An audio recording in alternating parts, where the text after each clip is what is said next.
月12，花朝节，城北的花神庙前人山人海。今天是难能可贵的，女子可以正大光明出门游玩的日子，每个人的脸上都笑意盈盈的，唯独刘婉云满脸的不耐烦。好在都不太熟，她也懒得和这些人周旋，便拉了丫鬟四喜往旁边的桃林走去。自从落水病了一场后，小姐就跟变了一个人似的。以前知书达理、温柔娴静的小姐，经常说些奇怪的话，做些奇怪的事。今天出门的时候还一脸高兴，说今天定能认识些闺阁好友。可来了后，她又皱着眉头，好像一副谁也瞧不上的神色，也不知道她要结交什么样的闺蜜。两人刚走进桃林，就听见不远处传来惊呼声：蜜蜂！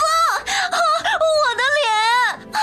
救命啊！这有啥好怕的？吃花蜜的蜜蜂又蛰不死人。没几下，那几个小蜜蜂就被赶走了。四目相对，电光火石。你是风儿，我是沙。下一秒就往对方身上扑了过去，然后互相捶打对方。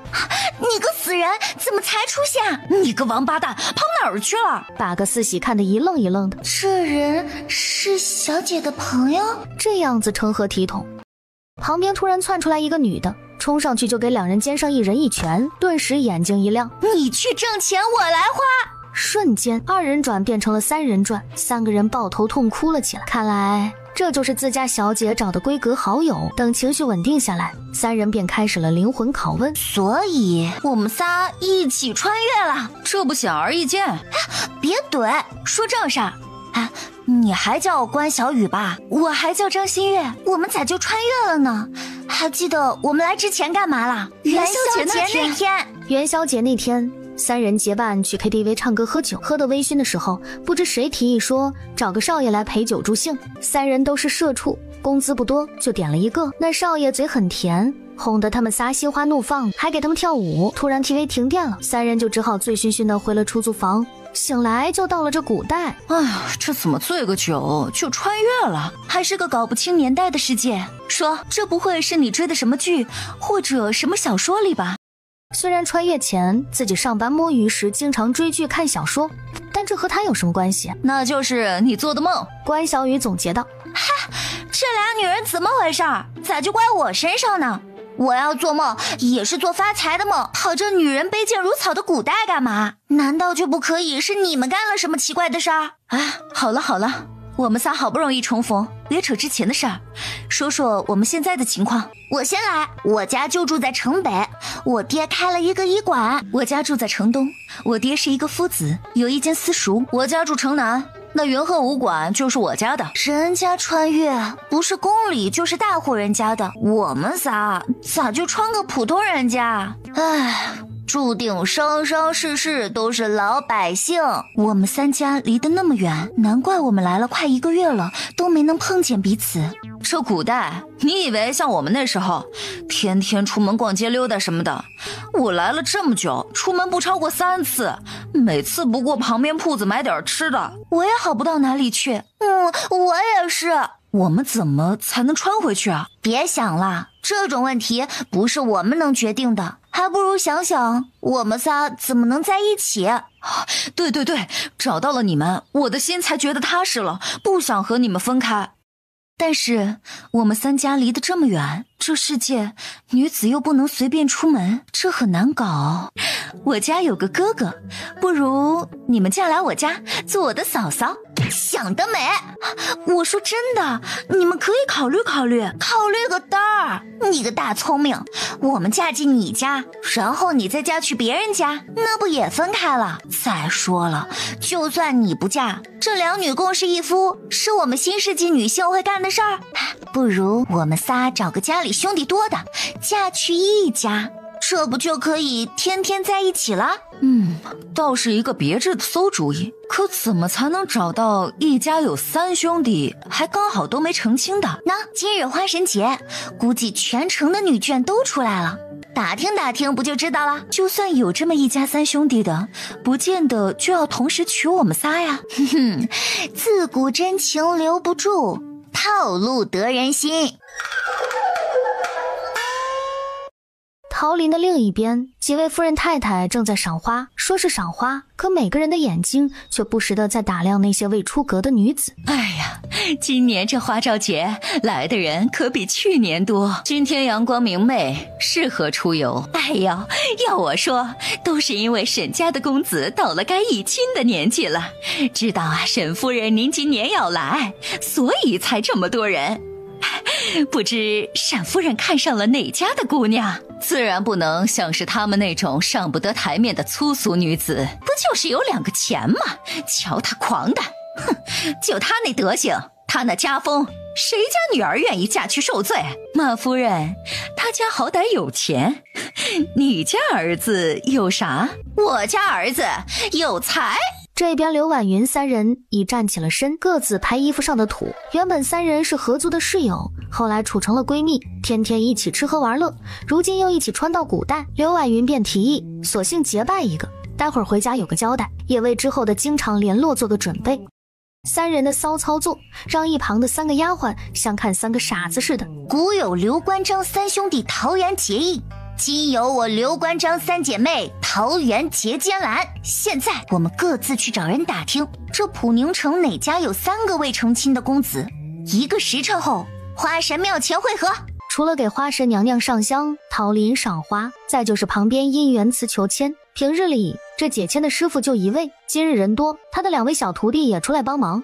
轮到沈夫人时，你家师傅呢？我师傅今日坏了肚子，这会儿应该又去如厕了。夫人若是着急，弟子也是可以帮您解签的。小姑子看了一眼签文，摇头晃脑地说：山重水复疑无路，柳暗花明又一村，此乃重签。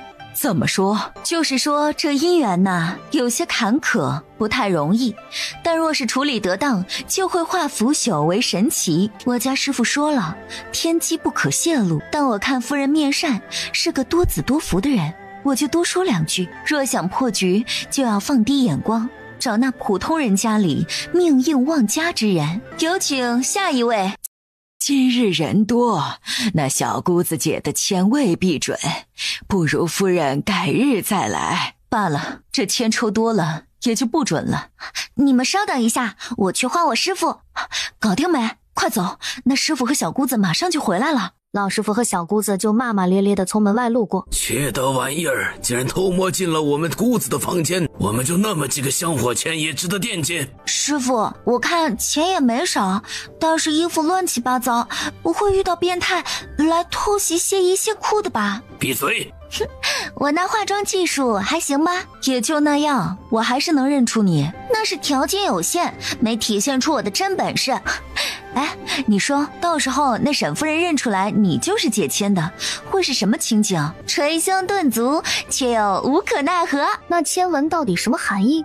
他根本就不懂，他就是根据诗文意思胡诌的。好啦，我们也回家吧，接下来就靠关小雨了。我们的计划成不成，全在他身上呢。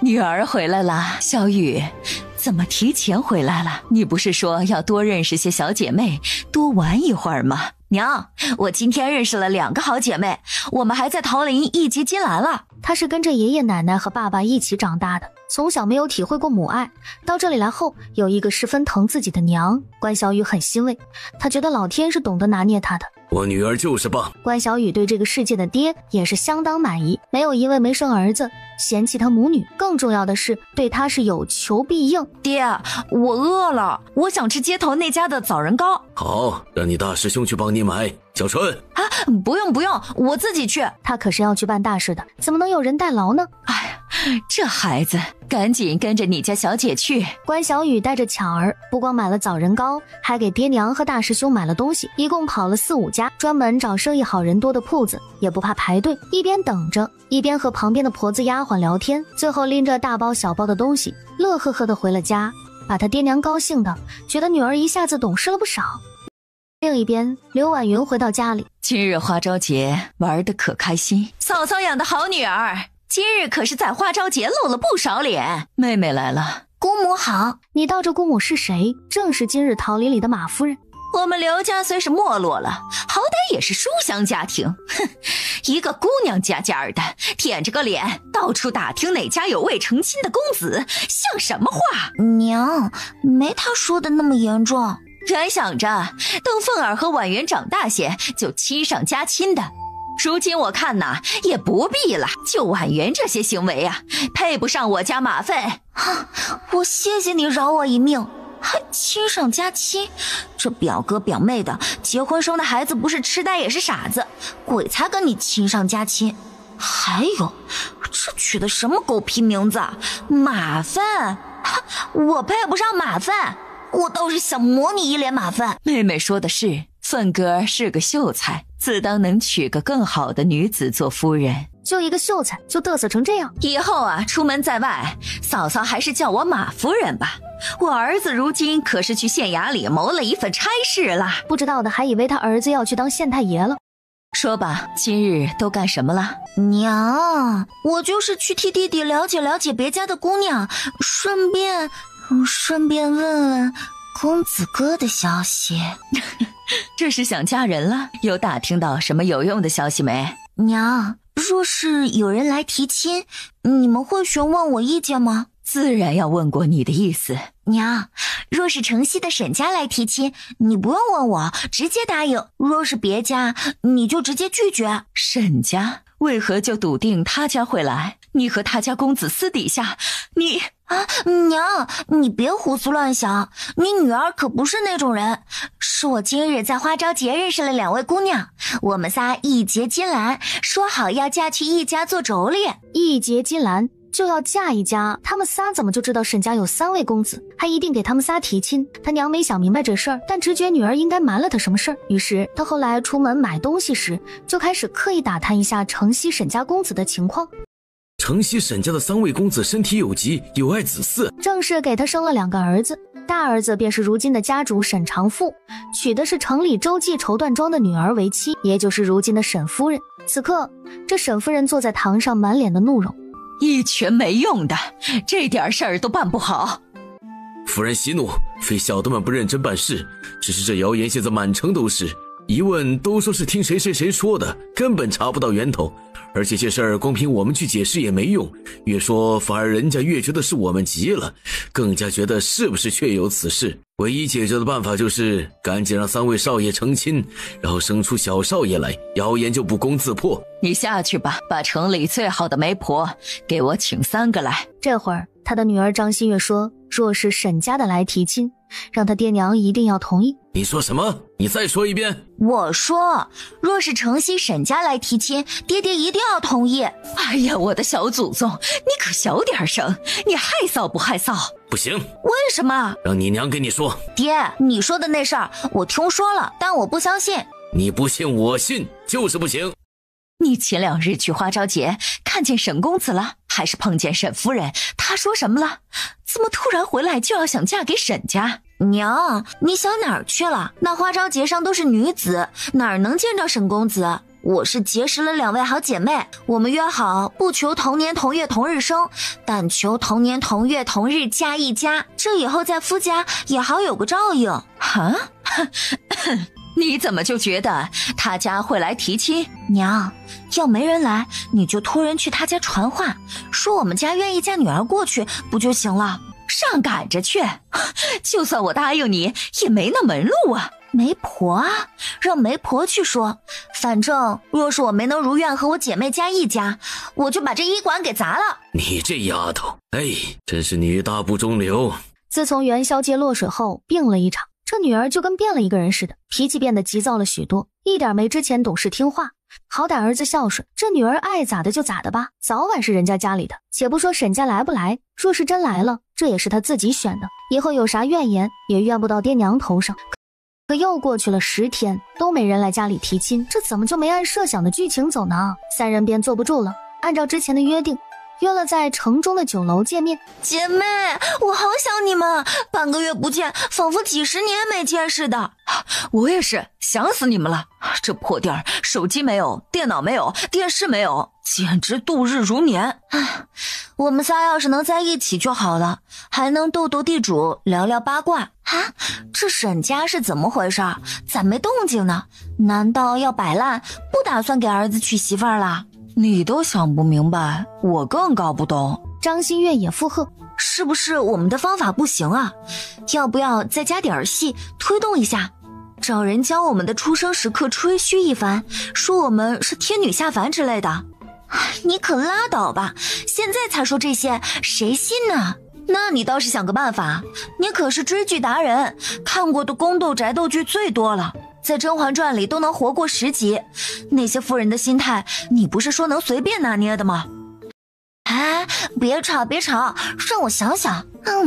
这酒楼的饭菜就是香，你们俩还有心思吃，真是服了。其实我们忘了一个问题，就是那3位公子，若是他们仨想娶我们，那就由不得沈家夫人不同意了。看着他，你是说让我们去勾引那3个男的？我们都不认识他们，怎么去？还有，这个时代都讲什么男女授受不亲，人家会不会觉得我们太轻贱了？那书上说的才子佳人私会的多的是，我们也可以学一把。不过我们仨得一起找机会瞅一瞅，确认各自攻克的目标，别到时候搞到一个人身上去了。啊，对面那个雅金的小厮一直盯着我们这边，你不也盯着他们看呢？可不是嘛，你不看人家，怎知道别人在看你？我哪有一直看他们，我是观察周遭环境。刚才进那房间的公子觉得有些眼熟，好像是元宵节救我家小姐落水的人啊！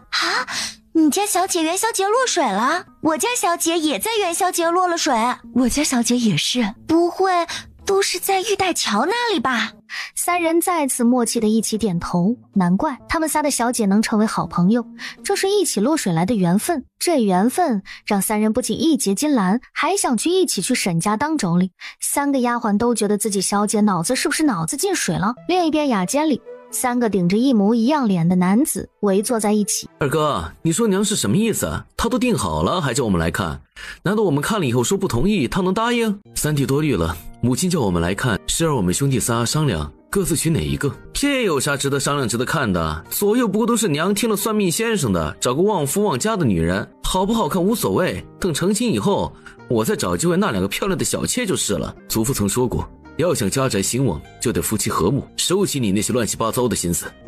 大哥说的对，不过大哥，你天天拉着个脸跟个马脸一样长，娶个嫂嫂回来不得给人家吓跑了呀？到时候正好应了外面的传言，沈家公子身体有疾。三弟，这玩笑有点太过了呀，没意思。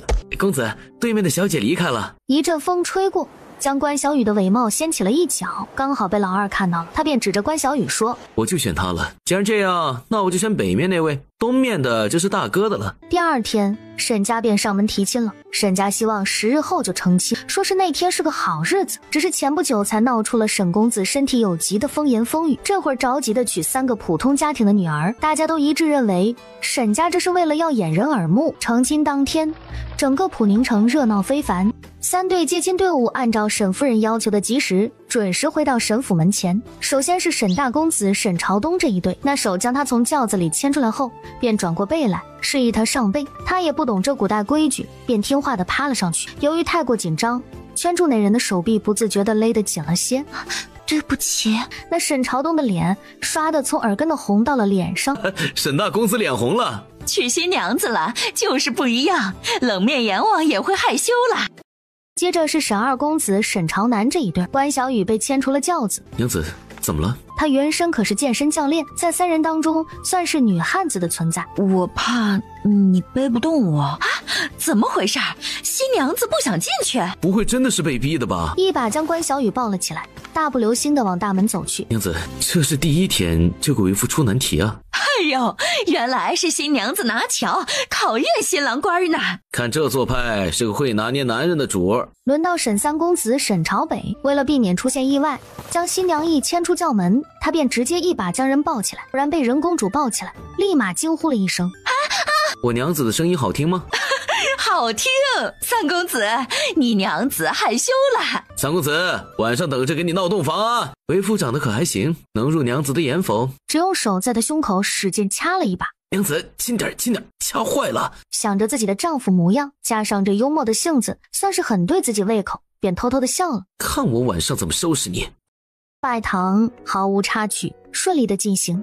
三对新人行完礼后，新娘子们被各自送进了后院卧房里。刘婉云坐在床沿上，现在屋里没人，就他俩后，他便把盖头自己揭了。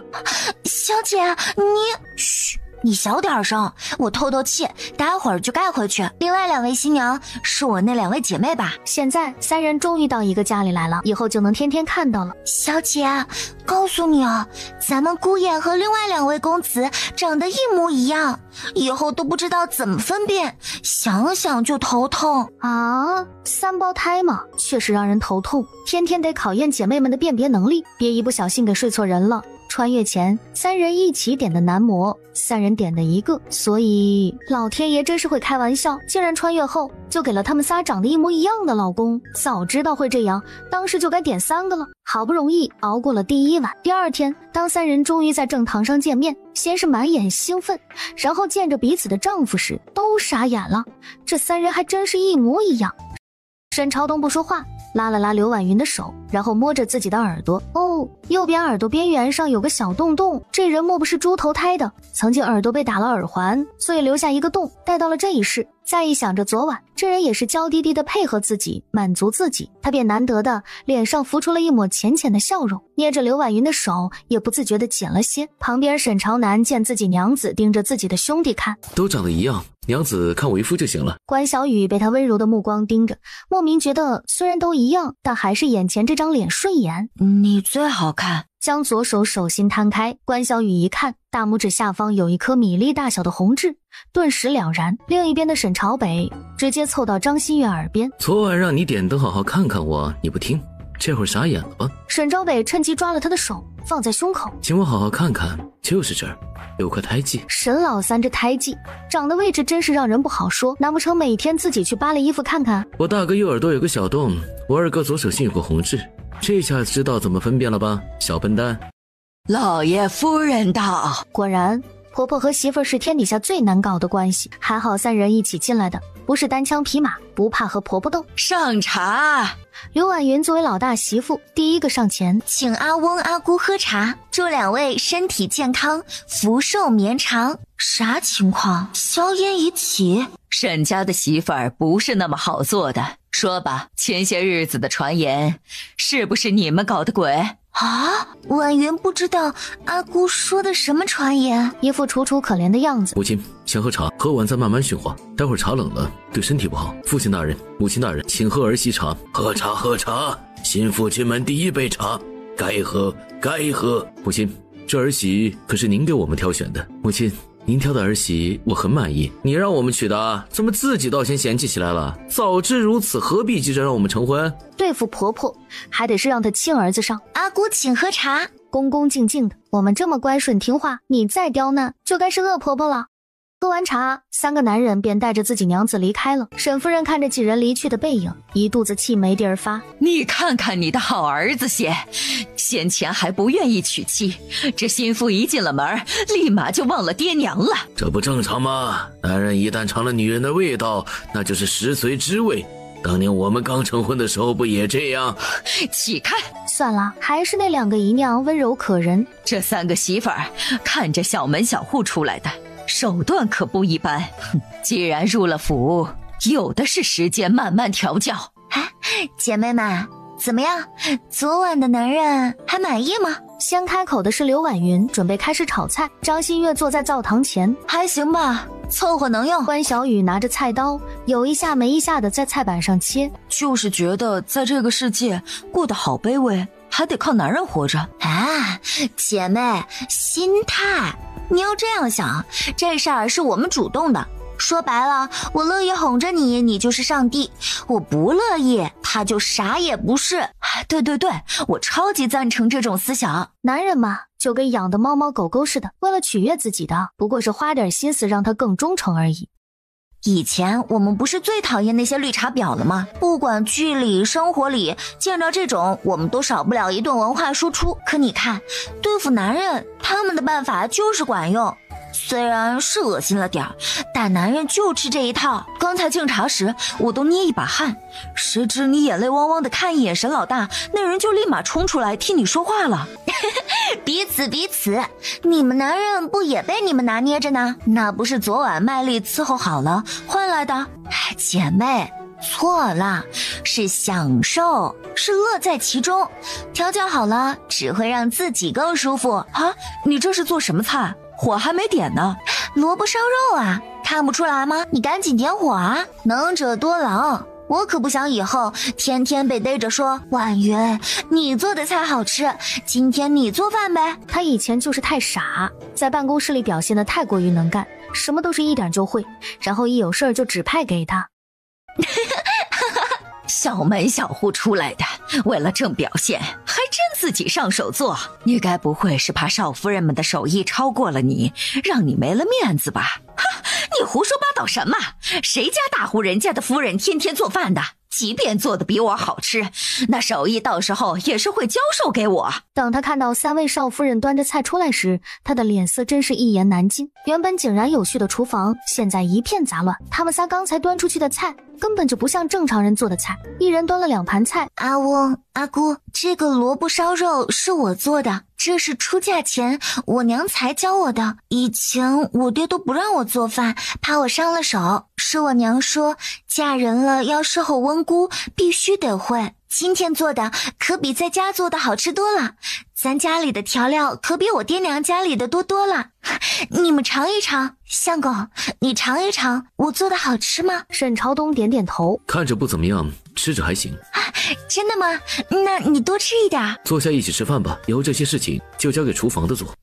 这个是我做的大拌菜，我在家最喜欢吃的菜，你尝尝。难怪长这么瘦，在家都吃这么素。阿翁、阿姑，请尝尝我们3人做的，若是有不足之处，还请指正，我们下次一定改。燕儿，过来，快跟我说说，哪个是你做的？看着桌子上的6盘菜，吃也不是，不吃也不是，可3位儿媳又如此恭敬、谦和有礼，这做菜不好吃又不是什么大罪，何况又不是每个人都擅长做菜。3个儿子又如此护着，他们也不好说什么训斥的话。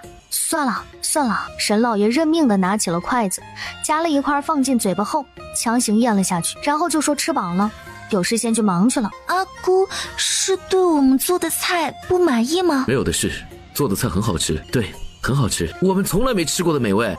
小雨、新月，那今晚还我们3人做。好，我们听大嫂的。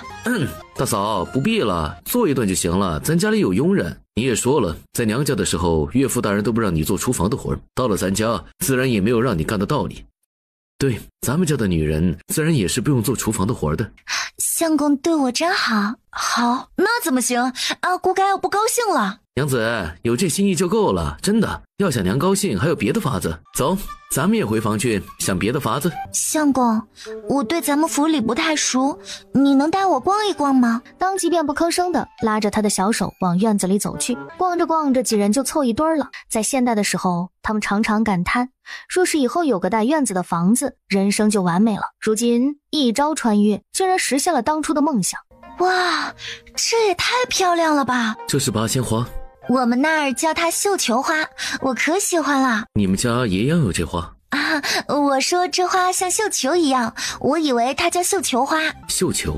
不是吧？这什么年代？绣球这词儿都不知道。大嫂说的可是令堂娘家那边招亲用的东西啊！对，我娘曾经给我说过，他们家乡的风俗就是女子把红绸缎扎成一个圆球一样的花，叫绣球，用来招亲的。招亲？怎么个招亲法？就是女子站在楼上，一群男子站在楼下，女子将绣球抛下，哪个男子抢到绣球，女子就嫁给谁。这么随意的吗？从未听说过。哪里是这样的风俗？我娘她不是本地人，娘家是很远的地方。娘子家在城南，大嫂家在城东，娘子竟然连大嫂令堂家的风俗都清楚，你们两家是亲戚吗？我们仨义结金兰，是好姐妹，自然什么都聊过。我听说你们是花朝节才结拜的，这过去也没多久，你们应该没见几面，就彼此聊了这么多了吗？二哥这话问的奇怪，女人聊天自然是什么都聊，何况我们仨之前都是待嫁女子，聊些结亲的话题怎么了？二弟怎么知道我们是花朝节结拜的？莫非你们之前跟踪调查我们？你们不可胡说，我们都是母亲请了媒婆，做足了礼数，堂堂正正求娶的你们。可是我们仨的家境和沈家大有差距，阿姑怎么会答应娶我们？那是我们的娘早就请了算命先生算了的，你们仨旺夫旺家。沈老二只觉得头顶乌鸦呱呱叫，有个拖后腿的弟弟，真是无语极了。明明刚刚是想要证实谣言之事是不是他们做的，怎么后来变成了说他们娶妻是别有所图？更要命的是，他们的娘确实调查过他们三人，如果这事儿一细究起来，他们还真就无话可说。这刚娶进门一天的娘子就给得罪得透透的，晚上的快乐还能继续享受吗？娘子，等等我，别回错房间了。哼，不过是八字生得好，还真以为自己是什么香饽饽。三位夫人不过是刚新婚，所以对少夫人上心，等新鲜劲儿一过，夫人再慢慢教导少夫人们，不必急于一时，影响了母子关系。小门小户的也就那点出息，真以为半个姑子说两句隐晦的话我就能信了？不过刚好歪打正着，他们正好是算命先生说的要寻的人。他去花朝节那天不过是提前就找人打听了他们三人的八字，不过是真没想到他们居然敢造谣说我儿子那方面有问题，心思真是歹毒。我倒要来看看，若是我那三个儿子知道后会怎么对待他们仨。另一边，娘子，是我以为相公对我好是因为自己长得还行，却不知我只是一个……说到后面他说不下去了，成功把自己说心酸了，眼泪如期而至，吧嗒吧嗒的往下掉，感觉自己可以去当个女人号。如果男人知道了自己姐妹三人给他们造谣，肯定会认为他们心思不纯，不会再真心疼他们。他必须让他觉得自己是真心喜欢他才这样，同时让他也爱上自己，他才能在府里站稳脚跟。他只好一把将人抱在怀里，结结巴巴地说：我其实喜欢你的。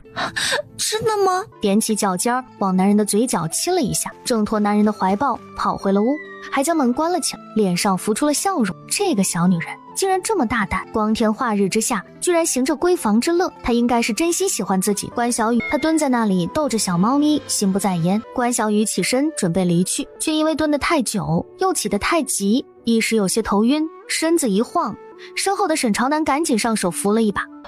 多谢公子。娘子，是我。多谢二公子。娘子，怎就一下生分了？相公，我自知高攀不起沈家，承蒙阿姑看上了，不管是因为什么原因，我既然入了沈府，嫁给了你，必定做好妻子的本分，不给你惹事添麻烦。他是故意阴阳他的。沈朝南就有些慌了，那天他在醉仙楼见着冒帘而下关小雨的脸，立马就确定要娶她，算是有一些一见钟情的。娘子，你何必如此呢？我不过多问了两句，我也是受害者，作为家里的老二，你不知道其中的艰辛，我自然会比大哥三弟们想的多一些。本以为娶了妻会有人理解我娘看中了你们仨，但并未指定你们其中哪一位给谁。我是一眼就相中了你，第一个表态的。娘子，我知道你心善，不忍心我难做的，我们回房去，我再好好给你赔个不是。两人牵着手回房，却也是个好哄的。沈老三又是个嬉皮笑脸，敢想敢做的。他从院子里追上张馨月，见他不理自己，直接一把将任公主抱了起来，不管怎么掐他都不放手，直到进了屋，然后捧着张馨月的脸就是一顿亲。他本就没真生气，不过是装样子，如今这沈老三竟然死皮赖脸的，又是抱又是亲的，没一会儿他就被逗笑了。两人在屋里打闹，三对新人回了屋，自然就在房里厮磨了许久，直到下人来传话说吃晚饭了。这是沈姨娘，旁边是大妹妹若楠。赵姨娘一身月白衣衫，穿得很是素净。这是孙姨娘，旁边是二妹妹招娣。夫人好眼光，三个儿媳都如此标致，一定都是能干的。夫人以后可是享福了。三位少夫人出来府上，不知咱府里吃饭的规矩，孙姨娘今晚就由你示范一下，事后我和老爷用膳。开饭吧。娘子怎么了？娘子是不是想吃肉？想吃哪一个？为父给你夹。历来都是女子侍候丈夫吃饭，你们仨倒好，竟让丈夫给你们夹菜。统一行动，统一阵线。婉云、小雨、新月，跟你们仨说话呢。见无人理他，沈夫人忍无可忍的一个个点名。阿姑，我在家吃饭时，我爹是不准我们说话的。他常说古人云食不言寝不语，我不知道沈家是可以说话的，所以没敢回答。刚才是相公主动给我夹的，我自然不敢拒绝。我很高兴相公这么疼我，丝毫不顾及沈夫人由白变青的脸。谢谢阿姑，交了一个这么好的儿子，能嫁入沈家是婉云的福气。明明句句感恩，却让沈夫人心底极为不舒服，又挑不出毛病来。他那不争气的儿子还满脸宠溺地看着那女人。谢谢阿姑教育出的好儿子，能嫁入沈家是我们的福气。他那另外2个不争气的儿子都被勾引得一愣一愣的，沈夫人彻底给气得说不出话来。他身后的孙姨娘却忍不住了。我就说夫人会教育儿子，相中的儿媳也是孝顺感恩的。咱们家夫人啊，就是厉害，没规没矩的。我和老爷还没说话，轮到你开口了。怎么他又错了？你也不必在这侍候了，下去闭门反思吧。老爷，沈老爷瞪他一眼，恨他不识趣。他说的闭门反思，又没说几日，就赶紧走吧。二小姐招娣站起身来。父亲母亲，我吃好了，我可以送小娘去房间吗？去吧去吧。招娣拉着他赶紧走了。赵姨娘和若楠小姐就一直很安静了，见不惯自己的事便目不斜视充耳不闻的当个透明人。好了，有什么规矩下来再说，饭桌上就好好吃饭。后面的吃饭时间都安安静静的，一顿饭吃的除了沈夫人皆大欢喜。吃过饭聚到了后院，此时天已黑尽，并排靠在围栏上。这一天天的可真是不容易，这古代女人过得可真是憋屈，若是普通女人确实挺艰难的。但你看我们不是嫁到大户人家来了吗？除了规矩严苛一些，只要家庭地位稳固，便是一辈子衣食无忧，不用干什么活，还有佣人伺候，既来之则安之。咱们这样想吧，以前上班要应付上司领导，如今啊，这老板上司就是婆婆和丈夫。有理，有种拿身体贿赂男上司的感觉。男上司还挺对胃口的，是吧？你不一样，看你白天那花痴的样，看着沈老大的脸，口水都要流出来了。我那不是为了哄着他，好为我所用，让日子好过一点。小点声，待会儿引的人过来了。老天爷真是会作弄人，我们以为是凭自己的本事进的沈府，殊不知就算我们不搞那些小动作，都是会被沈夫人弄进府里的。咱这八字这命是真的好？难道不是你扮姑子告诉沈夫人说他们仨的姻缘是普通人家的姑娘吗？我现在细想一下，当时我们那么招摇的在花朝节上打听哪家男子的事儿，当时沈夫人也在场，她肯定是看到了的。那些小姐夫人对我们的行为可看不上了，但你看她见着我们仨的面，觉得惊讶过吗？你相公说了，他是找了算命先生看过的，我们仨旺家旺夫，那不正好？仗着这个理由无所畏惧。不过有个问题，就是我们搞小动作这事儿之后肯定会被知道的，咱们得想办法让各自的男人相信我们这样做是情有可原的，免得到时候被人当作把柄，说我们心思不纯，算计他们，男人可能会因此与我们生了嫌隙。我听我丫鬟巧儿说，元宵节那天我们都在玉带桥落水了。远远的就传来脚步声，他赶紧住了声，三人扭头一看，是他们的男人来了。相公，月儿注意点啊，哥哥嫂嫂们还在呢，怎么在这儿站着？天黑露水重的，可是厨房的婆子们不尽心教你们？没有，婆子们挺好的，是我们太笨。不会也没关系的，我们家还用不着少夫人天天做饭。走吧，去跟母亲道晚安。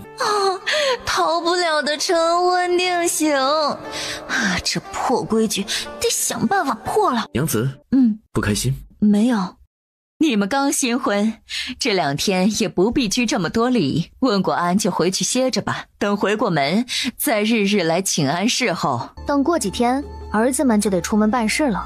家里不就自己最大，随意拿捏了。真是三生有幸，我们能得遇如此体谅儿媳的阿姑。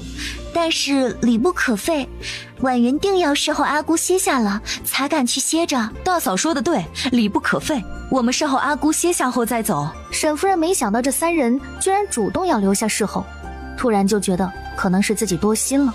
这小门小户的女子能有多大心眼？母亲，后天回门的礼物可让人准备好了。放心，都备好了，绝不让你们仨少了面子。娘，你今早和媳妇儿茶的时候说好给我娘子的赏赐都没给呢。好好的提这一茬干什么？张馨月三人则面无表情，实在肚子憋得难受，好想大笑。真是妈妈的好大儿。少不了他的，你们的也少不了。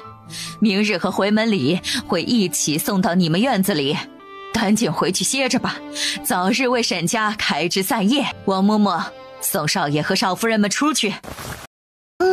这一天终于过去了，上班第一天不是一般的累人啊！不对，这一天还有最后一个体力活没完成呢。这男人话不多，干起活来却很是卖力。想起昨晚的情形，他突然有些腿软。相公，我去叫人备水，然后洗漱就寝。他不知道为何说到后面竟然不好意思了。他本没别的意思，但一磕吧，反而有种做贼心虚的感觉。我刚进来时已吩咐过了。我先把头发拆了，相公你先坐一下。要我伺候你洗漱吗？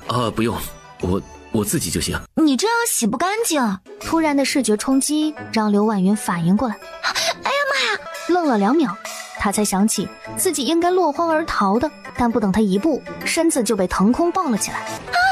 身体落入了水中。娘子，这样能洗干净了不？刘婉云看着男人肩膀上和胸前的水珠，大脑也无法思考，一切都刚刚好。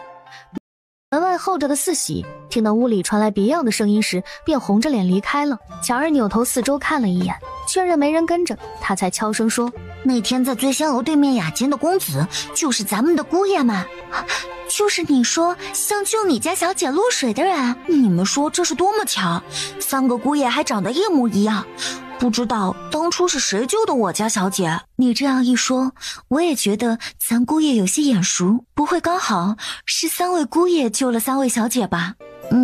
我不记得当时的情况了。大嫂那边起来了吗？还没有动静。相公，疼，给你揉揉。另一边3房里听见外面叫去请安，张馨月直接当听不见，翻个身继续睡。大哥和二哥他们那边起来了吗？还没有。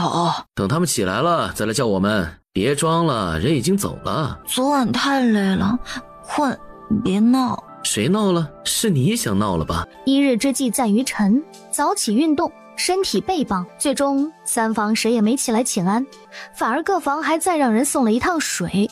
整个府里都知道了，请安的时辰自然是错过了，但早饭还是得起来吃的。吃挺好呢，你不也一样？沈老爷则是满脸的赞赏，不愧是自己儿子，年轻力壮，精力旺盛，好事啊！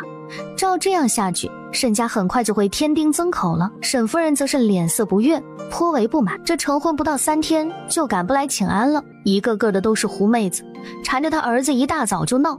照这样下去，身体迟早得亏空了。婉云、小雨、新月，吃过早饭，来我屋里一趟。你们仨不许跟来，我们说些女人之间的话。跪下！不知我们犯了何事，让阿姑大动肝火，要罚我们跪？哼，揣着明白装糊涂，这一招在我这里可不管用。不给阿姑请安，还死缠着男人，这哪一点是正经夫人做出的事儿？你们的妇德呢？你们母亲就是这样教你们的？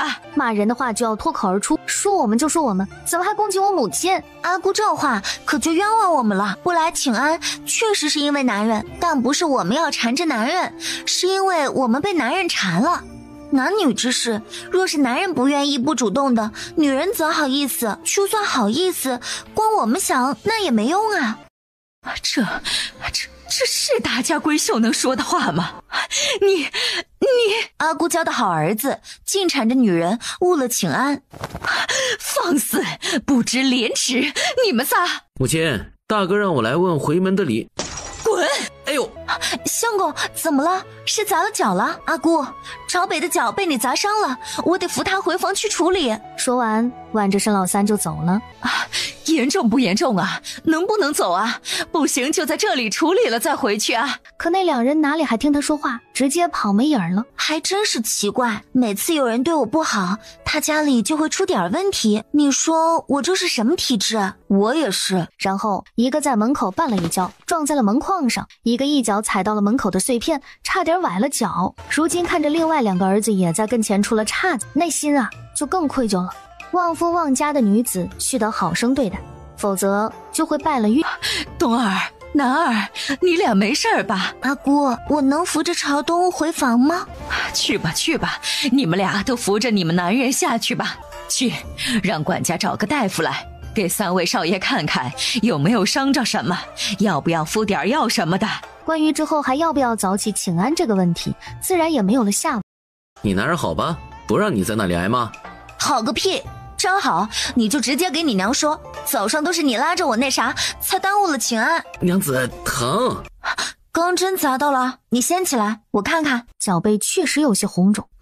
你个傻子，刚给我眨眼，我还以为你装的。走，赶紧回屋，我给你找点冰块来敷一敷。别慌，等等，这点小问题不碍事儿，我还想和你转转园子呢。远远的看见沈老二和关小雨，当新月便拉着沈老三绕到假山的另一边，避免了碰上。娘子，怎么了？你们关系不是挺好的吗？干嘛躲着走？没什么，我就想快点回屋，碰上了难免要打招呼，耽误时间。相公，我想什么时候就我俩去城里逛一逛啊？娘子这是想单独和我玩？逛，明天回门后我们就去逛。东院，古时候的大户人家住的地方就是宽敞。对不起，今天不该让你一人去面对。他在说什么？知道他误会了，他也不解释，要的就是他愧疚，这样他才好有为所欲为。东哥，我想种点花在那里，可以吗？可以。我还想搭个秋千。行，我现在就让人来弄。明早少爷和少夫人出门时，还会送上一些活的鸡鸭以及新鲜的蔬果，总共6个箱子。夫人说了，一定要图个顺顺利利、大吉大利的彩头，没有金器银器之类更值钱的。这回礼单子夫人过目了的。这些已经足够了，挺好的了，辛苦管家了，你去忙吧。你能确定吗？元宵节落水的事情他是一点不清楚，只知道在这个世界醒来就是躺在刘家的床上。不太确定，但总觉得80%是。到时候侧面试一下就知道了。大嫂子可在啊？大小姐来了，请进，我家小姐在里面呢。在府里你应该改口叫少夫人了。大嫂嫂，这是我小娘做的枣仁糕，虽然赶不上城里糕点铺子的，但胜在是自己做的，用料实在，吃着放心。我还要去给2嫂子、3嫂子送糕点，就不做了，等空了再来陪嫂子聊天。刚到门口就碰见来做秋千架的下人，拿着木架子等材料。若男好奇地问，这是做什么的？你大哥说要给我做一个秋千架，等弄好了你可以随时来玩。好，谢谢大嫂。小姐，这枣仁糕吃吗？然后放进了嘴里。小姐，你不怕？没事儿。这大张旗鼓送的，要出了问题，那不直接就知道是他们了。你也尝一尝，味道不比糕点铺子的差。真的很好吃。相公，你不喜欢吃甜食吗？不是。那是不想吃我喂的？你来看，这套首饰还喜欢吗？我本想让母亲给回门礼里面加些贵重的东西，但母亲说那礼单都做好了，2位弟弟的一模一样，若是要增加就比较麻烦。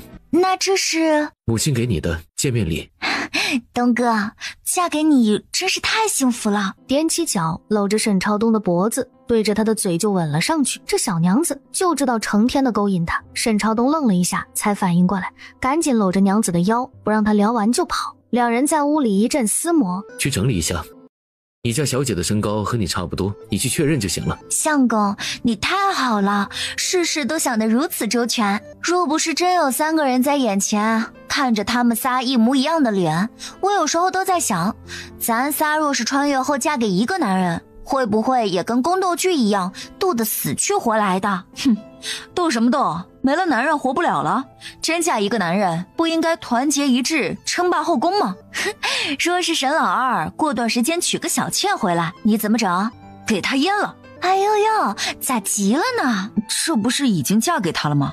自然不允许他再有别的想法。那你刚说嫁一个男人就团结什么的，我们仨的感情那能一样吗？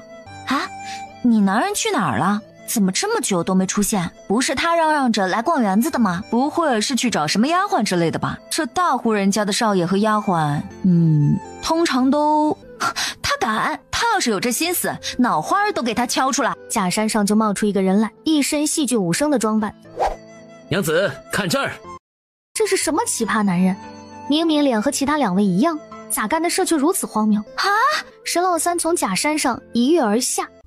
朝北，你怎么样？一张面具脸对着张馨月，给他吓得心都突突了一下，唰一下面具就变了一个样。你有病啊！吓死我了！娘子，好玩吗？合着逗他娘子玩变脸呢，害他们跟着担惊受怕，死了不少细胞。呸，无聊。2人也都各自找自己的男人去了。沈老二抱起一只纯黑的猫，这只猫叫黑子，是我最喜欢的，要不要把它带回咱院子里去玩？比起猫咪，我更喜欢狗狗。为什么？因为狗狗更忠诚。有道理，我也喜欢忠诚的。要不我们去买一只狗狗养在院子里？不必了，你要想把这只猫带回院子里，你就带吧，我不介意。刘婉云走到沈老大跟前，东哥，你钓到鱼了吗？没呢。那你给我弄一个鱼竿，我来试一下。刘婉云将鱼饵随便一抛，她再去旁边新拿一根鱼竿，在那里调线和漂。她刚弄好，准备上饵料，刘婉云就提着杆子嚷嚷起来：鱼，有鱼！你还真是有点运气呢，一来就中鱼了。是一条1斤多点的鲤鱼，不大，但好歹也是中的第1条。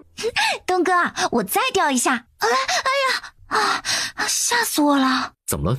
让我想起之前掉水里的事儿了。安抚道：没事儿，都过去了。我娘也说过去了，不要因此留下阴影。我今天也是鼓着勇气来水边陪陪相公，但是这事儿毕竟过去不太久，刚才那一下又让我想起来了。哦，是最近的事儿吗？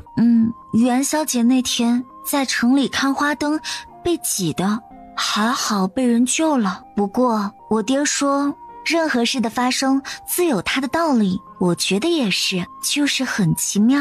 岳丈说的有理，那你还怕吗？要继续钓鱼不？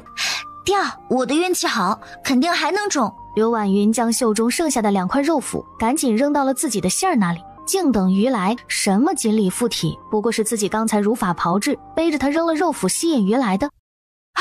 北儿怎么样了？定是3弟刚才跳假山被旁边的下人看见了，告诉了母亲。啊，你们都这么大了，阿姑还随时派人盯着你们啊？不会大晚上的也有人盯着他们院里吧？相公，你太厉害了，这个变脸是怎么弄的？哈，这个可是有机关的。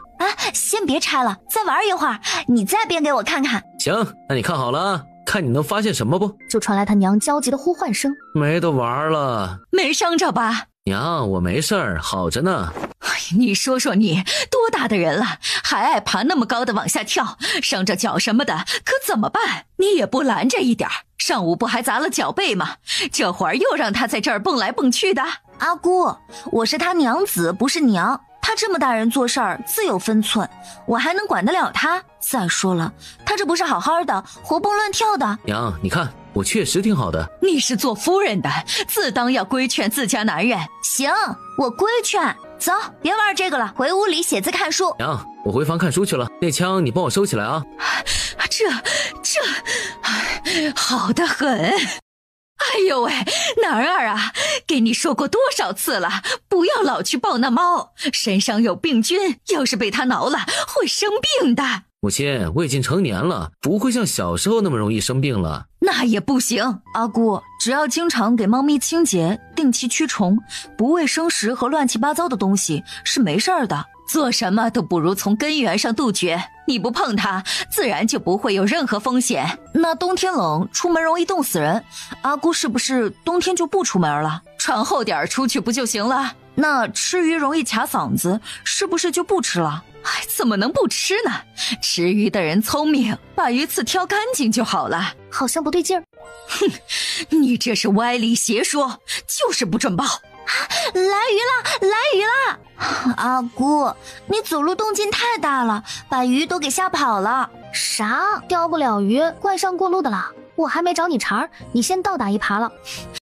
没得怪了，明明我刚就上鱼了，你一来就没了。你看我刚才钓的，东哥钓半天一条没有，我来了2分钟就上鱼了。就这大点儿，总是有一条，东哥还没呢。是他钓的，不过是运气好罢了。对啊，就是运气好，我做啥事儿都是全靠运气。阿姑，要不晚上我给你熬鱼汤喝啊？得了吧，这么点儿大的鱼，吃了可惜了，待会儿放回去，等它长大点儿。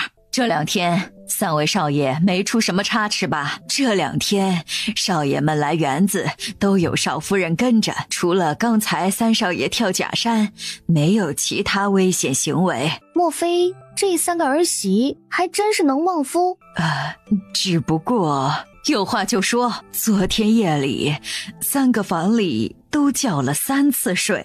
他以为就早上因为这事儿不来请安，没成想晚上还整宿的闹，这身体怎么吃得消？罢了，也就现在年轻。去吩咐厨房炖些滋补的汤，晚上的桌子上要见着。今晚的鱼汤挺鲜的呀。今晚的鱼汤鲜吧，是我钓的鱼做的。不是让你放了吗？就那么大点儿的鱼，怎么能放呢？那可是我自己钓的，我怕罗婆子给我换了，我还亲自盯着她做的呢。自己钓的鱼比外面买的鱼吃起来香得多，你们说是不是？哼，不都一样是鱼？阿姑，承认这汤好喝很难吗？食不言。今晚就不用来请安了，早早的收拾了休息，明日要回门，可不能去得太晚了，叫人说我沈家没礼数。3对小夫妻自然吃过饭就各自回了房。好在第2天3对夫妻都早早的起来了，先去给请了安，然后吃早膳。哎呦，婉云呐，姑母可想死你了，这是姑爷沈大公子吧？哎呦呦，真是一表人才呀！这是你姑父和表哥，你们认识啊？德华还不来带你姐夫进屋？姐夫好，姐夫这边请。岳正大人先请。好，一起走。你这怎么成亲了还这么毛手毛脚的？娘，你那么急得上赶着去干嘛？人家才是一家子儿。你懂什么？我姓刘，是他姑母，也是一家子。你看看，这沈家就是有钱，若是咱家也和他家攀上亲，那简直就是……马芬有些无语，打断他的话。娘，你在想啥呢？哎呀，你不懂，你听我安排就行了。妹子，让凤哥儿自己去吧，你和我上房里去，跟婉云传授些做妇人之道。凤哥儿也算大人了，你也该放手，少操心了。我哪有你命好？嫁给我哥，大事小事你不用管的。你看看我家那个，跟个蛤蟆似的，戳一下才动一下的。这些年不是我督促着他，我们家能有现在这好日子；不是我督促着凤哥，他能考上秀才。有这经历，不如自己奋斗。唉，只可惜这一时代，女人就只能在家相夫教子。她突然就有些可怜姑母了。看不出来，咱婉云是有点手。之前姑母说不让你和你表哥，现在都后悔了。你给姑母说说，你是怎么攀上了沈家，让那沈夫人就来提亲了呢？我就是脸皮厚，到处打听男子。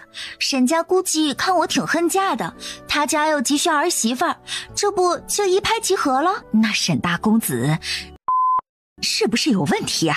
姑母，你看他像不像有问题的？我就说那沈家多大的家产，就算生的儿子有毛病，那也能找大夫给调养了回来。也不知谁这么缺德，这样诋毁人家。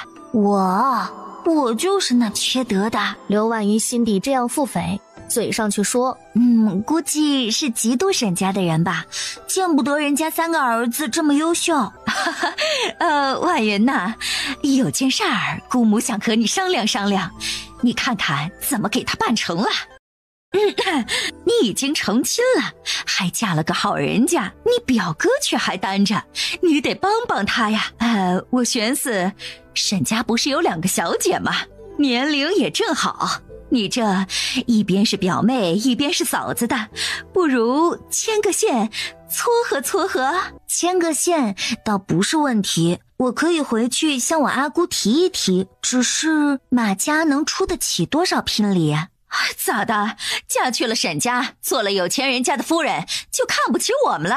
那沈家多大的家业，能瞧上咱们的聘礼？哎呀，姑母的意思就是，你去中间说和说和，不要在乎这聘礼多少，主要是亲上加亲。再说了，那沈家的2位小姐都是庶出的，来我们家做正房，身份不是不一样吗？那姑母家还有其他啥情况让人觉得不错的地方？我回去说，总要有点谈资的。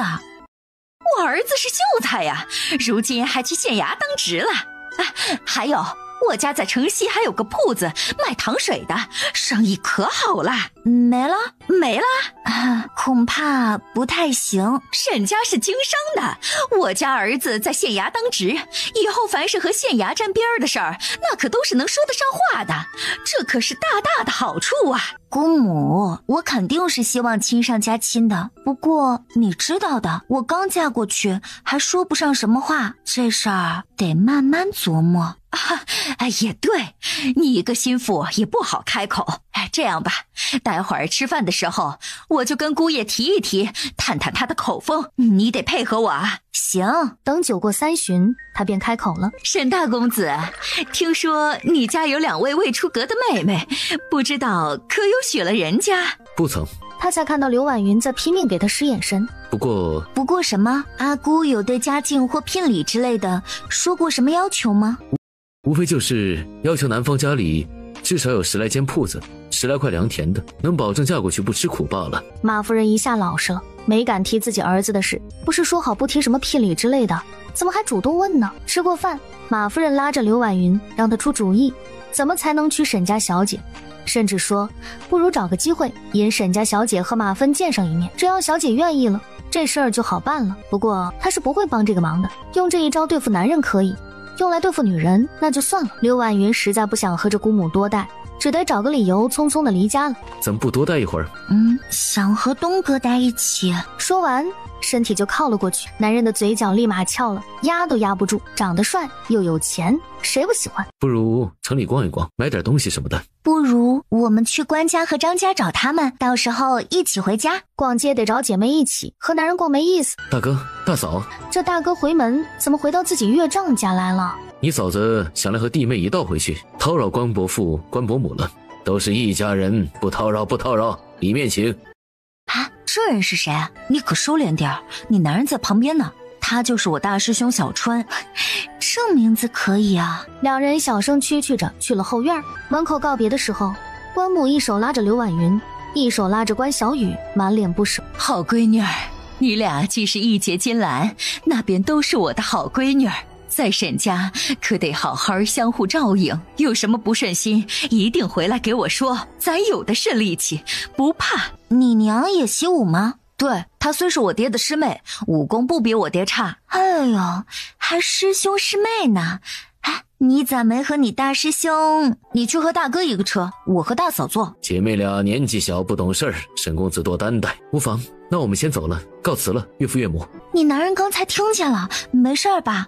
都怪我嘴快，本是开玩笑的。这成亲不过3天，还有些没适应都是有老公的人。没事儿，一句玩笑话而已。我和师兄又没什么情况，今天沈老二应该能看出来我对师兄的态度，相信他不会如此无理取闹。刘婉云和关小雨一阵吐槽，重色轻友的女人都不等着他们一起，他俩决定一起去骂他。在一家首饰铺子前，张馨月则埋头在一旁认真的选东西。咋了？俩死女人，吓死老子了！亏我还认真给你们挑礼物。算了，也别买了，不值得啊！错了啊！你继续。二哥，这是咋了？回门碰见嫂子的旧情人了，还是不想花钱给嫂子买东西？你们怎么一起的？你去关家了？二嫂是不是有个老情人？长得怎么样？掌柜的，今天我家嫂子和我娘子看上的都记在我账上，回头上沈家来找3公子。你男人可以啊，大气。你俩男人怎么了？估计是刚才我们俩坐一个车，没和他们一起坐，心里不痛快呢。别管他们，等晚上回去哄哄就行了。有钱就是爽，花男人钱更爽。回到沈家时，天就差不多要黑了。沈老大进了屋，一言不发，闷坐在那里。东哥，你看这衣服好看不？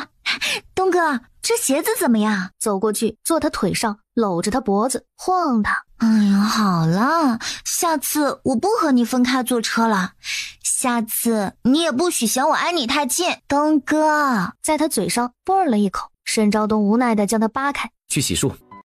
因为累了一天，上了床的关小雨已睡得迷迷糊糊的了。相公，你小点声，还没弄好吗？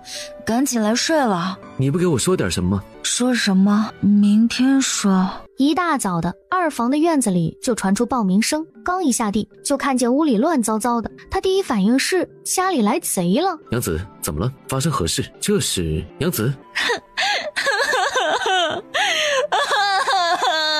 我家小姐哭了，谁也劝不住，请大少夫人去帮忙劝劝。你先出去。我出去，你们也都出去啊！抱一抱。好了，这明显就是沈老二捣的鬼，又不是真的。你之前都没哭，这次是给补上了吗？你这阵仗给我吓得以为你被家暴了呢。我刚才是不是很丑？你这会儿别强颜欢笑，看得我瘆得慌。我是觉得挺丑的，但是那沈老二却像不觉得丑，还满脸心疼，惶恐的不行。不知道你怎么了？你把人家给吓得都快魂不附体了。他正说着，沈老三和张馨月也来了。张馨月一听完，劈头盖脸的就给他骂去。你是不是有病？还是觉得自己很有情趣？你二哥，你多担待，他也是担心二嫂。这事儿怎么善后？告诉他们原因吗？这事儿也不怪二弟，他也是无心之失。关小雨之所以哭，是看到那杂乱的屋子，想起之前独居时被盗的经历。小雨之前有过不好的经历，家里被盗了，当时父母都不在家，被吓到了，养的狗也毒死了，所以看到这个场面产生了应激反应，一下子情绪失控了。沈老二一下子愧疚的不行。去吧，他这会儿情绪稳定了，没事儿了，好好安慰一下，让他早些摆脱这个阴影。哎呀，怎么了？一大早的哭得震天动地的，这才刚回完门就闹不和了？阿姑，你听我说，你听我说。阿姑，你儿子将小雨昨天买的东西弄得乱七八糟的，也不知道是不是钱花多了。怎么可能？沈家多大的家业呀，至于这么小气，给娘子买点东西还发气？就是，为这点就生气，趁半夜人家睡着了，把屋里翻得乱七八糟，一点男子气概都没有。何况我们买的那些不光是给我们自己，还给你也买了，府里的姨娘和妹妹们也买了，莫不是觉得我们没给家里的爷们儿买，所以撒气呢？阿姑，要不你上我院里去看看我给您买的衣服你喜欢不？然后我给您梳妆，包让您年轻10岁。大嫂，你也给我捯饬捯饬，去帮我把昨天买的衣服什么的都搬大嫂这里来，我们好试穿。阿姑，我跟你说，大嫂可会化妆打扮了哟，你还怪会享受的呢。阿姑，这是朝东给我做的，你儿子对我挺好，我觉得都是阿姑的功劳，都是阿姑教育的好，我特别感谢阿姑。你这哪一件是我这个年龄穿的用的啊？这件特别显年轻，我又不是小姑娘，我都38的老婆子了，穿这样鲜艳的衣服出门不得被笑死？哎呀，阿姑，你看看这个颜色多衬你肤色啊，看起来就像20来岁的，哪里就是老婆子啦？你刚才还说给府里姨娘也买了，哪一件是给姨娘的？这个略表一点心意，不知道合适不？意思一下就行了。我才是你正经婆母，你还给他们买首饰，我看拿盒糕点什么的就可以了。是，阿姑说什么就是什么，我听阿姑的。正好呢，他还不想送出去呢，这都是他给自己挑。待准备工作做好，刘婉云便开始帮沈夫人化妆。娘，你是我娘吗？这也太年轻漂亮了些，我差点以为我娘啥时候给我生了一个姐姐。有这么调侃你娘的？整个早膳的过程，沈老爷比寻常殷勤了许多，不时地问沈夫人要不要这个，要不要那个，让沈夫人不禁想起了年轻时候，两人也是百般恩爱的。孙姨娘心不甘，非要找点存在感。老爷，我想吃那个。拿筷子夹起一块，结果筷子往沈夫人碗里去了。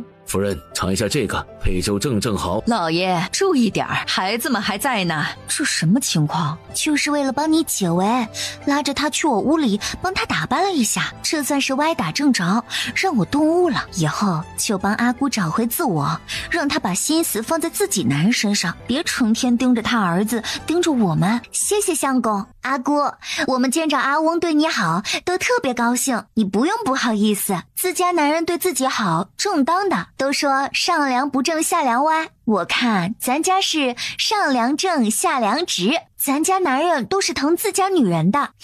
我感觉我们仨真是太好运了，嫁到如此和谐美好的家庭里，把在座的男人都夸上了。婉云，注意你的言辞，什么男人女人上梁下梁的，说话含蓄点儿。是，阿姑你说啥就是啥，我出门的时候一定注意这个问题，只在家里放纵。这婆媳关系如此融洽就算了，竟然还影响到了他和老爷的关系，那可不行，必须得让他们不和了。大少夫人嘴巴倒是甜，就是难免有些口是心非，阳奉阴违，什么外面注意，家里放纵。做夫人的一言一行都是府里的门面，怎可两面派？夫人可莫要被蒙蔽了，到时候丢的可是神府的脸。还有，今日将夫人打扮成这样，哪里像是个正式夫人的模样？这走出去不得被人笑话？正式没个正式的模样，活脱脱像个后面的话他没敢说。放肆！有你这样诋毁夫人、污蔑少夫人的，你是什么身份？轮到你来大放厥词！老爷，你什么你？日子过得太舒坦了是吧？为吾好好反省，这次给我反省1个月才准出来。你将你小娘拉下去。孙姨娘再次祸从口出，喜提1个月假期。我看孙姨娘就是嫉妒，见不得阿姑打扮的比她好看。哪条律法规定了夫人就只能穿那些死气沉沉的颜色？爱美之心人皆有之，女人喜欢打扮的漂亮，天经地义，就跟男人喜欢漂亮女人一样。若是我长得不好看，你会对我现在这么好吗？你会愿意带我出门吗？不知道，也不敢随便回答，怕自己一不小心答错了，晚上没得睡觉。阿翁，今天的阿姑是不是很好看？而沈夫人很显然此刻不想再讨论这个问题。好了，吃饭。沈老爷宣布道，从明天开始，沈家3兄弟要正式接手家里产业了。不行，我不同意。沈老爷让沈老大接手粮庄，沈老二接手酒庄，沈老三就接手绸缎庄。绸缎庄的铺子最少，所以大家都以为沈老三是嫌不公平，给少了。那绸缎庄接触的都是夫人小姐，他一个男人不方便。再说了，他也不知道女人喜欢些什么。他娘子这么稀罕他的吗？连和别的女人接触一下都不行的？男人出门做事都是正常接触，不可因此生妒。不行，反正沈朝北不行，这是正事儿，由不得你说了算。你说，爹娘，我就不接手绸缎庄了，回头因为这事儿我夫妻不和就不好了。他家的不行，我家的更不行。我接了粮庄，就没空管绸缎庄了。哎呀，咋了？这几年这铺子都是你父亲带人管的，到你们这儿铺子就不要了呗。阿姑，我倒是有个主意，不如将这绸缎庄交给我们仨打理，就没有这个烦恼了。不行，沈家还没到吃不起饭的地步，需要女人出去做事情。我只是一个建议，想着女人在家也无事，不如发挥点特长。这绸缎庄的生意主要售卖对象就是女人，女人更懂女人的心思，知道她们可能喜欢什么。你们有这份心很好，说明把沈家当成家了。不过这外面的事不用你们妇人操心了，你们把家里打理好就行了。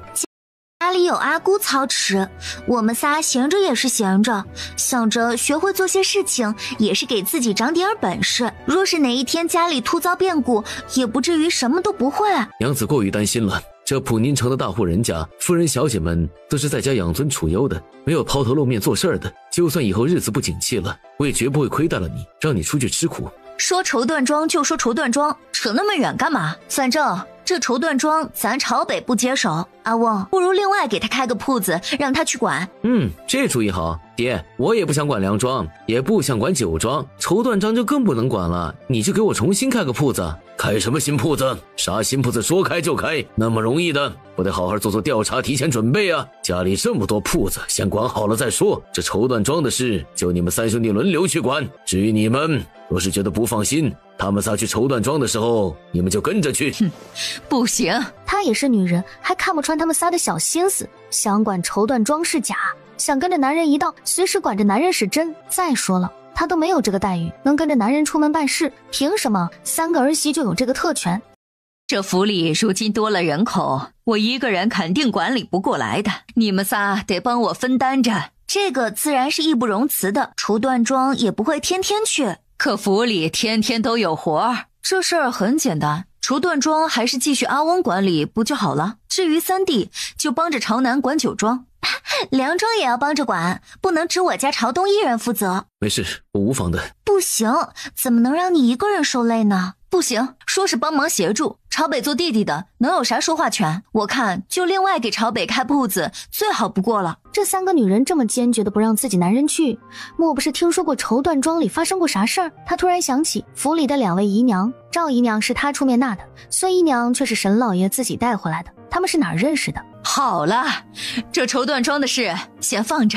这一大早的为着这事儿争论不休，那铺子有2家是我名下的，就先由老爷暂管着，后面怎么处理咱们再商量。梁庄和酒庄的事儿你们自己看着办吧，我要去处理府里每日的庶务去了。你们仨回去收拾利落了，来我院里找我，我把家里的事儿也分配些给你们，省得你们觉得闲。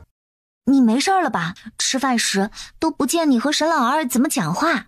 哭过了就好了，就是现在看着他有些别扭，那会儿的形象估计惨不忍睹，今天真是丢脸了。没事儿，谁还没有过脆弱的时候？发泄完就好了。若是他以后敢因此笑话你，我第一个揍他。但愿他能共情，以后吵架时不拿这事儿来戳你心窝子。算了，不指望男人明白，过了这次我也不再害怕这事儿了。哎呀，不说这事儿，说说咱们接下来的打算。刚才你们听到没？阿姑说绸缎庄有2家是她的。这古代女人出嫁，但凡家里条件好的都是有嫁妆的，田产或铺子什么的。像我们这样就带些香笼嫁进大户人家做正事的，估计是头一份儿。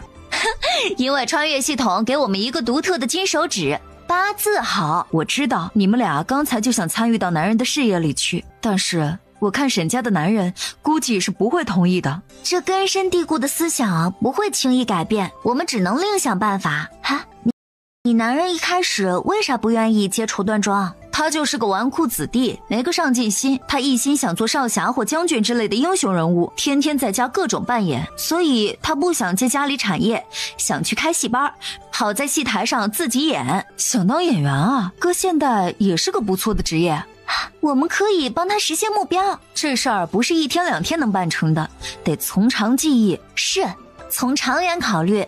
我们仨虽然凭借好命进了沈家，但是没有嫁妆傍身，若想在这府上说得上话，以后不被拿捏，还得有点价值才行。咱们没有资本，可以人才入股啊。对，我也是这想法。咱们从阿姑身上入手，她有钱有铺子，我们搞定她，再联合一起搞定府里的男人。都说婆媳是仇人，你看有多少婆媳能好好处的？这古代的更是，婆婆上辈子吃了媳妇儿苦，下辈子就想要从媳妇儿身上找回来。你赶紧换好你想穿的衣服，咱们就不要想着她是婆婆，想着她是投资人，身份一变，立场不一样了，不就很多事儿都能忍了？一切看在钱的份上，我们要和别的穿越者不一样，不要想着斗婆婆，想着怎么改造她。东哥，我好看吗？这带出去不知得有多少人盯着看。东哥，你今天要出门吗？那你出去了要想我，办完事儿早点回来。我要去阿姑那里侍候了，先走啦。东哥，这秋千真好。哼，高冷男神不照样拿下，满满的成就感。大嫂子好，二妹妹这是。求求大嫂大人大量，放过我小娘，我们都是小户人家出生的，不过是为了在这府里求生存啊。等等，什么放过你小娘？我做什么啦？我说错了，都是我小娘不好，先对嫂子出言不逊，但请嫂子不要和我娘计较，她只是一时糊涂。这招娣妹子看来也是被他娘荼毒了，分不清状况。二妹妹，你这话才是糊涂。你娘的事情和我没有关系，是她自己说话没分寸，又不分场合，拎不清自己身份，什么该说，什么不该说。你要求，也是去求你父亲和母亲。他得罪的是主母，要关他的是你父亲。大嫂子，你就行行好。你们没来之前，我和我娘在府里好好的，从来没有因为说错话被罚过。如今已经被罚了2次了。我看你2次都想拉着你小娘，以为你是个明事理的，不曾想你也是个拎不清的。这跟我们来了有关系吗？只能说之前沈夫人好脾气，你小娘也没在雷点上蹦跶。什么雷点？真是会抓重点的，没救了。你别管什么是雷点了，你找错了人，我什么也没做。而且我告诉你，只要人不犯我也不会主动挑事儿。让你小娘以后管好嘴巴，少说话，就不会挨罚了。屋里，孙姨娘眼巴巴地看着他。怎么样？我都和你说了，这事儿找大嫂子没用，你非不信。怎么会没用？你看她一天嘴巴巴巴的，很是会恭维会撺掇，只要求得她同意帮忙，一定可以成的。娘，你说大嫂凭什么会帮你？是你给了她什么好处，还是你对她来说有什么帮助？是你先对人家说话不客气的。我常说让你学着点赵姨娘，少说话，你总是不听。刚大嫂子也说了，你都是乱说话才得了这结果。我学她，天天一副死气沉沉的样子，能讨得了你父亲的欢心？不想和他娘再争辩了，反正就是油盐不进。比起别家做庶女的，他们的日子过得好多了。就是他娘那思想，总想着以卵击石，想凸显自己的与众不同，拼命在父亲跟前显眼，惹得夫人不快。在大户人家生活，能不树敌就不树敌。另一边，刘婉云边走边想，这沈家的2位小姐看起来也不是那种品德败坏之人，倒是也可以一起改造一下，到时候帮他们找个如意郎君，以后经常往来，彼此互帮互助。自家的弟弟小了些，关小雨有个师兄，可以算个人选。张馨月好像有个哥哥，也可以做个人选。这事儿回头和他们2位商量商量。刚好关小雨和张馨月也来了。给3位少夫人问好。你们仨先坐旁边，好生学着，待会儿我再给你们说你们接下来要干嘛。这个酸萝卜老鸭汤给换掉，做猪腰枸杞汤。这刚新婚的小年轻就是精力旺盛，负责管理园子的林婆子上前噼里啪啦说了一堆，园子里今天哪块要打扫，哪块要除草，哪块要施肥等。行了，不用讲那么细，你该干嘛干嘛，有特别的事儿再禀报。这是账房送来的，昨天的府里开销和今日的预算，让库房的支银子给他们吧。这也是各房里报上来需要添置的物件。还有，天气马上热起来了，府里各位主子的衣服也该做新的了，就跟那处理公务似的。好家伙，县令夫人送来帖子，说是10天后要办个百花宴，请沈夫人携家里女眷都去。沈夫人又亲写了回帖送走，总算将一早的事情处理得七七八八了。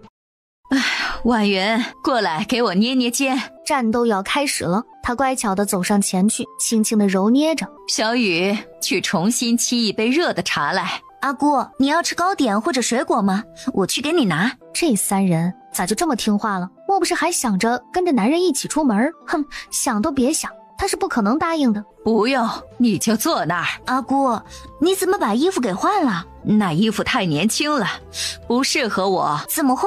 显得你那么好看，阿温见了你眼睛都挪不开了。没规矩，大气儿到我头上来了。还有你们打扮成这样，哪里像大户人家的夫人？阿姑，你就说你今早上那装扮好不好看？你喜欢不喜欢？我们这装扮好不好看？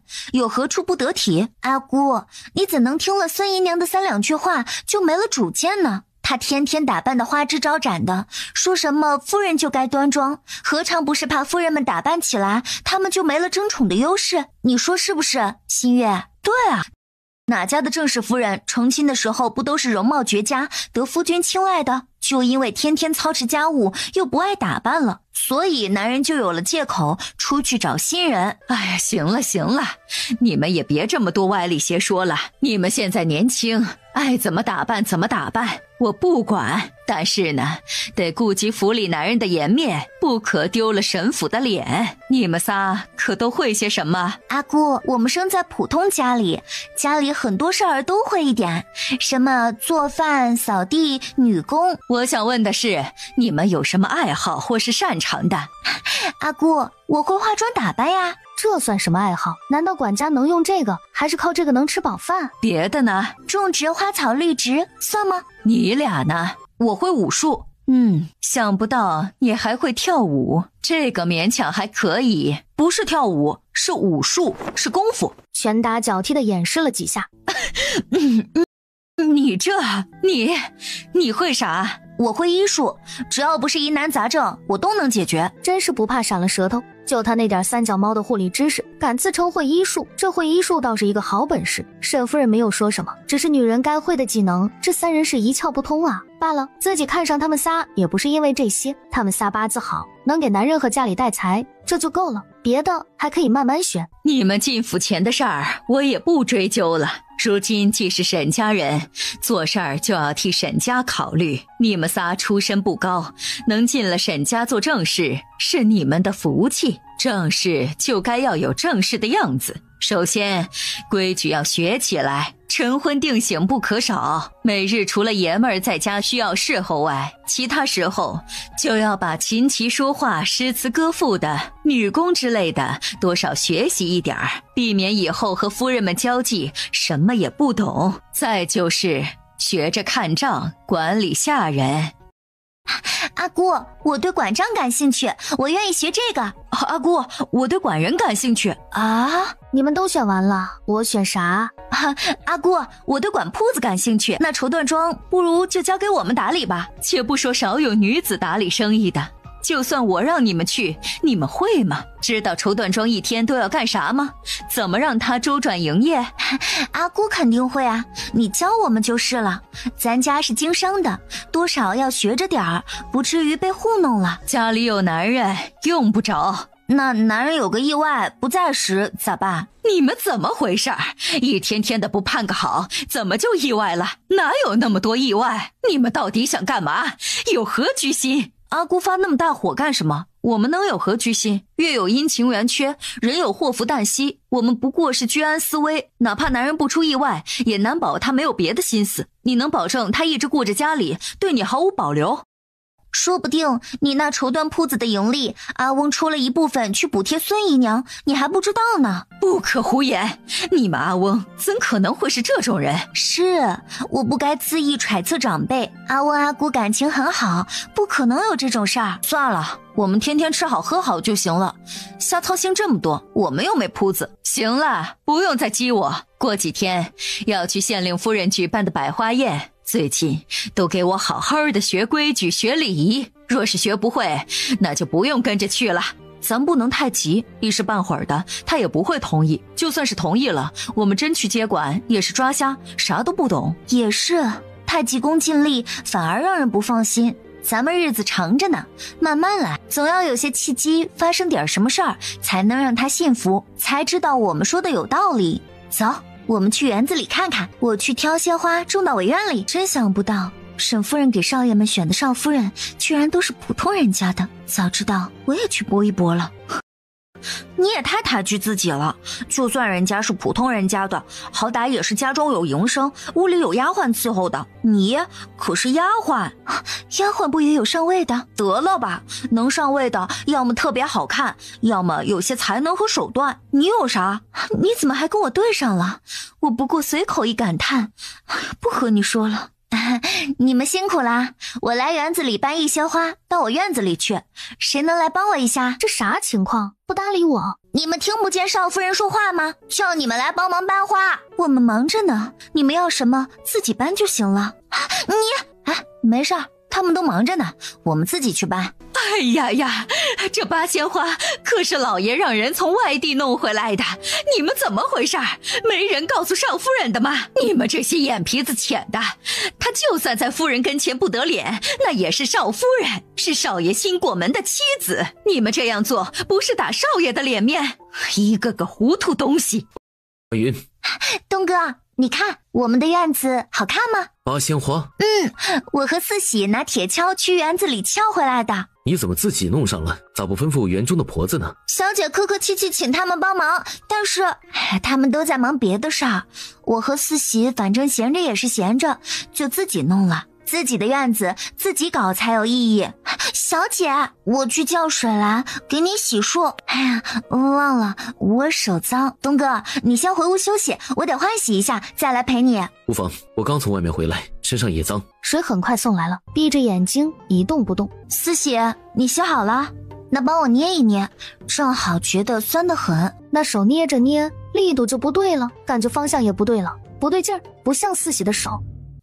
东哥，你简单一裹就往卧室去。东哥，天还没黑呢，你没漱口，也没有洗澡，不行。只好起身去了隔间。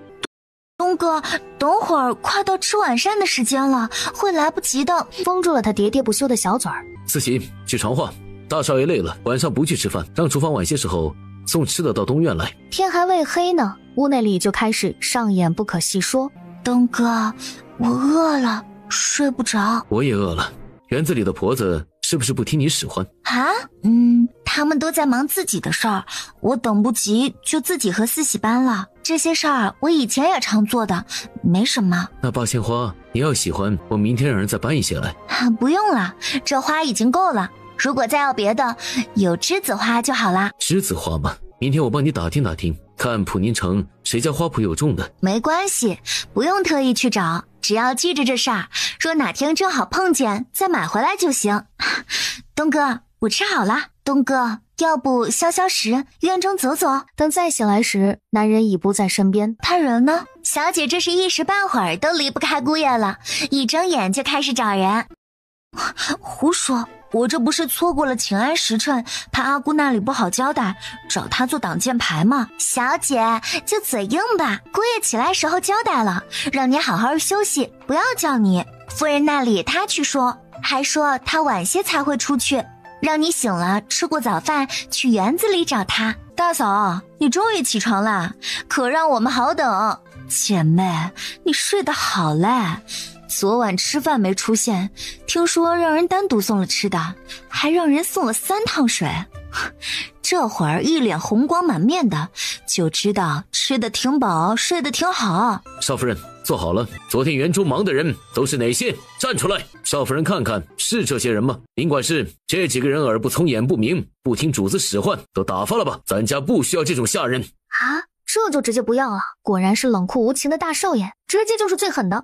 我们知道错了，求大少爷开恩，不要赶我们走。求大少爷开恩，怎么罚我们都行，不要赶我们走。少夫人，你就行行好，替他们说2句好话。他们眼皮子浅，不懂事儿，罚一罚就好了。若是把他们赶出去了，这生计就成了问题了。哎呀，求求你了，少夫人。东哥，他们也没做错多大的事儿。给你们发银子是让你们替主人干活的，不是让你们来摆谱的。认清自己的身份，神府绝不容许有以下犯上之人。对，重新挑一批听话的人进来。大少爷开恩，少夫人开恩，我们认罚，求你们不要赶我们出去。东哥，你消消气，给他们一次机会吧，留下观察1个月，若是还犯错误，无论大小何事，再直接撵了，你看可行？你太心善了，所以他们才觉得你好欺负。不会的，人与人之间都是相互的，我体谅他们，他们必不会辜负我。若是他们真是不知好歹的人，那之后再打发也不迟。总之，机会就这一次，2位弟妹，你们说是不是？我们听大嫂的，你说怎么办就怎么办。你们怎么看？自然听大哥大嫂的，听大哥大嫂的，那就听你的。都起来吧，大少爷同意不撵你们了，赶紧去干活吧。谢少夫人，大人大量。不撵出去可以，但是这个月的月例就没有了。东哥，行了，罚1个月让人家怎么活？要罚就罚半个月的就行了。行，听你的。没事了，让他们去干活吧。这府里的事儿不是一向夫人做主吗？今天怎么大少爷来过问了？唉，你怎么一大早来了？婉云呢？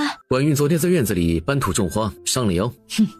你就护着她吧。母亲，她是我妻子，我自然得护着她。祖父常教导我们，沈家的男子一定要对家里的夫人好。女子是水做的，是财运，若是让自己的女人哭，那财运就哭跑了，内宅安宁，家和万事兴。给你一说什么就是你祖父说，祖父说，他把这些交给了你，咋不管管他儿子呢？咋还同意给你父亲纳妾呢？当年的事我不清楚，但是祖父一直未纳过妾，至于父亲纳妾，总得是母亲同意了他才会。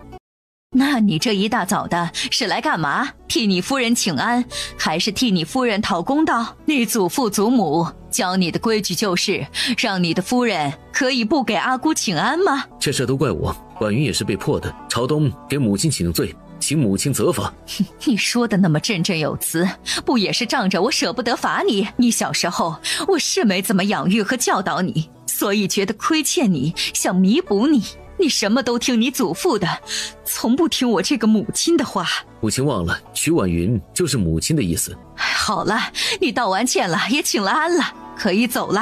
母亲，婉云昨天在院子里想着搬些花，却没有下人听她使唤，还请母亲既入了沈府做正室夫人，早晚都得长家，要想下人臣服，自己就要有点手段。这事儿我管不了，那就是让他们自己随便处理。于是就有了后面在园子里惩罚那些人的事。回到东院，今日我算是为你立了威，但我不能随时在府里护着你，日后还得靠你自己。这些日子你就好好的跟着母亲，学习管家的本事。双手抱住了他的腰。东哥，谢谢你。结婚不过3、4日，这个人却无时无刻的在护着自己，不感动是假的。虽然秉着既来之则安之，得过且过的心态，但有人这么用心的对自己，刘婉云的心到底是起了涟漪。东哥，我真是太喜欢你了。那你下次看见长得好看的男子，还要目不转睛的看，还要去打听人家吗？啥？我啥时候目不转睛看男人了？还打听人家？东哥，你在说什么？如此温情时刻，沈朝东也就没再揪着不放了。男人们都出了门做事去了，刘关张3人又聚集到了一起。这日子会不会太舒坦了些？现在多好啊，有男人养，有大院子住，有佣人伺候，该享受就享受。说不定就是老天爷看我们过得太苦，让我们来改善生活的。我是赞成新月的想法，该享受就享受，因为这种日子一定不会太长。一天天的不盼个好，往往事实就是如此，好的不灵，坏的灵。园子里就来了人，大小姐若楠带着一个嬷嬷。3位嫂嫂，这是容嬷嬷，是母亲专门找来教习礼仪的。见过3位少夫人。容嬷嬷好。请3位少夫人谨记，下人问好的时候，主子不必如此客气答复，与身份不符。啊，这就开始了？给你脸你还不要了？那以后和容嬷嬷说话也不用客气了。少夫人不用对我太客气，关于规矩上的问题，若少夫人们做得不好，我也是会直言不讳的。这人太死板了，3人均在心底叫苦，这后面要有段日子不好过了。不知这每日都要学些什么，在哪里学？大嫂子，夫人本是让我小娘带了容嬷嬷来，每日陪着嫂嫂们练习的。刚好我小娘今日早起时受了凉，觉得头痛，一时来不了，所以让我来的。这练习的地方，嫂嫂们自行决定，是在园子里的静心斋，还是回3位嫂子谁的院中？那就静心斋吧，吃过午饭就开始。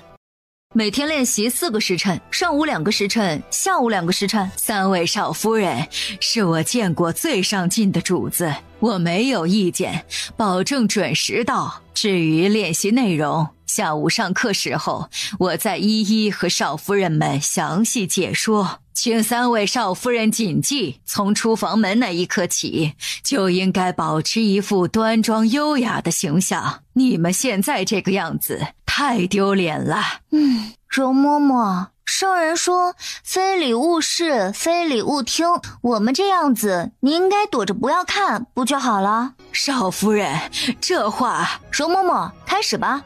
作为有教养的女子，首先站要有站相，坐要有坐姿，请3位少夫人谨记。刘婉云斜靠在椅子扶手上，关小雨插着腿，张馨月翘着2郎腿。请嬷嬷先给我们示范一下正确姿势。3人很快就学会了，下一秒3人就又换成了自己舒适的姿势。请3位少夫人注意仪态，调整好坐姿。容嬷嬷，下面学什么？你继续。请3位少夫人注意仪态，端正坐姿，每一项都做好了，老奴才能继续教下一项。我们已经学会了，你赶紧教下一项。我们学会了，这会儿缓一缓，去公众场合时定然按照你教的做。请端正坐姿，老奴才能继续。真是个犟种。容嬷嬷，你天天拉着脸，累不累？少夫人，请不要岔开话题。容嬷嬷，你在家里也这样不苟言笑的吗？容嬷嬷，你有孙子了没？你孙子看着你害怕不？请少夫人认真学习，不要随意打听老奴家里情况。这人也太会给自己加戏了，怎么就成打听他家里情况？明明他们就是在调侃他，开他的玩笑，难道他以为是在关心他？容嬷嬷，我们没别的意思，就是想和你说笑。你上课太一本正经，不好玩。对，容嬷嬷，你知道吗？你的名字就让我想起一个人，那人也是教人规矩的，那人可严厉了，一言不合就要用针扎主子的手指尖。容嬷嬷，容嬷嬷第一次觉得，怎么会有如此话多的女子？往常那些大户人家的小姐都是笑不露齿，话不多说，小门小户没见过世面的女子更是谨小慎微，见着她们这种娇媳嬷嬷都是规规矩矩，怕得要死，说什么就是什么，从来没有人和她说笑，也没有人质疑或者安排她怎样怎样的，她都觉得头有些疼。少夫人，这礼仪课学的都是规矩，怎么能闹着玩呢？哎呀，学的时候我们一定认真，学完了就可以放松放松嘛。你也不要一直这么绷着脸，多累啊，让我们看着也怕，学习都没有积极性了。若是3位少夫人还是这种态度，那我就没法教了，我只好去向沈夫人辞去这份差事。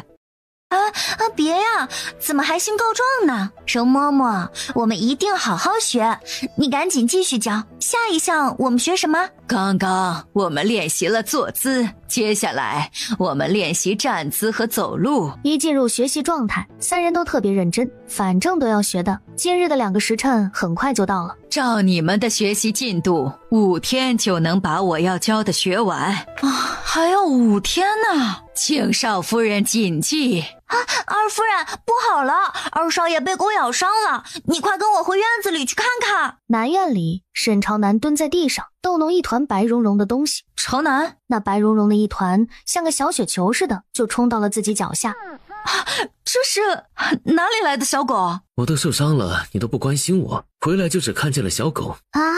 莫不是被这可爱的小雪团咬的？我看看伤哪里了，严重吗？这里除了一条红印，像是被狗爪划拉的，其他啥也没有。若是自己再回来得晚10分钟，估计就看不出来了。就这？对呀，当时可疼了。看着好像挺严重，会不会伤到里面骨头了？他便用大拇指使劲地按了下去。那你怎么这样呢，娘子？你要谋杀亲夫吗？娘子，这只小狗你喜欢吗？我派人专门全程去寻的，纯白色的，才2个月大。我不知道你以前养的狗什么样，但这只，我想和你一起把它养大，可以吗？不可以，不能养在院子里，去把那狗送到园子里去。娘，不可以。小雪球见来人不善，吓得直往关小雨的裙摆下钻。阿姑，这狗才2月大，需要人小心照顾着，不适合放养到园子里。我会派下人去照看的。阿姑，我想养它。不行。娘，我已经长大了，你说过的，我长大后就可以养猫养狗的。男儿，你一直以来就最听娘话的，这次怎么就不听了呢？我是为你好，这狗养在院子里多不卫生，多不安全呐！你小时候差一点儿。小时候的事情都过去多久了？我不是现在好好的吗？娘，我都已经长这么大了，你能不能不要再管那么多了？真是娶了媳妇儿就忘了娘，才成亲几天，你们一个个的就不听我的了。我们怎么就不听你话了？这儿媳不就是听你话娶回来的吗？而且这狗是我专门买回来给小雨的，你若带走了，那不是让你儿子说话出尔反尔？小雨，你怎么能抱进屋里呢？小雨，这阿姑对他儿子的控制欲那不是一般的强。娘呢？怎么不来吃饭？你们的娘突然觉得身体不适，没有胃口，晚些再让厨房送些清淡的食物去吧。吃过晚饭，我们去阿姑跟前侍候她。吃过晚饭，我们去阿姑跟前侍候她。你们去，我也去。我会一些医术，我去给阿姑看看，到底是身体哪里不适了。若真有问题，早发现早治疗。却被拒之门外了。少爷们都长大成亲了，夫人应该放宽心，学着放手了。老话说，儿大不由娘，你过问的太多了，反而影响母子感情。我倒是想放手啊，可你看看那3个儿媳，哪一个像是懂事的？啥也不会，就知道哄得我儿子替他们出头。我真是命苦啊！当初我做儿媳的时候，沈长福要是有像他们一半的心护着我就好了，我也不至于过得这么累，啥事儿都要操心。夫人，你就是太要强了。说我睡下了，明天晨起再来请安。3位夫人难得如此懂事，夫人正好传他们进来，好好立立规矩。算了，我现在谁也不想见，反正已经请了容嬷嬷来教他们了，她定会帮我好好出那口气的。听说阿姑睡下了，便也不强求，直接走了。屋里沈夫人听见丫鬟回报说人走了，她又觉得这3人太敷衍，连装一装的样子都不做作，心底更来气了。沈老爷因为他身体不适，晚上也不来他房间了，一晚上翻来覆去的睡不着，好不容易挨到快天亮时，刚迷迷糊糊睡着。阿姑，我们来给你请安了。阿姑，你起床了没？我们来侍候你起床梳洗。阿姑，你早饭在屋里吃还是去膳堂？我去让厨房的准备。阿姑，阿姑，容嬷嬷说了，侍候阿姑早起是做儿媳的应尽之责。阿姑，我们今日要是没做到，容嬷嬷定会嫌弃我们不可教也。阿姑，这个时辰该是起床了，我们侍候了你，还要去听容嬷嬷上课呢。这3人莫不是来索他命的？哎呀，王嬷嬷，你让他们进来。阿姑，你脸色怎么这么差？是身体哪儿不舒服吗？说着就上手给他把脉。哎呀，阿姑，你这身体亏空得很呀，劳累过度，又忧思忧虑的，昨晚肯定没睡好吧？一听这话，不就是自己现在的状态吗？这小妮子还真会看病呢。阿姑，是不是觉得现在头昏脑胀的，浑身无力？我这病严重吗？还好发现的早，阿姑，你放心，有我在，定能帮你调理好。只是什么？阿姑若想彻底治好，得吃上3天的药，然后诸事不离，每天吃好睡好，坚持3天，保证啥问题都没了。只要3天吗？对，只要3天，但必须是除了吃药就是休息，什么事儿都不要做，不要想。只是这3天府里的事情交给你们仨，能处理好吗？阿姑，你就不要起床了，你躺好，等我去给你接药，服了药你就好好的休息。至于管家的事儿，阿姑，管家的事儿我们仨太年轻，又是新来的，府上的事儿不熟，下人们也不一定听我们的，不如交给2位姨娘，然后在一旁跟着学，也就3天而已，正好还可以检验一下姨娘们是不是有什么别的心思。孙姨娘还在闭门思过，那就辛苦赵姨娘3天。王嬷嬷，你去给赵姨娘传话，就说我说的，这3天府里的事儿由她协助3位少夫人管着些。阿姑，我们晚上再来给您请安。这3日请安也就免了，你们管好府里就行。新月，你给他吃的什么药？没什么问题吧？信不过我还是咋的？我给他吃的就是安神助眠的，吃了这3天，保证他睡得好好的。这一睡好了，精气神什么的啥都好了。行，信你。那我们接下来就去会一会赵姨娘去。若男一进屋，小娘，你怎么了？走吧，去给夫人请安。王嬷嬷怎么来了？是夫人已经起来了，有什么吩咐吗？哎呀，都是我的不是了，今日竟误了时辰了。赵姨娘不用着急，今日不用去请安了。为何？夫人有事出门了吗？夫人生病了，需要卧床静养，夫人让姨娘帮着3位少夫人暂管府上的事务。你和那孙姨娘虽说都是小门小户出来的，可你好歹是夫人母家的亲戚，这底气多少应该比孙姨娘足一些。你怎么总是这副畏畏缩缩的样子？依靠着夫人是没错，但你好歹争口气，压一压孙姨娘的风头，一天天的怕这怕那，你别以为夫人不知道，让你去监督少夫人们学规矩，你就装病。从今天起，你打起精神来，帮夫人好好的盯着。小娘，我们这是熬出头了吗？我们的好日子就要来了，是吗？傻孩子，最是这种时候，最是考验人。再坚持坚持吧，等你出嫁了，你才能有出头之日。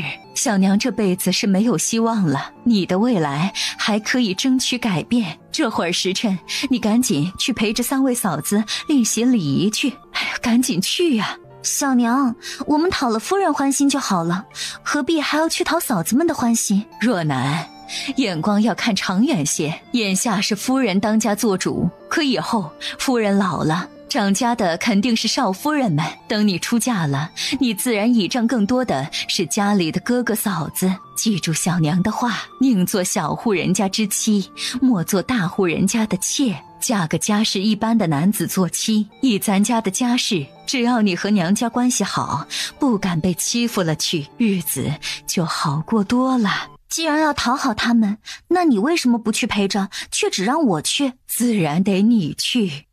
小娘这一辈子只能倚仗夫人和你父亲，你的哥哥们与我没有丝毫情分，而你不同，你是他们的妹妹，你和嫂子们感情好，哥哥那里就来往多了，这是你们之间的情分，自然得由你去维系。赵姨娘好。3位少夫人太客气了，请里面坐。进去坐就不必了，我们来找赵姨娘就是想给你说，夫人交代管家的事儿，我们仨肯定是做不了的。我们刚来，府里一切人事都不熟，更没有管家的经验，连规矩都还在现学，所以这几天管理府上的事儿就交给赵姨娘了。对，全交给赵姨娘，你也不用来问我们意见，我们仨最近还要好好学规矩。阿姑说了，得学好了，过几日的百花宴才会带我们去。最近就要辛苦赵姨娘了。3人说完就告辞了，说是急着去进新斋，容嬷嬷还等着他们，就这样走了。他们也太不按套路出牌了吧，寒暄一句都没有，这把担子就实实在在的全砸在了自己肩上。你是风儿，我是沙，你去挣钱，我来花，好姐妹啊，不分家。你想想那些网红，为了嫁明星嫁有钱人，还专门花钱去上名媛培训班，咱们这又不花钱，免费学。我们这是在职培训，学好了升职加薪。你们真是会安慰自己啊。容嬷嬷直接就开始教习内容，刘关张也不含糊，认认真真的学习。请少夫人谨记。好不容易挨过上午的2个时辰，终于到了吃午饭的时候。少夫人们多担待，平时这些事情都是夫人交代好的，我也不懂，只让厨房按照夫人的规矩做。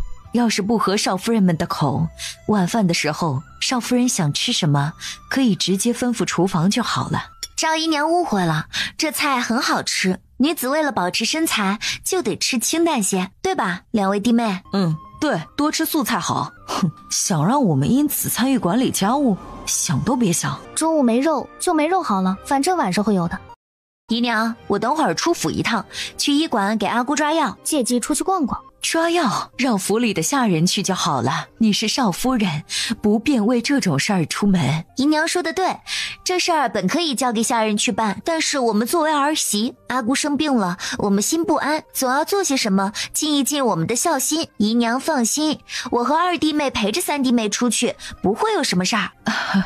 可这事儿我做不了主，还是去禀报一下夫人吧。姨娘忘了阿姑生病了，说了不让去打扰她。姨娘不必太担心，我们是去给阿姑抓药，很快就回来的。说完，3人就扬长而去。小娘，你去夫人院子里看过了吗？夫人是不是真病了？严重吗？我虽没进去亲眼看见，但找了一个平素能说上话的丫鬟问了，夫人确实病了，吃了3嫂子配的药，睡得十分安稳。王嬷嬷呢？守在夫人房里的。要不要我去和王嬷嬷说一声3位嫂嫂出府的事儿？暂时先不要说，这样吧，你也出府一趟。我也出府。赵姨娘将她拉到身边，凑到她耳朵的小声说了几句。这样做能解决问题吗？只能试一试了。唉，都忘了，这世界不能手机支付，更不能刷脸。我们也没手机啊，主要还是习惯没改过来。之前都是丫鬟跟着的，这会儿就我们仨，傻眼了。可以刷脸。啊？怎么刷脸啊？我们上次回门那天去过的店，还记得吗？当时沈老三说的。我们那天买了那么多，算是大主顾，掌柜的肯定有印象。而且咱们是沈家的女人，应该会给个面子。可是这样会不会很丢脸啊？出门钱都没有，还赊账。说不定这大户人家都是这样，毕竟谁出门带那么多银子？那银子死沉死沉的，又不像后来的现金，轻薄又不占地儿。你们掌柜呢？可以叫他出来一下吗？我们掌柜的午休去了，1个时辰后才来。客官有什么需要直接跟我说就是了。三人觉得特别尴尬，灰溜溜的出了门来。还找我们掌柜？找掌柜的来就以为能买得起？穿得像模像样的，却心术不正。算了吧，逛一逛就回去了，下次吸取教训。出来一趟不买东西，好歹吃个小吃喝个甜水什么的，就这样回去了，岂不太亏了？啊，快看，天香绸缎庄。你再看那牌子右下角有2个小一点的字审计。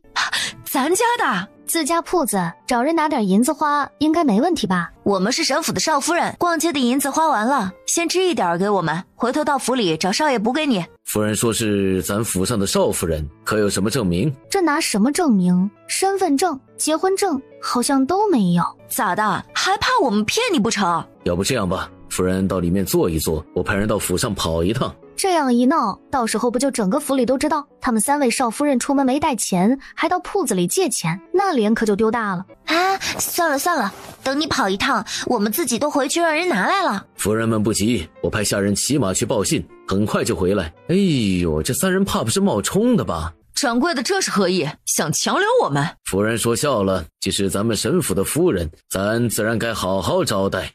来人，请3位夫人里间喝茶。这几个光有肌肉，脸是都不咋好看呢。快让开，让开！沈家的公子来了。这下好了，沈家少爷来了，就知道这3人是不是骗子了。相公，我在这儿。沈朝北，看看你家这些下人怎么对待我们的。让他们退下，是属下有眼不识泰山，得罪3位少夫人了。不怪掌柜的，他是不认识我们，所以把我们当骗子了。大嫂，你们怎么来这儿了？我们出府本是要去医馆给阿姑抓药的，结果出门发现忘带钱，就想着到自家铺子借一点。娘生病了，怎么让你们出来抓药？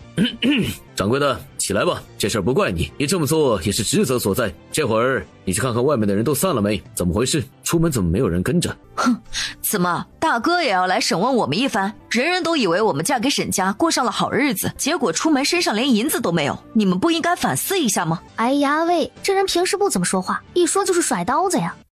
我以为你沈老三的名号多响亮，结果啥也不是，报了你名儿都没人搭理我们。我回去再和你说啊。刘婉云可不敢这会儿解释，若是他们得知自己有1匣子银子没带出来给他们花时，估计矛头立马就变了。他俩能当着这3个男人的面把他给撕来吃了。昨儿个才给了自己1沓银票，说是自己的私房钱，还说过段时间给他买2个铺子当做他的嫁妆，看在钱的份上，他怎么也得给男人在外面一点面子。沈家的3个男人便各自领了自家女人回了府。这夫人刚一生病，少夫人就跑出府，还被3位少爷给抓了回来。这才成婚几天，如此不把夫人当回事儿。小门小户的，就是不懂规矩。你守着门口，不要让任何人进去。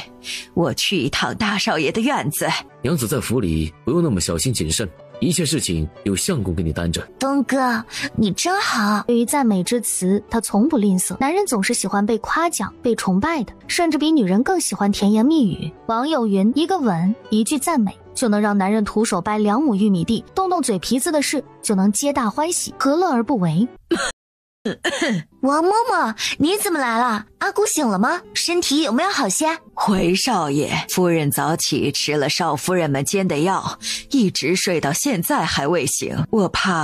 我想请大少爷再找个大夫看看，毕竟3少夫人年纪轻，医术可能欠缺一些，万一……拿了我的牌子去请城里的谢大夫来看看吧。相公，我们叫上2弟、3弟一起去看看阿姑吧。大嫂，你什么意思？3弟妹，急什么呢？这话又不是我说的，我和你们大哥就是说去看一看，又没怀疑什么。怀疑什么？我难道敢在阿姑的药里动手脚？我还没那么傻。再说了，煎药的时候二嫂和我一起的，要是有问题她也脱不了干系。我就在旁边看着你弄的，啥也没动手，你可赖不了我身上。别是医术不过关，又要硬充能人，吃错药可是要人命的。这3人不是一向挺好的吗？怎么一下子就剑拔弩张，各自为营了？而且这事儿好像也没那么严重吧？娘子，别激动嘛，去看看不就好了？咱们清者自清。哼，你这话就是摆明了不相信我。看就看，若是没事儿，你们通通都给我道歉。娘，你醒醒，醒一醒。沈夫人缓缓地睁开眼睛。怎么回事？可是你们父亲出事儿了。娘，你说什么呢？父亲好好的。那你们一群人这副神色，守在这儿干嘛？莫不是以为我怎么了？阿姑，你觉得舒服一些了吗？身体可有哪里不适？没有不适，觉得精神也好了许多。看不出来，你还真有点本事。哼，阿姑还是别太信我，小心把你医死了。娘子说什么气话？你是天底下最善良最美丽的女子。起开，等谢大夫来了，看完阿姑我再和你说。现在什么时辰？你们仨怎么回来了？回夫人，这事儿怪我。夫人病了，3位少夫人要亲自出府去抓药，我担心的不行，既怕夫人的病有什么差池，又怕少夫人们出府后的安危，就擅自做主，让若男去通知了3位少爷。你们，谢大夫来了，夫人怎么样了？夫人，你怎么一下就病了？夫人，你总算醒了。留下1、2位陪着就好了，其余的人请到外面候着。沈长北和我留下，你们都出去等着。没事儿，你也出去吧，我留下。现下被赵姨娘一顿操作，他们3人出府抓药，皆因一片纯孝心，还有自家男人做背板，估计挨训都免了。小娘，大嫂子会不会怪我？不会。白莲花，道歉。姐妹，你这戏瘾不是一般的大，颁个奥斯卡女影帝给你，行不行？对不起，3弟妹，对不起，之前是我们说话不当，你大人大量，不要计较。咱家有个女大夫，真是厉害了。老3，你可是捡着宝了。那是我娘子天下第一厉害。娘子别理这群人，他们都是狗眼看人低，不和他们一般见识。谢大夫，劳烦你再帮我看看，我那儿媳上午给我吃的药方，可还能接着吃吗？都看了看，然后表示没有问题。不需要换方子吗？不必了，就用少夫人开的方子就好，吃上3天就没事了。你再多管几天，让夫人多休息一阵。赵姨娘若是觉得管不好，那就直接让婉云他们3人管。对，就让小雨和大嫂他们管，反正早晚要学着管家的。要是有什么处理不了的，再去请示母亲。怎么回事？咋还给揽活呢？招呼都不打的。不，我们最近还要学习礼仪呢，没有时间管家，我们也没管家这个本事，让赵姨娘多管一阵。家务事干得多，又累又不讨好，谁爱干谁干去。吃过饭，沈老爷自己主动回了沈夫人房间，就寝时轻声问：你是不愿意管家，还是害怕管不好？都有。今天你们是自己要出府抓药吗？还是赵姨娘叫你们去的？当男人稀罕你时，啥都能帮你想周全了，不稀罕你时，上吊了都还以为你荡秋千。是我们要去的，赵姨娘还劝我们来着，让下人去就行。是我们想尽一尽孝心，在家的时候，我爹娘若是生病了，我都是亲自去给他们抓药。虽然到了沈府，有这么多下人可以差遣，但总是觉得自己去办更放心。娘子有心了，慢慢习惯吧，不用事事都亲力亲为的。不过赵姨娘那里还是少和她来往些。因为2位姨娘的存在，母亲才脾气不好，经常和父亲闹别扭。虽然她表现得很疏离，实则还是很在乎自己母亲的。好的。娘子，今晚这么迫不及待了吗？她主动送上吻。相公，你等等，咱们玩个游戏，今晚我来伺候你。相公，说好了，你要配合我，不能生气哦，帮你满意的。婉云，相公，折腾了大半宿，第2天自然是不能按时起床的。3人掐着上课的点，来到静心斋。阿姑早上好，赶紧开始上课吧。阿姑，这2天不处理府里的事务，是不是觉得轻松多了？瞧你们没出息的样儿，还不是因为你们仨没本事，只能交给赵姨娘。阿姑，你没发现阿翁因为你生病对你好了许多，生怕你再累了吗？阿姑，咱们女人不必那么要强，累的是自己。你们懂什么？这沈家的当家主母岂是随便一人就能胜任的？她一切事也就让她帮衬这2天。若是让外人知道咱家是一个妾室做主，不得笑话死了。主母还是你啊，府里的小事儿就让他去安排，大事儿还是你做主不就行了？什么是大事儿，什么是小事儿？反正吃喝拉撒的都是小事儿，你就负责决定处理对外交际，管理好钱就行了。多余的时间你可以做点自己喜欢的事情。阿姑，昨儿我们路过咱家绸缎庄，那生意可好了，咱们过几天不是要参加宴会吗？要不要做一身好看的衣服呀？唉，这儿媳也就这点出息，这个自然是要的。下午就让绸缎庄的掌柜来一趟，给大家都做一身新衣服。阿姑，要不给容嬷嬷也做一身吧，算是感谢嬷嬷对我们仨的尽心教导。这个自然，不用你说，我也是会安排的。太好了，有新衣服穿了。唉，这儿媳也太小家子气了，有个新衣服都能高兴成这样。给夫人少夫人们请安。你们年轻眼光好，去挑选吧。吴掌柜，有带衣服样本来吗？有，自然有的。没有其他样式的吗？就这些了，不知少夫人想要什么样式的？你看看这个能做吗？这个做是可以做，不过这是什么奇怪的样式？胸口还露一块，丢不丢人？哎呀，阿姑，咱们做绸缎庄的思维不能固执，得有新意，要创新，这样才能引领潮流。话是没问题，但你这造型未免太出格了些，你还是在吴掌柜的样册里挑几个款吧。阿姑，你思想太古板了，这衣服就领口露了一点，再说了，不还有披肩吗？能遮住的。吴掌柜，这布都多少钱一匹啊？价格不一，普通的几两，贵的几十两。我那天看咱铺子生意挺好，一个月能卖不少匹吧？天香绸缎虽是沈记绸缎庄新开的，但是因为出的成衣款式多，样式又好看，生意一点不比先开的几家铺子差，一个月能卖1000匹左右吧。1000匹，一匹平均10两，那就是1万两银子。Oh my god！ 可是沈长富每个月让账房送来的却不到吴掌柜说的一半，这让他心底很不是滋味。阿姑，我选好了。行，你们仨就下去量尺寸吧。这次的衣服吴掌柜可得用心做，我们要去参加县令夫人办的百花宴的，做得好看了，也算是给我们绸缎庄做宣传了。这县令夫人办百花宴，城里不少夫人小姐都回去，那几家绸缎庄应该都很忙吧，所以才派了你来。回夫人，天香绸缎庄虽是新开的，但是青出于蓝而胜于蓝，生意比最老的2家好很多。那2家的布料和款式都不够新颖，那2家店铺是有许多老主顾，售卖的是简单大众的款式，经济实惠的布料，主要是服务于普通家庭。后面的谈话就没什么意义了。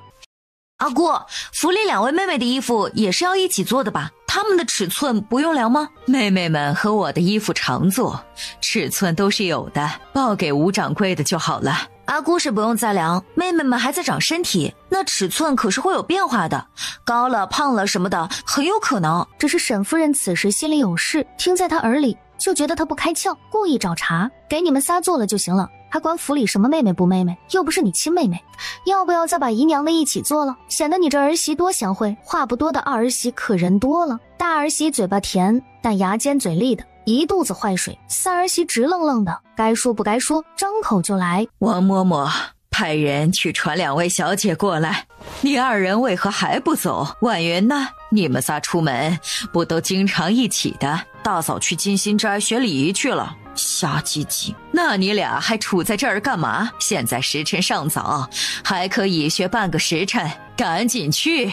大少夫人吉祥，那天的事是吴某眼皮子浅得罪了，幸得少夫人大人大量，不予计较。吴掌柜言重了，你也是无心的，不怪你。这画稿我留着也没用，玄似吴掌柜可以参考一下，发挥一些灵感，用一些轻薄飘逸的布料，做一些新颖的适合夏天的款式，或许会成为当下的时兴。到时候我和另外2位少夫人参加宴会时就帮你宣传。然后便走了。走吧，回去有的忙了。大嫂，你们这是要逛园子吗？对，趁着夏天还没来，天还不热，出来赏花。大嫂是要去静心斋吗？是，咱们可以一起走一段。过几天仙灵夫人的百花宴一定会有很多品种的花欣赏，可以大饱眼福。只是这种大场面我都没经历过，到时候你们可得提点着我们仨一些。之前是去过几次，今年不一定会去了。为何？母亲还未曾交代让我们准备，想来今年是不带我们了。这不是还有几天呢？阿姑不是这2天生病了吗？可能没来得及和你们说。对了，你们刚才不是从厢房过来吗？应该是去量了尺寸吧。吴掌柜的今天来就是为了给我们做参加宴会的衣服的。大嫂，听说女院里搭了秋千，还将园子里的八仙花搬了不少去，一定很漂亮吧？我们可以去看看吗？大嫂，我很佩服你呢，会养花，我院里的花老是被我养死。招娣这人属于有口无心之人，并没有什么坏心眼。我更佩服你呀，把花养死了都还继续养，多有毅力呀！哎呦，我哪有大嫂说的那么好？算了，何必与这种没心没肺的人计较。好了，我要去静心斋了，你们慢慢逛。招娣，你说刚才大嫂拿了什么给吴掌柜？搞笑，真是搞笑。你要想知道刚才为啥不直接问大嫂，我又不是火眼金睛，你都没看清，我咋看得清？大户人家的庶女难免心思多一些，不过都是为了生存。这些基本的礼仪我都讲得差不多了，还需要少夫人们时刻记着，日常多加练习。剩下的2天就教你们一些插花、煮茶等技艺。当然，这些东西不是一时半会儿能学透的，只能教个样子，还得你们自己仔细揣摩。娘子，没有什么要和我分享的吗？没有，你知道吗？我和大嫂、3弟妹一起落过水。小雨，这么糗的事就别说了。这有什么不好说的？是不小心落水，又不是想不开跳水。不过我们仨还真是有缘分，竟然在元宵节那天一起落水里了。现在想想真是好笑。你们仨不会是在玉带桥掉的水吧？你怎么知道？你们那天也去了吗？是，我们也去了。那天玉带桥有灯会吗？我们不光去了，我们还……后来呢？后来自然是被人救了。知道谁救你们的吗？不知道。若是知道了，我就以身相许了。还有你什么事儿？娘子，来，我告诉你，娘子当时可也这样想的。我当时不知道谁救的我，但是后来巧儿告诉我，那天救我的人有些像……不用怀疑，就是我。救上人来后，3人就走了。所以在醉仙楼看见韦帽下的关小雨，立马就决定是他。除了沈老二知道自己救的刚好是自己娘子，沈老大和沈老三是不清楚当时救的谁。你当时救人时可做过什么违礼的事？自然没有。那若你救的不是刘婉云，而是张馨月，你会嫌弃他而休了他吗？不会。在沈朝东的心底，既娶了人家做妻子，就要对人负责。你干什么？一个大男人凭力气大欺负女人，算什么本事？简直就是泼妇，这日子没法过了。不过就不过，我明天就回娘家去，给你的妹妹挪地儿。沈老三，你怎么说话的？还不去追？他咬了我，他还来劲了，不去。好得很，既然张馨月要回娘家去，我们明天也回去吧。既是一结金兰，自然得奉陪。和你的兄弟好好过吧。让你一天天口无遮拦，张嘴就来。娘子，你这是干嘛？都不过了，我留这儿干嘛？给你的心上人挪位置，我去偏院厢房睡。娘子，你别，我哪儿就有心上人了？你就给我胡乱按罪名。干什么？娘子，我错了，你别闹。谁跟你闹？让开！这屋里就一张床，我们6个人怎么睡？隔壁还有一个房间，让他们仨过去睡啊。咱们仨总算又住一起了，感觉回到了出租屋的日子。还是小雨的肩膀靠着更踏实，我这左拥右抱的是挺不错。就是咱们下次想聚一起，要不提前商量一下，找个宽敞些的地方。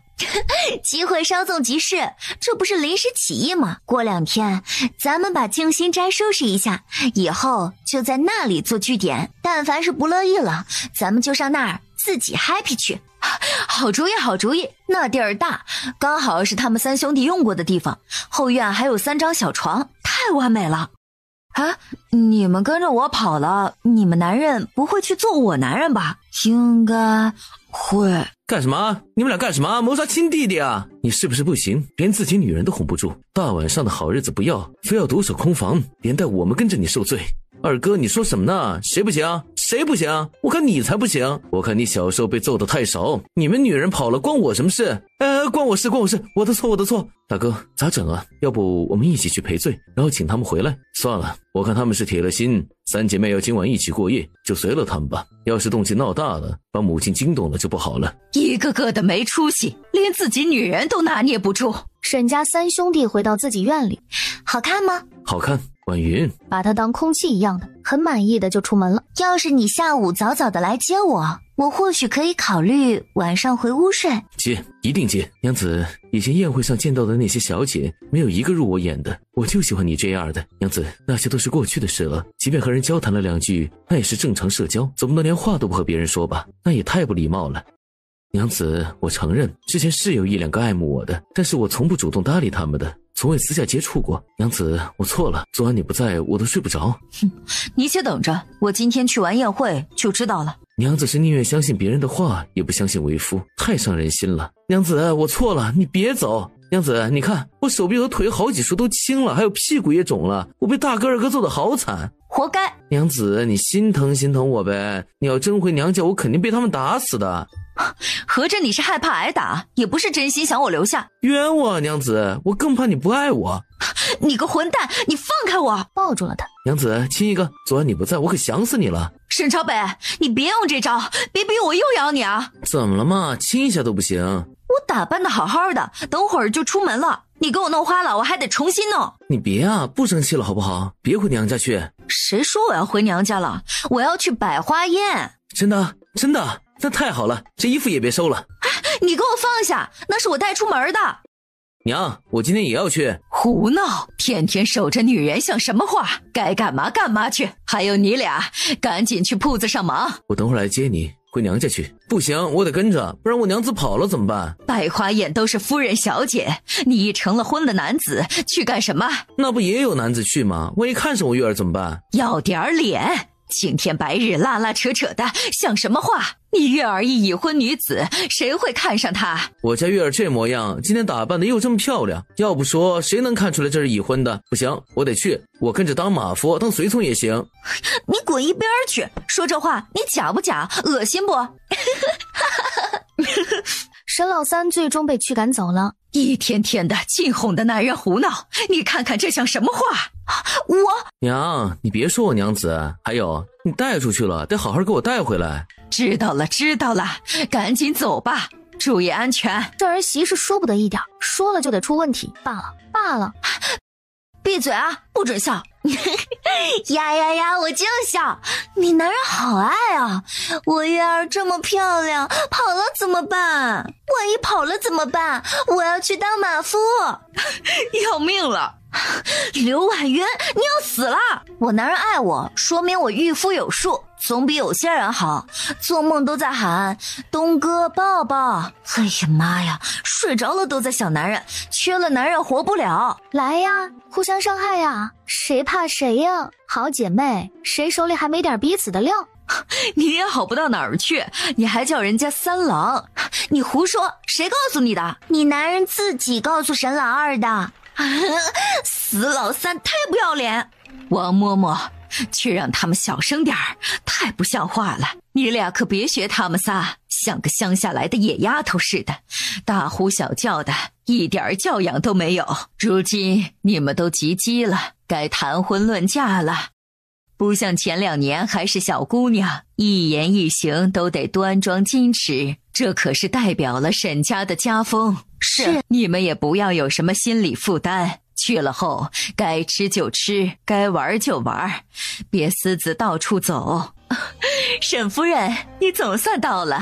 陆夫人，好久不见，是越发年轻了。你这都是怎么保养的？哎呀，沈夫人你太会说了，哪儿有什么年轻哦，都快满脸褶子了。哎，倒是你，今儿这一身衣服太好看了，衬得你像个大姑娘似的。沈夫人今儿这身衣服看着真是年轻啊，这是你们绸缎庄新出的款式吧？回头我们也去买2件。这是我儿媳妇儿给我挑的，非要我穿成这样。哎呦，这是沈夫人的3个儿媳吧，一个个的还真是标致呢。这打扮，沈夫人真是好福气。果然是人靠衣装啊，这一打扮哪儿还像是普通人家出来的小姐。这位嬷嬷说的可太对了，你这衣服一穿也挺像个夫人的。不可胡言，这是主簿夫人杜夫人。你这儿媳嘴巴是个厉害的。哎呀，不好意思，我还以为是陆夫人家的嬷嬷。杜夫人，你大人大量，原谅了小女子孤陋寡闻，没见过世面。我家是低就低，也不吃你家大米。你看不起就看不起，用不着当面嘲讽吧。你看不起我家世低，我还看不起你，像个狗腿子似的，跟在陆夫人身后呢。哼，果然是小门小户的，家教就是不好。这长辈说话哪有你这样插嘴的？沈夫人，你这儿媳可得好好调教调教。夫人说的是，我父亲也常教育我，做个有教养的人。聊天时要尊重他人，不可随意揭人短，更不可随意指责或挑拨别人家里的事儿。哎呀，杜夫人，你就不要和这小辈一般见识了。人年轻不懂事儿，说话没有高矮的。你大人大量。走吧走吧，咱们也别一直站在这儿说话了，到里面去。今年呐，陆夫人府上培育的那些花啊，比去年的还多，还好看。一起走，咱们老姐妹好好的唠一唠。谢夫人，你也请。我们这身衣服要是拍写真，那简直美爆了。是沈家妹妹吗？陆姐姐、郑姐姐、周姐姐，你们好，2位哥哥好。陆姐姐，她们是我的嫂嫂，这是大嫂，这是我2嫂，这是我3嫂。我就猜到了，看这打扮，应该是沈家3位少夫人。想不到我们眼光都如此好，喜欢的衣服都差不多，能和陆小姐喜欢一样的，那是我们的荣幸。我在家时就听若楠说了，陆小姐可是普宁城最会穿衣打扮的了。我啥时候说过这话了？少夫人太会说了，走吧，我带你们院子里逛逛。若楠，你过来。来都来了，开心点了。既然改变不了，那就接受现实。所以我何必去做那无谓的事儿，等着被安排就好了。这可不像我们招娣小姐的性格，不应该努力去争取吗？大嫂取笑我了，我有什么能力去争取？一个庶女，母亲也不得宠。别妄自菲薄，那赵姨娘给阿姑下药，不就是你撺掇的吗？大嫂说什么呢？招娣不懂。没事儿，招娣，我理解你。你小娘并不把你的婚事儿当回事儿，她只是希望你嫁个家境好的。不管你是做妻还是做妾，也不管你喜欢与否，会不会过得好。但赵姨娘不同，她有想法，也处处替女儿想。所以你故意在她面前说一些话，激起她行动，然后将老爷想把你们许给人做妾这事儿捅开，让夫人带你们出来，为你们做主说亲。大嫂，其实我没有证据，我只是猜的，因为你前段时间很不正常，加上你故意让你3嫂听见你和丫鬟谈话，我就觉得会不会你也是知道你父亲的这个想法，但你又是没办法，只好利用赵姨娘。毕竟如果没有人激励他，我估计他是不敢轻易去反抗夫人的。大嫂，你们这是……我是个恶毒大嫂，把我们漂亮的小姑子气哭了。大嫂，你说什么呢？对，就这样，多笑，笑起来多美。我看那郑家和周家的2位公子不时地往你这儿看，你觉得他俩怎么样？大嫂可别瞎说，那2位公子看的可不是我，是你们仨。你们这打扮，今日可吸引人眼球的很。你才瞎说，你个死丫头，我们都是已婚的女人，这话传出去，回家你3个哥哥得揍我们。我3哥都说了，3嫂打扮成这样，谁能看出来是个已婚的？沈家的少夫人性子还真是爽朗，可不是嘛？那嘴巴还厉害得很，沈夫人可有福了。我这3个儿媳，除了家世低一些，其他是没法说。前段时间也不知道谁那么缺德，给我们家3个儿子造谣，说身体有疾，就我这3个儿媳并不信以为真，愿意嫁来我家。3个孩子虽性子野了点儿，但都是实在的好孩子。沈夫人，你家公子都娶亲了，你家那2个女儿也该说亲了吧？哎呀，我那2个庶女，样貌才学和各位夫人的小姐们那是没法比，也不知有哪家夫人能看得上。我看2小姐倒是个安静的，看着不错。谢夫人家的儿子也是一表人才呢。你会什么？都学得不太好。哼，我不信啊！招娣会画像吗？这个，走，你给我们仨画一个。不会，我们得一直站这儿吧？应该是吧？这感觉一直傻站这里，还这么多人看着，太无趣了。要不回家了，让招娣帮我们画？啊，好像也是哈。你俩能不能别跟我争？等我画完了你们再来。行，你是大嫂，你先。妹妹，我来帮你研墨调颜料吧。这沈家的2位小姐关系挺好，挺和谐的，可惜是庶女。你看她俩这周身打扮，和那3位嫂嫂可差太多了。若楠，你想让招娣给你画像吗？给我画？可是你不是喜欢我做的那身衣服吗？我把它给你穿了，你来坐这儿，让招娣画。这个，他们不是都觉得你们姐妹俩的装扮还没3个嫂嫂穿得漂亮吗？你要换上那件，肯定惊艳所有人。这里没有人穿那个款式。她这衣服款式从未见过，是他们家新出的吧？挺别出心裁的，挺好看的。就是那领口的位置稍微露了些，那披风一扣也看不了多少，我觉得还行啊。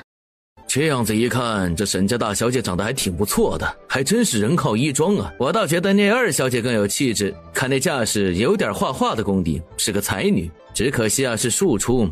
这位兄台就肤浅了，庶出咋的了？你看沈家那3位公子娶的还是普通人家的女儿，这模样这气质，加上这身打扮，看起来不比这些大户小姐差。别说啊，要我有沈家那家底，也不在乎娶的妻子家世如何，长得好看，自己喜欢就行了。收敛点儿，这不是我们那时代，你这样小心被说你水性杨花，不守妇道。有个人表哥马粪。表哥？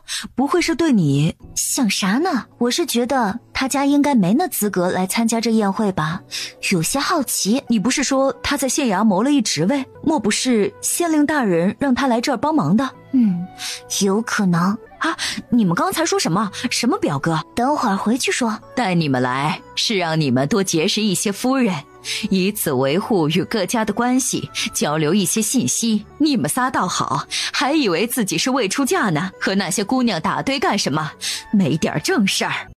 阿姑，你可冤枉我了，我那是为府里2位小姐出谋划策，争取嫁个好人家，到时候他们的夫家和咱们不就可以互帮互助吗？你还出谋划策呢？我还没说你呢，你什么时候让人把那衣服做了出来，还给若楠穿上的？想什么话？阿姑，你关注的点不对，你没瞧着那些小姐们对那衣服感兴趣的很，这可是商机。咱绸缎庄是唯一做这种款式的，你想想，到时候那些夫人小姐都来购买。你就会这些歪理。这衣服他们真的很喜欢，我们这儿还有2件，待会儿打算给招娣1件。阿姑若不信，你把另1件给陆夫人家的小姐，你看她穿不穿？旁边一直关注招娣画画的小姐和公子，沈2小姐，这画画功底真是了得，完全是栩栩如生啊。这画的也太美了，我也想要。2小姐，能给我也画一幅吗？我也想要，给我也画一幅。我有备着衣服，换自己的就好了。这是新的，你那天见过，我们没穿过的，送给你。我知道姐姐们的好意，是见着我和若楠今日的打扮比不过那些小姐，想让我们引人注意。可是你在意的点是什么？不想和若楠穿一样的，还是觉得不想以貌示人？都有。傻妹妹，你的想法我都能理解，我也有过这样的困扰。但我要告诉你的是，第一，这衣服款式是一样，但是因为颜色上的差异，穿出来的效果是不一样的，所以这不算穿一样的衣服。第二，女为悦己者容，你把自己打扮得好看了，更能让人赏心悦目。既让欣赏你的人开心，也让自己开心。真正的自信是一种由内而外的感觉，而不是纠结这些外在的细节。衣服放这儿了，你自己考虑要不要穿。我们先出去了。你为什么要管他们，还把这衣服都给了出去？关小雨反问一句，你不觉得我们今日太打眼了？说明我们家有钱，眼光又好，长得又漂亮，穿张扬点儿怎么了？招娣要是有你这自信就无敌了。你忘了我们已婚了，穿得比那些小姐都好看，抢了他们的风光终究是不合适的。那衣服让若男和招娣穿，同样能达到宣传的效果，还能帮了他们。你没发现阿姑其实也有些期待着这衣服的反响？我感觉她最近对绸缎庄的事儿有些上心了。行行行，你说什么我都听你的。那衣服送了就送了，后面咱再做新的。不过你们刚才说的什么表哥的事儿，你还没和我说呢，赶紧的。大嫂，谢谢你。还有他们，回府后我给3位嫂嫂好好画一幅画像，正面的那种。没意思，啥时候能走？待所有人都下席了，若是主人家没再安排什么节目，略坐一坐就可以走了啊。那还不得至少还要1个时辰？好想出去逛街啊！要是有电话就好了，我就给沈老三说，赶紧来接我走。什么？三嫂的意思就是能隔空传话就好啦。三嫂和三哥感情真好，就这一会儿就开始想了，去跟陆夫人告别，然后赶紧走吧，我们等会儿再走。沈家哥哥，好久不见呀！沈朝北，看着我还不来迎接，聊什么呢？聊得那么起劲儿，是不是看着这么多妹妹围观，热血翻滚？沈家二哥哥，恭喜你新婚快乐呀！二哥哥，挺享受被人叫二哥哥呢。二哥哥，你还有什么说的？娘子，你听我说。娘子，你先听我说。娘子，你男人有人喜欢，说明你眼光好。我以前都没见过你。娘子，他喜欢是他的事，我又不喜欢，而且我已经娶了你，对你是忠贞不二。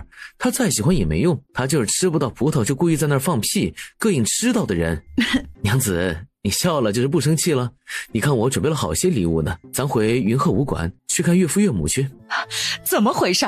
这儿媳不是旺夫的吗？怎么一起出门还受伤回来了？小雨，你也别生二弟的气了，那顾小姐故意叫二弟，就是为了膈应你们俩感情的。你俩都是夫妻了，根本不用理会。大嫂说的是，我和他根本就啥事儿没有。你说说，你们这是年轻啊，为这点子事儿也值得生气啊！阿姑，我丑话说在前面，这朝东三兄弟以前的感情之事，我们可以不计较，但这以后若是再和别人牵扯不清，发生些什么情感纠纷，那我们可是一点都容忍不了的。到时候这沈家夫人不做也罢，所以我们绝不容许他们纳妾。若是你们生不出孩子来，也不能娶，那沈家岂不是会绝后？我们身体健健康康的，怎会生不出孩子？要是真生不出，那也是你儿子有问题。这是和田玉的吧？这一副麻将若是带回现代去，那就是古董了，得值不少钱了。唉，不管啥时代，有钱人的生活就是爽。咱们搞点这些东西藏起来，等啥时候能穿回去了，就一并带走，到时候就发财了。清醒一点，我们是借人家身体穿过来的，回去的时候也就是所谓的灵魂回去。你们觉得能带啥？算了，还是得过且过，找人来打麻将更实在。大嫂，这麻将牌我还是第一次听说，竟不知你们还有这种娱乐，还挺有意思。这个也不是所有人都会，是我娘教我的，说是她娘家那边的，然后我再教给你二嫂三嫂的。对，我们也不会，跟着大嫂才学的。打了差不多一圈，就有下人来传话，说是夫人让他们都去前厅。说男，昨天我们走了后，有没有什么有趣的事儿和嫂子们分享一下呀？没什么有趣的。我不信，要没什么，你刚才那眼神看招娣干嘛？快说来，我们开心开心。就是那谢夫人向母亲打听招娣的八字来着，然后谢家小姐还说过几日府上办宴会，请招娣去玩，所以我猜是不是谢家派人来提亲了，让我们都去前厅。姐姐说什么呢？妹妹不要害羞啦。昨天你在宴会上表现那么优秀，有人来提亲很正常的啦。别人打趣我也就罢了，你可是我的姐姐，那谢公子的为人，陆小姐岂不是将他知道的都告诉了我们？那人就是一个纵情酒色场所，成天在街上寻衅闹事的泼皮，岂是可托付终身之人？那是陆小姐说的，不一定就是事实。而且母亲不是说男子婚前大多不着调，等成了婚一约束着就好了。你看三哥哥不就是一个例子？你觉得可以，那就把你的想法告诉母亲去，别拉扯我。还有提醒一句姐姐，这些话我们姐妹间说说就罢了，千万别在外人面前聊起，不然别人还以为我们沈家的女儿多么恨嫁，什么人品的都不嫌弃。嫂子们，你们先去前厅，我洗个手就来。你和三嫂说说，你三哥哥以前都干了什么不靠谱的事儿？三嫂，我刚才一时着急说错了。哎呀，你自己晚上回去逼供沈老三去。若男，你过来，和大嫂一起走了。若男，嫂嫂告诉你一句话，男人如衣服，姐妹如手足，衣服可以换，手足不可断。你看我和你二嫂三嫂关系多好，有什么事儿都可以互帮互助的，切不可为了男人之事而伤了姐妹感情。要知道成婚后有个姐妹时常来往，那日子才有盼头，不然天天窝在家里多憋屈多难受。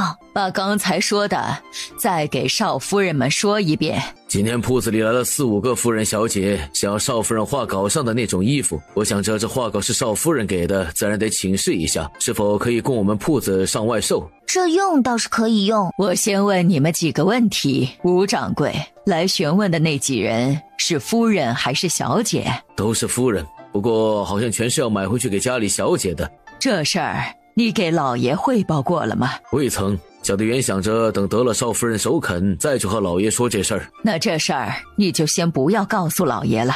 好的，夫人。若男、招娣，你们对那衣裙的感觉怎么样？面料、款式、穿脱、颜色搭配什么的，都可以说一下。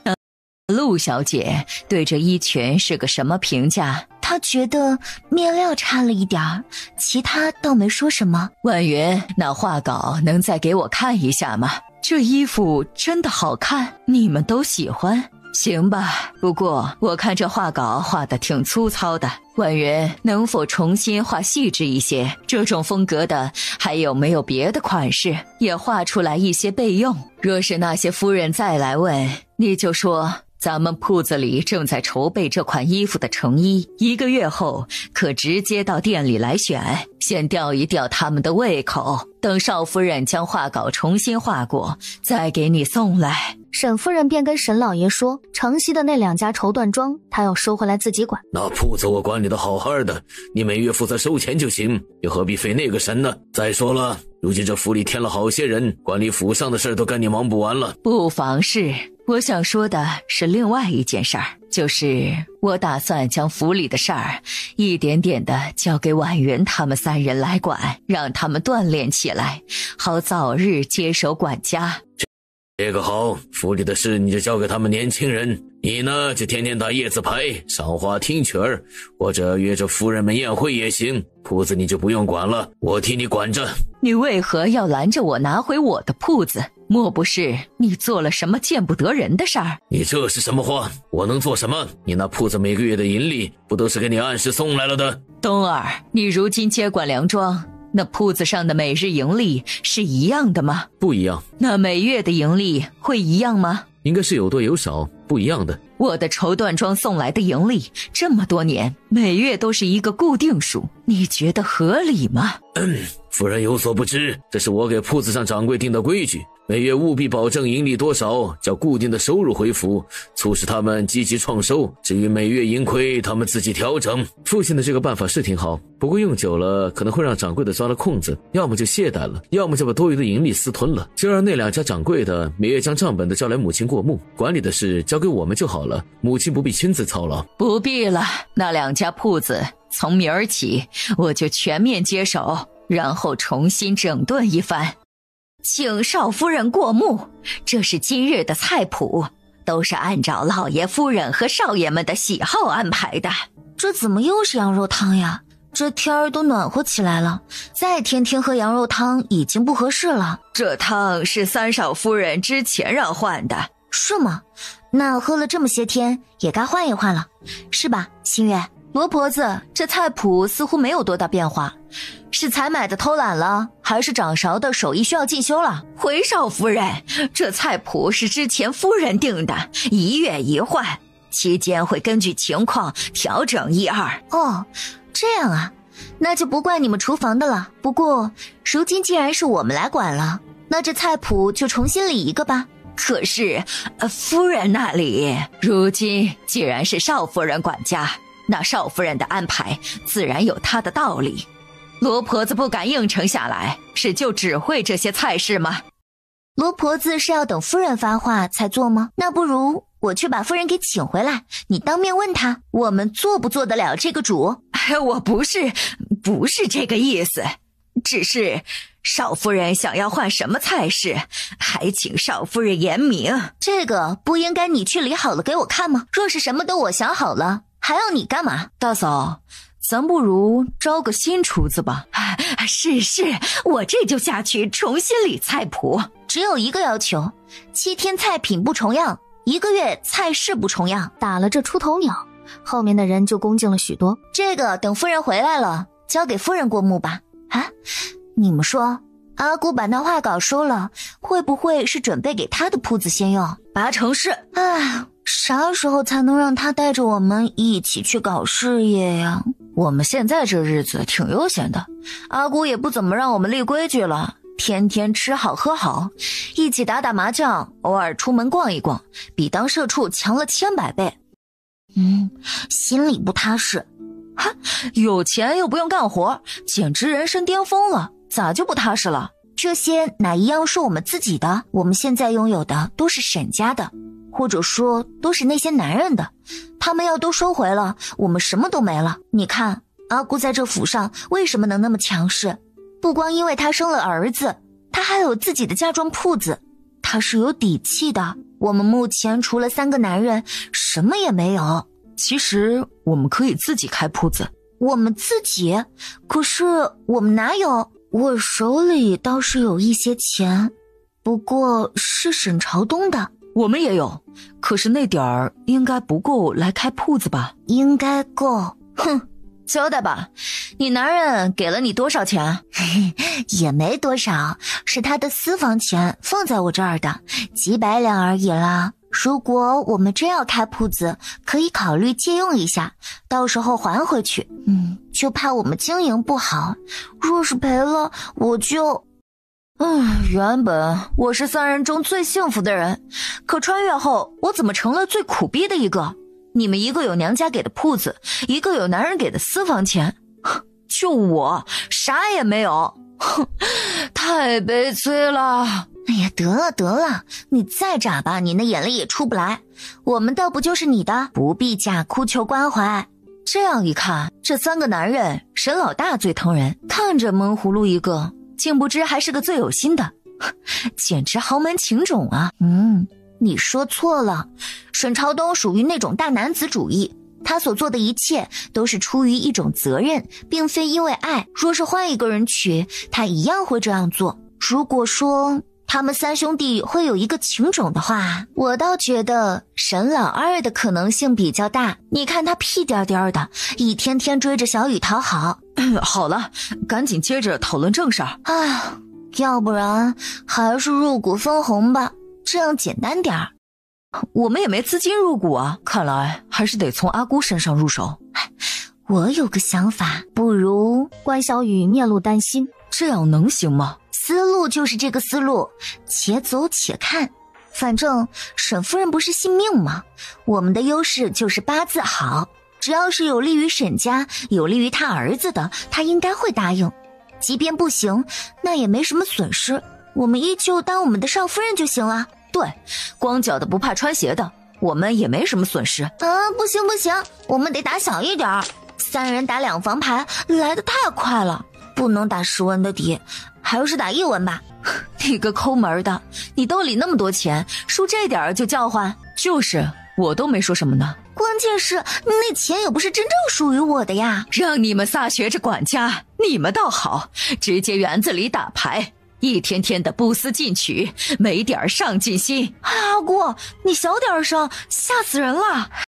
死，一天天还口无遮拦的，说话一点儿没大家闺秀的样。阿姑，你刚说了3个死字，我才说1个，你比我更不像大家闺秀。你敢顶撞长辈，简直没有教养。那也是丢沈府的脸。我现在是沈家儿媳妇儿，沈家找了嬷嬷教习过的。哎呀，阿姑息怒，小心气坏身体。新月说话就那样，时常有口无心。您是长辈，大人大量。你别来当好人，你们仨都一样，一丘之貉。别以为我不知道，你们仨就是一伙儿的，也不知道安了什么心。我们安什么心？阿姑不应该问问自己吗？你看上我们3个普普通通的姑娘，你图的什么？阿姑在自己铺子里受了气，回来拿我们仨气，难道就是长辈应有的素养？胡说，我受什么气？拿你们仨什么气？阿姑把我的画稿拿去了，难道不是给你的铺子上去用吗？这么气呼呼的回来，莫不是那掌柜的不信你的话，不愿意做那衣服？刘婉元，请注意你的用词，有你这态度和长辈说话的？什么叫我拿了你的画稿？这不是你自己同意的吗？阿姑，有理不在声高，你激动什么？我又没说不让你用，我很高兴阿姑能瞧得上我画的衣服样式，我只是想帮着阿姑分忧而已。你们啥也不懂的，能帮什么忙，分什么忧？阿姑，我们既已经嫁为沈家妇，自然是沈家人了。我们不光是阿姑的儿媳，我们更要做阿姑的小棉袄。哼，还小棉袄，不气死我就对了。别以为我不知道你们心底打的什么主意，这个家还轮不着你们仨指指点点的，都消停着，好好学着把家里管好。阿姑，那个画稿我重新画了一幅，什么时候给吴掌柜的送去啊？你这是想威胁我吗？阿姑，我们是想帮你分忧，一起管铺子而已。你就大我们一个吧，男人都是靠不住的，女人们得互帮互助。东哥见过母亲，母亲好。娘，月儿玩麻将呢，教教我。你们仨今天这么早就回来了，没事儿干了？娘子没得到回应。娘，你是训我娘子了？难道我做阿姑的不能训他们？沈老大不解地问。母亲，你为何要训他们？因为打麻将？不是的。娘，你今天不是去你的绸缎庄了吗？是不是那掌柜的不听吩咐，惹你生气了？不是。是。原来如此，我说我月儿怎么今儿不开心呢？娘，你也真是的，让你不要去管那铺子，在家里享福就行，你非去吃那苦，自己不开心了，回来又拿我娘子出气。我什么时候拿他们出气了？一天天的就会挑唆男人。阿姑，我什么都没说呢。夫人，3位少爷既已回来了，咱们先去吃午膳吧。都大中午了，还不快去准备开饭？夫人，你就消消气吧。少爷在的时候，你就少说2句。你说的越多，少爷们越觉得是你怎么样了。你以前可是最沉得住气的。我以前做儿媳时，从不会高声一句，更不敢和阿姑顶嘴。这3个倒好，当面一套背面一套的，惯会使些手段，当着我儿子的面就像个小绵羊似的，我儿子一不在就跟老虎似的嚣张。夫人呐，我时常劝你性子柔一些，该放手就放手，不要事事都自己揽着，搞得那么累。你看那少夫人多会来事儿，小嘴儿一撇，啥都不说，那少爷们就替他们出头了。我可做不来他们的做派。以前我那阿姑也是哼哼唧唧的，说不出几句话，稍不如意就眼眶红了。沈长富和他爹就以为是我惹了我那柔弱不堪的阿姑。哎呦，如今娶了这3个儿媳，也是这番做派，看着就来气。沈朝北，我要回娘家。咋就突然要回娘家了？我家穷是穷一点，可我过得自由自在，在你们家事又多还受气，打个麻将还总输钱，一点都不好。哎呦，打麻将能输多少钱？走，回屋，相公给你补贴去，再给你10两够不够？10两？那就够打10回。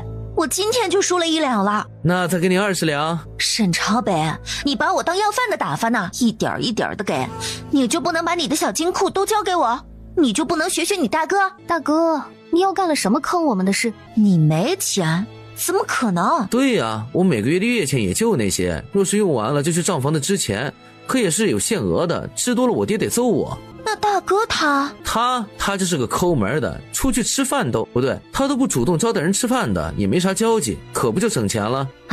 哎，你们这说起来家大业大的，结果……娘子别叹气，从今天开始我就攒钱，我保证让你有钱打麻将。娘子，我存有一点点，应该没有大哥的多，我回去就全部给你。不必，靠你还不如靠我自己。我娘不是给了我一个铺子吗？我原想着租出去收租金，现在想想不如学阿姑自己开个铺子。大嫂，你觉得怎么样？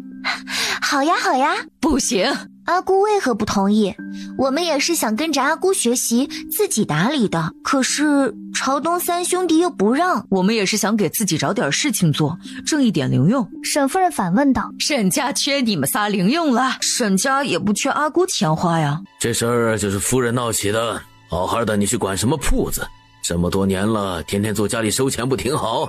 天天在家收钱是挺好，可收到如今，铺子的掌柜都换人了，也不听我使唤了。我怕再过几年，这铺子都得改姓了沈了。夫人这是杀人诛心了啊！这么些年我替你照看铺子，没有功劳有苦劳吧？你的铺子一直盈利着吧？你如今想管就让你去管了，何必这样言语重伤？好歹我们还是一家人。阿翁和阿姑自然是一家人，阿姑铺子里的掌柜不好用，那就换一个就是了。要是一时找不到合适的，就用阿翁铺子上的就好了。我看上次来给我们做衣服的吴掌柜就挺好的。有你别以为你帮着说好话，我就会同意你开铺子了，没门儿。我知道，阿姑是担心我们没什么经验，不过没关系，若是阿姑愿意，我们可以跟着阿姑学。我画的稿子也可以先给阿姑用。画的什么稿子？衣服的？就是我自己瞎画的衣服样式。上次让吴掌柜的帮我们做了3件，百花宴的时候让若男和招娣穿了，那些小姐们都很喜欢。是吗？那稿子呢？给我看一看，什么样？画稿万元已经交给我了，本是打算用我的铺子试一下的，奈何那2个掌柜的不敢创新。我瞧着天香绸缎庄的吴掌柜头脑倒挺灵活的，老爷既说我们是一家人，那就借用吴掌柜一段时间，帮着我一起管那2家店铺。老爷意下如何？把吴掌柜借走了，天香绸缎庄怎么办？夫人不如把画稿就交给他，直接在天香绸缎庄先行推广不就好了？这事儿简单呢，把阿姑铺子上的那2个掌柜换到天香绸缎庄去就是了呗。东哥，你说我这个办法好吗？儿媳不懂就不要妄言，这掌柜的岂是说换就换的？反正都是管自己家铺子，有啥不能换的？阿翁是觉得那2个掌柜的不好，所以不愿意换。哎，怎么可能呢？这2个掌柜是阿翁找来的，肯定是好的。若真是不好，阿翁肯定早就换了，是吧？阿翁、阿姑，你说我说的对吗？对，老爷找的掌柜都是好的，只是那2个掌柜我用不习惯，就让给老爷了。我就看上那吴掌柜了，咱们是一家人，把这掌柜互换来用，应该不是问题，是吧，老爷？这事儿最终就这样定下来了。以后我的2个铺子都由你来管理，只要你把他们都做得和天香绸缎庄一样好，你拿2个掌柜的薪水。阿姑，你让我改的画稿我带来了，我今日又心血来潮画了一个新的衣服样式，你看看可否能用？阿姑，都给你。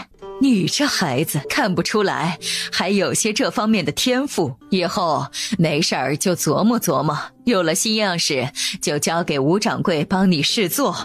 这个是自然，吴掌柜的眼光很好，他要能看得起的定然是不错了。你要我帮你们仨开铺子，你是真敢想呢。你知道新开一个铺子要花多少钱，有多少准备工作做吗？我自然是不懂的，所以才央求阿姑帮忙啊。我们让朝东三兄弟帮忙管，阿姑又不答应，那就只好麻烦阿姑教我们带我们了。我凭什么帮你们开铺子？就你那画稿能值那么多钱？我也不知道我那画稿能值多少钱，那得取决于最后它销量好不好啊。阿姑要是觉得不值，那我们就各退一步。小雨的铺子反正在城西，离阿姑的铺子也不远，不如就把铺子租给阿姑好了。阿姑自己开铺子，每月给我们交租金，租金比别人的贵30%就行。真是笑话！刘婉云，你当我是傻的？我租你铺子还得比人高30%。你想钱想疯了吧？阿姑要是觉得亏了，那就算了，让吴掌柜把我的稿子还回来。我去问阿翁要不要，我看他挺感兴趣的，说不定他给的会更高一些呢。每个月都给我分红。回来，这样吧，若是这个衣服真的销量好了，我每月给你们50两。阿姑，这个所谓的销量好不好界定，不如以营收来算，给我们盈利的30%。刘婉云，你得寸进尺了哈，还30%，成本人力什么的都是我出的，你就出个稿子就想30%，想多了。阿姑，您就不懂了，我这是技术，核心技术，我脑子可灵活着呢，后面还会持续更新呢。那就2%、1%，行，成交。瞧你这文文弱弱的样子，心思竟这么灵巧，这么会打算的。当初你们四处打探我们沈家，是不是就谋划着怎样嫁进来过好日子？怎么是我们谋划呢？不是阿姑早就找人看了我们八字，觉得我们生得好吗？哼，那时候你们就知道我看中你们了，那为何还假扮姑子在姻缘寺里帮我解签，还造谣说沈家公子身体有疾？阿姑，你这话可是冤枉我们了。阿姑可能有所不知，元宵节时我们仨在玉带桥落水了，当时刚好是被朝东三兄弟所救，我们打探沈家无非是想以身相许罢了。至于你说的造谣之事，定是有所误会，我们怎么会对自己的救命恩人造谣呢？元宵节落水是一人救了一个，还就是他们仨妯娌，这真是说不清道不明的一种缘分啊。是啊，所以即便我知道阿姑是因为八字的原因才让朝东娶了我，但我依然很开心很感恩，我是真心想和朝东好好过，替阿姑分忧的，替沈家生儿育女。希望你说的是真的。母亲，他说的就是真的，那天我们救的就是他们3人。东哥，你既然确认了，那就是吧，我要休息了，你们赶紧走吧。东哥，你怎么来了？找你。东哥，你真好。东哥，我今天擅自帮阿姑说话，你会不会觉得我瞎掺和？不会，你做得很好。啊，东哥，你不是说下午不出门了吗？带你去个地方。我终于有自己的房产了，还是自己男人送的。突然觉得自己以前真是有病，居然看不起那些立志嫁有钱人呢，何止都是因为自己捞不着，吃不到葡萄说葡萄酸。他把2件铺面里里外外的看了一遍，满脸的兴奋。娘子，怎么了？东哥，你对我太好了。我是你相公，自然对你好，我既然答应给你买铺子的。昨天我看你和2弟妹、3弟妹商量开铺子，其实你不必担心赢钱的事，我不会让你没钱用的，你就在家好好打理府上的事就好了。东哥，你是不是觉得女子不应该抛头露面出门挣钱，只能天天待在家里？挣钱是男人的事，女人在家相夫教子就好。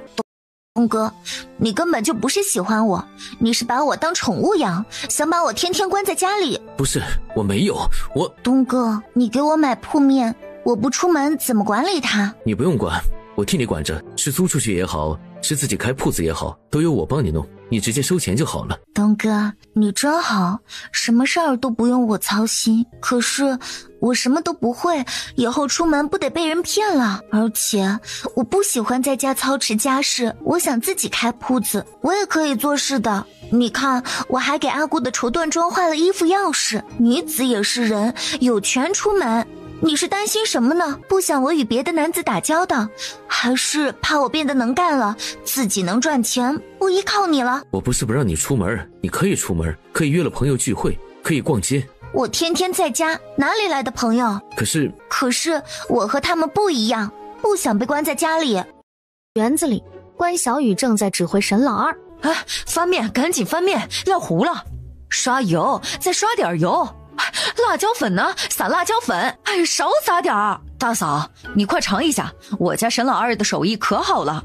大嫂，这自己烤肉就是香，你先吃，我再给你烤。我大哥呢？真不错，好吃。你大哥回屋了，应该一会儿就来。看你情绪不高，咋的了？你和大哥不是出门了吗？干什么去了你们？没什么，就觉得沈老大挺大男子主义的，天天迎合他有点累了。你不是挺喜欢巴总的吗？咋的？这么快就腻了？吵架了？没吵。那因为什么？刘婉云还没来得及回答，不远处就传来别人的声音。他们在园里弄得烟熏火燎的，加上烤的肉香随风飘了老远去，住得离园子最近的孙姨娘和招娣就闻香而来了。我就说哪里传来一阵烤肉的香味儿，原来是少爷少夫人在烤肉，我们也沾点光。可老远孙姨娘就开始叨叨了，等到走近一看，是二少爷在烤肉，两位少夫人坐着聊天，那声音一下就尖锐了。哎呀呀，怎么是二少爷在烤肉？这怎么使得？两位少夫人，你们也真坐得住。说着他就戳了招娣一下，你赶紧去替了你二哥去。招娣默默地上前去帮沈老二，有人帮忙他也不拒绝，便让招娣给他打下手。孙姨娘则往两位少夫人的旁边坐去，屁股还没挨着凳子呢，关小雨就叫住了他。孙姨娘，那边还有凳子，你去那边坐，这位置是给三少夫人留的。哼，三少夫人不是没来吗？孙姨娘嘀咕一句，坐了下去。关小雨就瞪着他，面上没有任何表情。他素来不爱笑，这冷冷的一瞪便有些瘆人。孙姨娘缩了缩脖子，又起身坐去了旁边。久了别的人在聊天就不太合适了，刘婉云便唤来巧儿，让她去找若楠小姐来，准备几个人一起打麻将。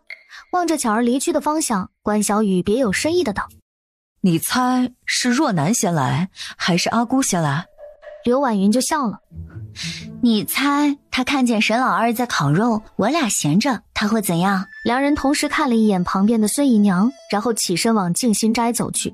沈老二看他俩离开，便问：你们干嘛去啊？马上就好了。关小雨边走边回：你们先吃，我和大嫂去静心斋找人把里面收拾一番，等会儿到里面去打麻将。两人突然起身走了。招娣一开始没觉得有什么，当他拿着肉串和自己小娘在桌子前吃着，转头看着二哥还在那自己一个人烤肉时，才反应过来不对劲儿。他立马站起身来，到沈老二身旁协助，并招呼他小娘一起去帮忙。但孙姨娘正吃得津津有味儿，哪里听他的？你要还想吃，你去弄就好了，我吃了这2串就够了。话刚说完，沈夫人就出现了。没想到你这庶母比我这母亲还会享福呢，竟让我儿子给你烤肉吃，真是好大的胆子。立起身来解释道：夫人，不是这样的，二少爷是给少夫人烤的，我只是沾光。一旁的招娣看向静心斋，心里腹诽道：这嫂嫂们真是坑人，都怪自己大意了。他碰了碰沈老二，求救地看着他：二哥，这些是你给母亲准备的吧？娘，这才是我烤的，我正准备让人给你送来呢。姨娘吃的是招娣给她烤的。我们这样是不是有些坏心眼了？你这良心来的是不是晚了些？要不我们出去扭转一下？你先放那边，我等会儿吃。娘，这得趁热吃，不然冷掉了就不好吃了。娘，快来，刚烤好的，还热乎着。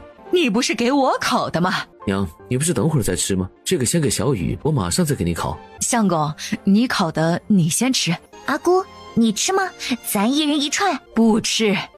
大嫂，还是让朝南烤吧，他烤的好吃，我们和阿姑打麻将去。哼，没见着哪家女人竟让丈夫侍候的，你们真是反了天了，家里没丫鬟使还是咋的？阿姑，我是让朝南给您烤，您是他的母亲，他该孝敬您的。东哥，你是大哥，你得做表率，不能输了给二弟，你也去给母亲烤肉。不用了，不用了，小心不体现在这上面，有这个心就好，这些琐事让下人去就好。东哥，二弟都给小雨烤肉了，我也想吃你烤的。你刚不是劝了人家吗？怎么又东哥东哥的叫上了？动嘴比动手省事儿。阿姑，你就让他们兄弟俩尽一尽孝心吧，让他们烤肉给你吃一次。我们去静心斋里打麻将去，你还不知道这种牌怎么打吧？我们教你。这三女人也不知使的啥手段，将他3个儿子管得服服帖帖的。我记得之前不都是用木条串成大块的，烤好了分割到盘子里吗？今日早用的竹签做得这般精细，小雨说这样小块一些好入味儿，更好吃。这么一点点的烤也太费事儿了，烤半天都赶不上吃。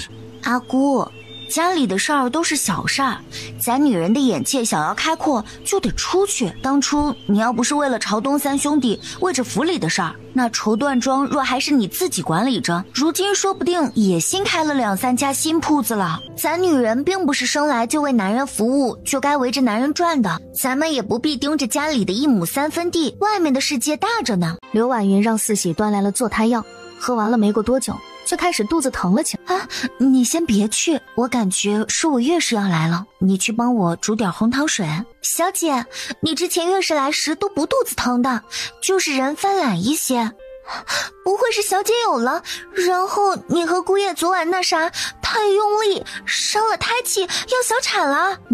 你个小姑娘家家的，从哪儿知道的这些？什么胎气小产的？听厨房的婆子们聊天时候说的。他们还告诉我，若是小姐怀孕了，该注意些什么。知道你最好了，但是小姐我真没怀孕。你去帮我熬红糖水，然后准备月事带，还有让3少夫人来找我一趟。怎么回事？怎么还肚子疼了？大姨妈来了？按着日期来算，8成是。那你大姨妈要来了，估计我们俩也快了。看你肚子疼，我怎么感觉自己也肚子隐隐的不舒服？会不会是我们吃那药的原因，会引起经期不适？这个好像是的，那个方子里有麝香、藏红花这种寒凉的药材，喝多了会宫寒，女子就不易有孕。我以为你们知道，那还喝吗？喝久了会不会直接就不孕了？这个不好说，但是是药3分毒，喝的时间太长，肯定对身体还是有影响的。喝上半年1年的，有可能直接就成为不易受孕的体质。那咋办？还有没有别的办法？那就安全期体外，可是这些都不能完全保证。最好的还是小雨衣，但现在应该还没有吧。我之前看过一个科普，古代好像有用羊肠鱼鳔这些做类似小雨衣的东西，不知道这个时代有没有，估计有也很少有人用。羊肠鱼鳔这东西光是想想就觉得受不了。你这科普知识学得有点渊博呢。啊，我现在是病号呢，这时候还欺负我。3人笑闹了一阵，等到刘婉云舒服了一些，沈夫人才来人传话，让招娣去前厅等送走谢夫人。真是越发没规矩了，有长辈在，哪有你们说话做主的份儿？还当着外人的面。阿姑冤枉我哪有做主？我不是都问你们了，你也没反对啊。你知道你在干什么吗？那谢夫人来就是想让她的儿子相看招娣，打算沈谢2家结亲的。你这不是胡闹吗？我知道啊，我就是阿姑的嘴替，帮阿姑说话呢。阿姑不好说不愿意，我就帮阿姑说。你哪只眼睛看到我是不愿意了？这2只眼睛都看到了。你放肆！不能发火，不能发火，一发火对儿子不好。阿姑，那你是有打算结亲的意思了？可是你都不问问招娣愿意不愿意吗？父母之命，媒妁之言，做儿女的听从父母安排就好。难道我还会害了他不成？谢家家世在哪儿？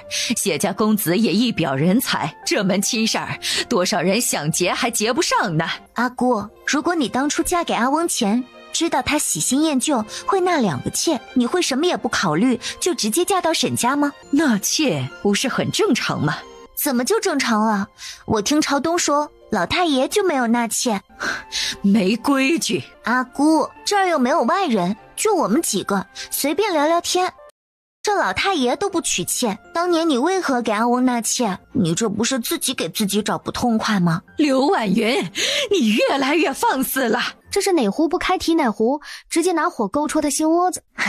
阿姑，你不要生气嘛，我是真的不理解。我听说当年你和阿翁也是两情相悦来着，所以才好奇，你是不是因为身体的原因，所以……沈夫人如今才38岁，你们，哎呀，真的，赶紧走，我不劝你们了，行了吧？阿姑，你不用不好意思，这个我在家听我娘说过，女子生产时会发生的情况，其实这个没什么，后面好生调养可以修复的。年纪轻轻的，说话也没个忌讳，什么都说得出口。阿姑，我们这是私底下聊，如果大家都不好意思说，怎么沟通，怎么知道问题？你就是思想太保守，有些问题不说出来，那怎么解决？不要讳病忌医。都这么多年过去了，也没啥意义了。你和阿翁这些年都没有行过房事了？这也是你们能打听的，偶尔还是会有，但是我总是觉得不自在。这个我娘研制了一套动作，专门针对产后身体恢复的。我都生产这么多年了，还能有用吗？效果可能没之前好，但是经常练习的话，还是会有所好转。不管如何，就当是锻炼身体，增强体质，也是很好的一件事儿。哎呀，招娣，我和你说啊，明天你可别给我这个样子，你得多笑，你笑起来好看，多表现自己，大方主动一些。那谢家夫人既然有那意思，只要你引得谢公子对你感兴趣，那谢少夫人的位置就是你的啦。可别学那赵姨娘和若男的做派，唯唯诺诺，扭扭捏捏的。当年我若是像他们那样，可怎么进得了沈府？也不知道你那大嫂是什么意思，明明人家就只邀请你，非得把若男也叫上，还发帖子给什么周家小姐、郑家小姐。这不是平白给你增加竞争对手吗？小娘，周家和郑家小姐出门，他们的哥哥也会跟着护送的。哎呦，我就说这大少夫人脑子就是好使，那周家公子和郑家公子也去，你更得好好表现，别被那若男给比下去了。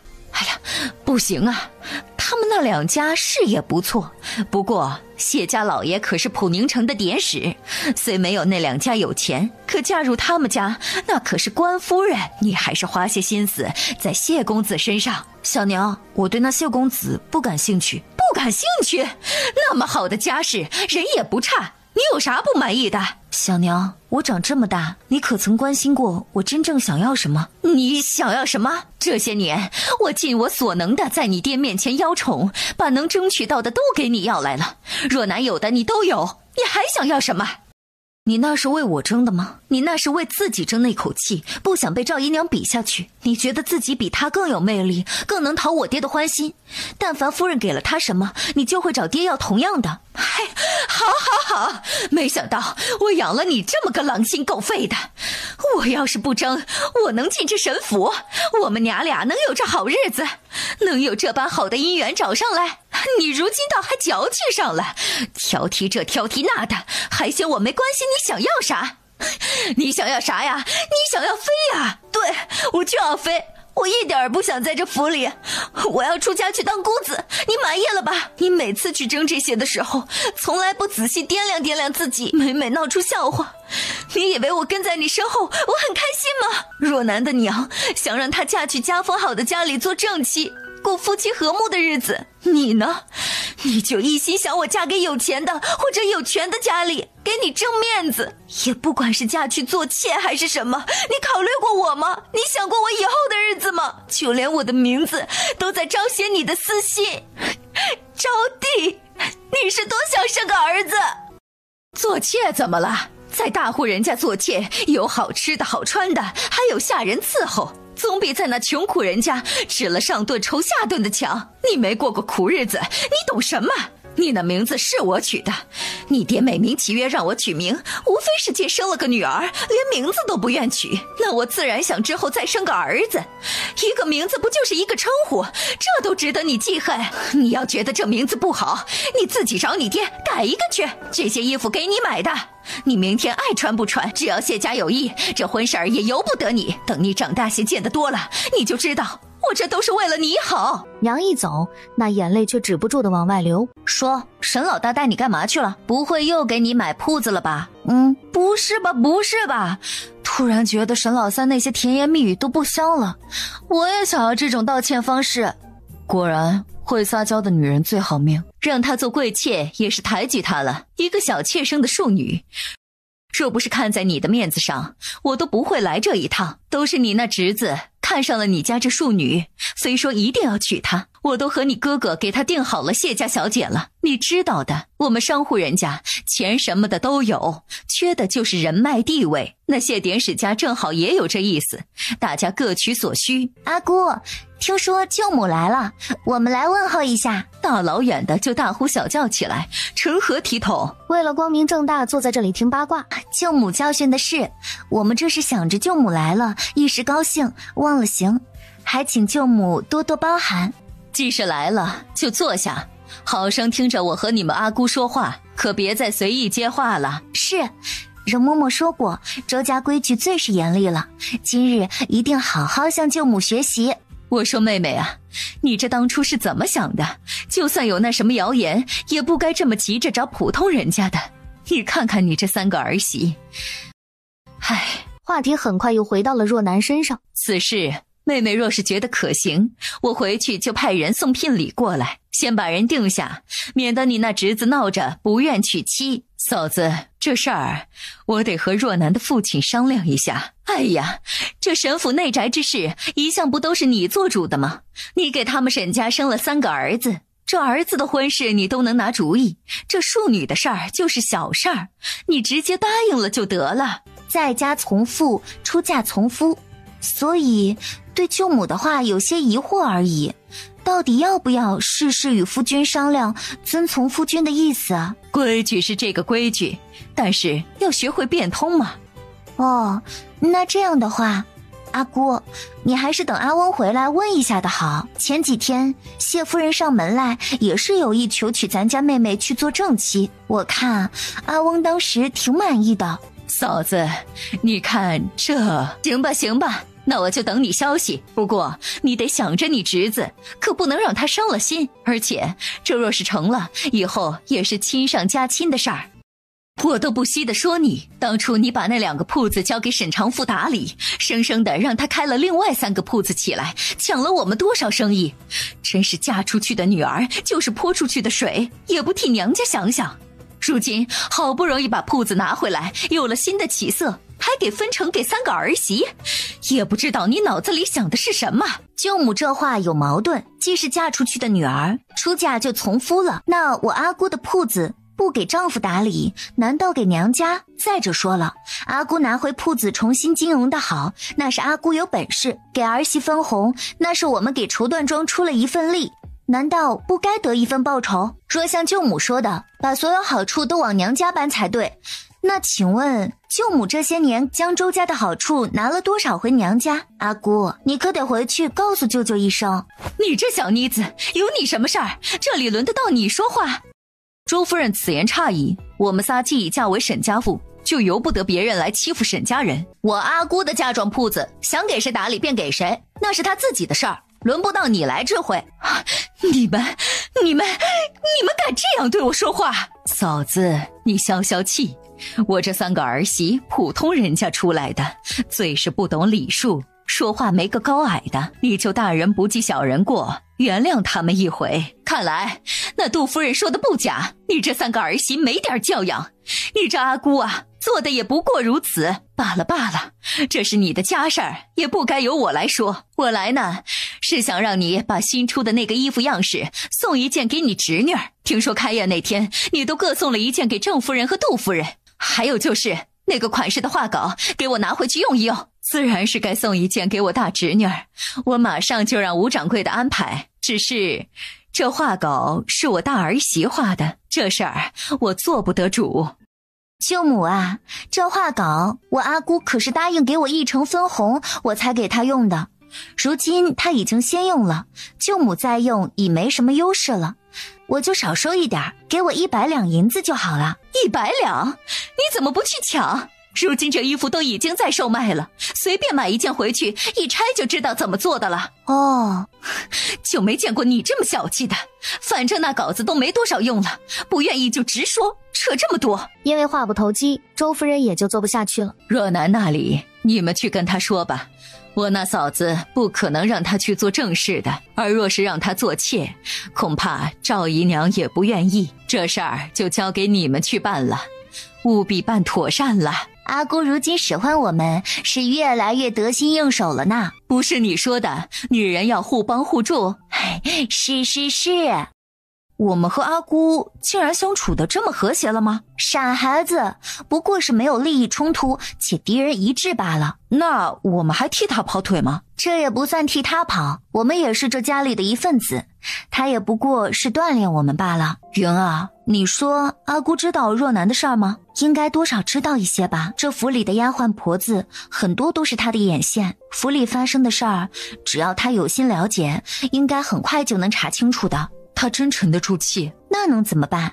这事儿就只能装着若无其事，才能避免将此等家丑传扬出去了。你们说若楠以后怎么办？还能说一个很好的婚事吗？老天自有安排，或许只是他的正缘未到而已。等他过几天回来，阿姑应该会另外给他张罗婚事吧。好在江南茶肆只是修缮和重新布置，不必一点点的新装，1个月的时间已焕然一新。这天是江南茶肆开张的日子，在门口张贴了一张引人注目的告示：男士止步，只接待女客。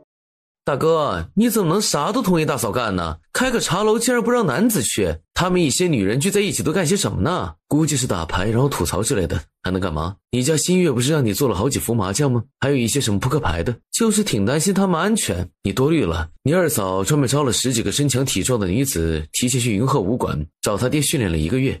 虽说和孔武有力的男子比起来还是会差一些，但是对付一般的普通人绰绰有余了。据说每天还会有固定的时间在训练，而且官捕快说了，他会重点加强江南茶肆附近的巡逻。你们咋就这么坐得住呢？不想去看看？说不定就没人去光临。这陆小姐好像一下很积极的愿意来参加我们的活动了，还帮我们招呼那些小姐。你那衣服没白送。这静心斋一点静不了心，难怪他们成天想出去。这一直待在家里不出去确实难受。可是父亲对他们开铺子这事儿很不满，那是因为大嫂的画稿这次又是娘先用了再给到他的，他因此不满。你们是一点不急，父亲让去接若楠回来，你们答应的挺快，也不行动。娘子半天不回来，你们还能躺得住？我不管了，我现在直接去江南茶肆看一看。人呢？等下，你听，里面好像有声音。你是风儿，我是沙，你去挣钱，我来花。你身上有他的小水味，一闻就没我的贵。10个男人7个傻，8个呆9个坏，还有1个是个该。我听见说什么男人？有人来了。没事儿，我们去看看。开门，来人开门。月儿，是你们在里面吗？沈朝北，哎，你干嘛？这里不准男子进入的。就你们仨？什么意思？三弟的意思都打烊了，你们怎么还不回家？对，这不一直等着你们来接我们吗？东哥，走吧，咱们回家。月儿，跟你说，都怪他俩不着急出门。你们刚才在里面唱歌吗？之前都没听你唱过。你想听？你月事完了吗？轻轻地嗯了一声。那晚上唱歌给我听。啊，这男人真的是面无表情地说些让人浮想联翩的话。不是让你们去接若楠回来吗？怎么没人去？我们商量好了，由三弟去的。父亲请问他。朝北，那你明天一早就出发。听说赵姨娘的娘家那地方凉快，你也不用急着回来，住上2天避避暑也可以的。新月也跟着北儿一起去吧。阿姑，大嫂二嫂都不去，凭什么让我和朝北去？要去大家都去，要不我们全家一起去？娘，你不能凶我月儿，她说的没毛病，你让大哥大嫂去，要不二哥二嫂去。我们没空去，事情多着呢。三弟一个大男人自己去就行了，新月也留下来帮忙。对，你大嫂忙着呢，这管家权我打算从明天起全部交给你大嫂了，你二嫂呢也得帮衬着她。阿姑，你现在身体康健，我又能力有限，你就多管管，等过2年再交给我呗。你要是不想管也可以，那赶紧生个孩子，有了身孕，到孩子1岁前我都替你先管着。阿姑，我们那茶楼刚开业，最近要去盯着点儿，你再多管一管。你们那茶楼啊，可能不会有多好的生意，让小雨每天去看一眼就行了。教坊那边也有吴娘子盯着，你最近就踏踏实实的在家，把府里的事儿都好好的接管起来。管家是早晚的事儿，婉云，你就听母亲的安排吧。你们怎么能看不起我们的茶楼？你干嘛主动要求去？让男人自己去就好了。去那么远，要分开2、3天的，我们可舍不得你走。那阿姑肯定是舍不得他儿子独自去，路上没人照顾的。我去比你俩都好，要是有什么情况，我能自保，绝对比沈老二跑得快。你们俩就算了，待在家里安全些。你戳到我心巴了，被保护的感觉真好。哎，要不咱们仨一块儿去得了，我待会儿就给沈老大说去。不必了，天这么热的，何必3人都折腾？再说了，你们在家看铺子更好，我又没你们那么能说会道。第二天你先和我说说，今天江南茶肆什么情况？人来的多吗？就那样吧，还行。不会生意很惨淡吧？哎呀，你说那阿姑是不是乌鸦嘴？昨晚吃饭时非说我们茶楼生意不会多好。没事儿，这只招待女客的茶楼本来也就是普宁城的第1家，很多人还不知道，慢慢就好了。不行，我们就宣传宣传，做个开业优惠什么的。昨天来的那些小姐们不是说今日还会再来吗？只要每天都有人来，那就会1传10，10传100，渐渐就人尽皆知了。他们说的都是客气话，没有一个再来的。都快到中午了，都还没人进来。我守在门口的见着路过的女子，拉了2个进去，免费请他们喝了1杯冷饮，让他们帮忙宣传一下。他们嘴上是答应了，也不知道会不会。反正到下午也没人再进来。我又拉了2个路过的，人家死活不进。你是沈家少夫人，这种事儿以后还是不要再干了。说是被阿姑知道了，肯定要说你。下次让铺子里的伙计去。要不我们还是取消那个限制，男女都可以进。不好，这样吧，我们搞1个星期的免费，先让大家都知道有这么个地方。那也要有人帮忙宣传才行啊。这个好办，有1个人肯定愿意帮我们。第2日，刘婉云便去找了马夫人。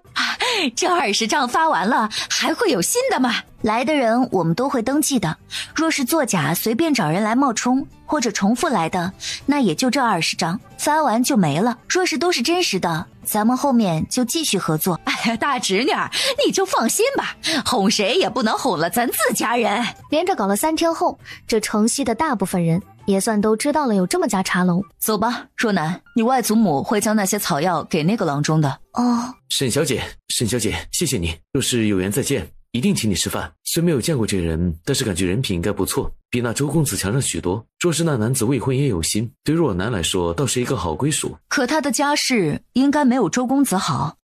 且不说周公子的真心有多少，就他那家庭，家里母亲的行事，若楠去了怕是吃不消。倒是普通家庭里，反倒会自在快乐许多。我瞧着他在乡下这段时间过得还挺开心。此时天已黑了，吵架啦？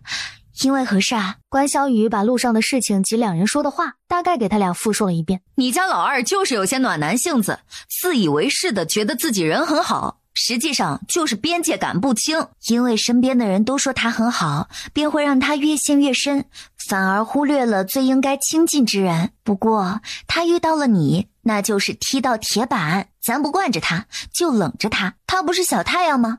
咱就是冰山，1000年冰山。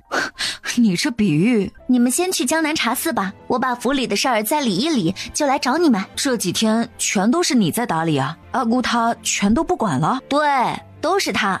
我这几天都在江南茶肆盯着。我家东哥说的对，这事儿早晚得落我头上。趁我现在开始管上了，就一次性理得透透的。之前不也阿姑一个人管，她都能搞定，我也能。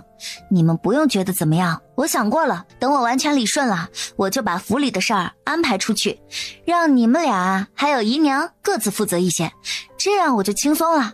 以后我再慢慢教你们所有的事儿，咱们仨轮着班，1人管1年。你们现在就把江南茶肆给想办法搞活了，还有女工教坊的筹备工作，这些你俩最近就多上心了。哎，你俩昨晚和好了吗？这是又被美色所惑了。哎呀，走吧走吧，赶紧走吧。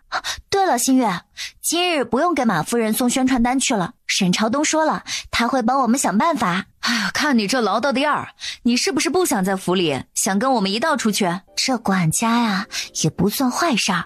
我现在大致知道了咱们沈家的家产情况，咱们在这儿生活起来心里也有底儿，挺好的。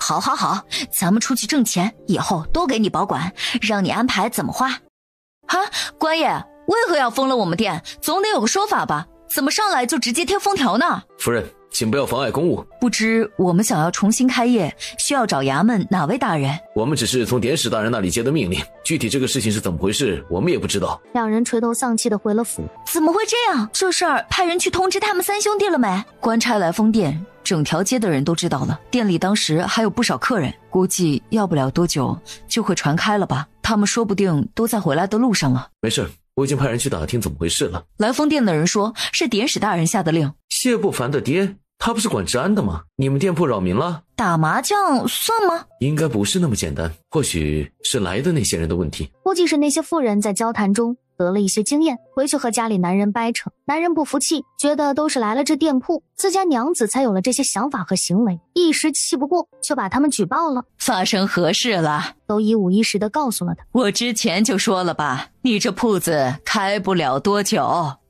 阿姑，这时候就不要说这些了，帮我们想想办法，怎么重新开业。帮不了，你们那茶肆只能关门，或者取消了那个限制。为何？你们太异想天开了，这世道男子当家做主，你们却禁止他们进去，这是其一。其二，你们挑动那些妇人，想让他们回去和家里男人闹什么平等，简直是好笑。这事儿只怪你们太急，非得一下子搞得那么轰动。你们那铺子若是慢慢的养着，潜移默化的让大家适应，说不定可以一直存在的。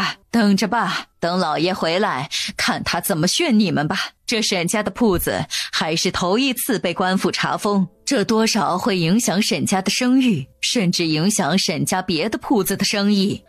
东哥，无妨，关就关了，咋把它再改成别的行当？父亲那里有我，不怕。好。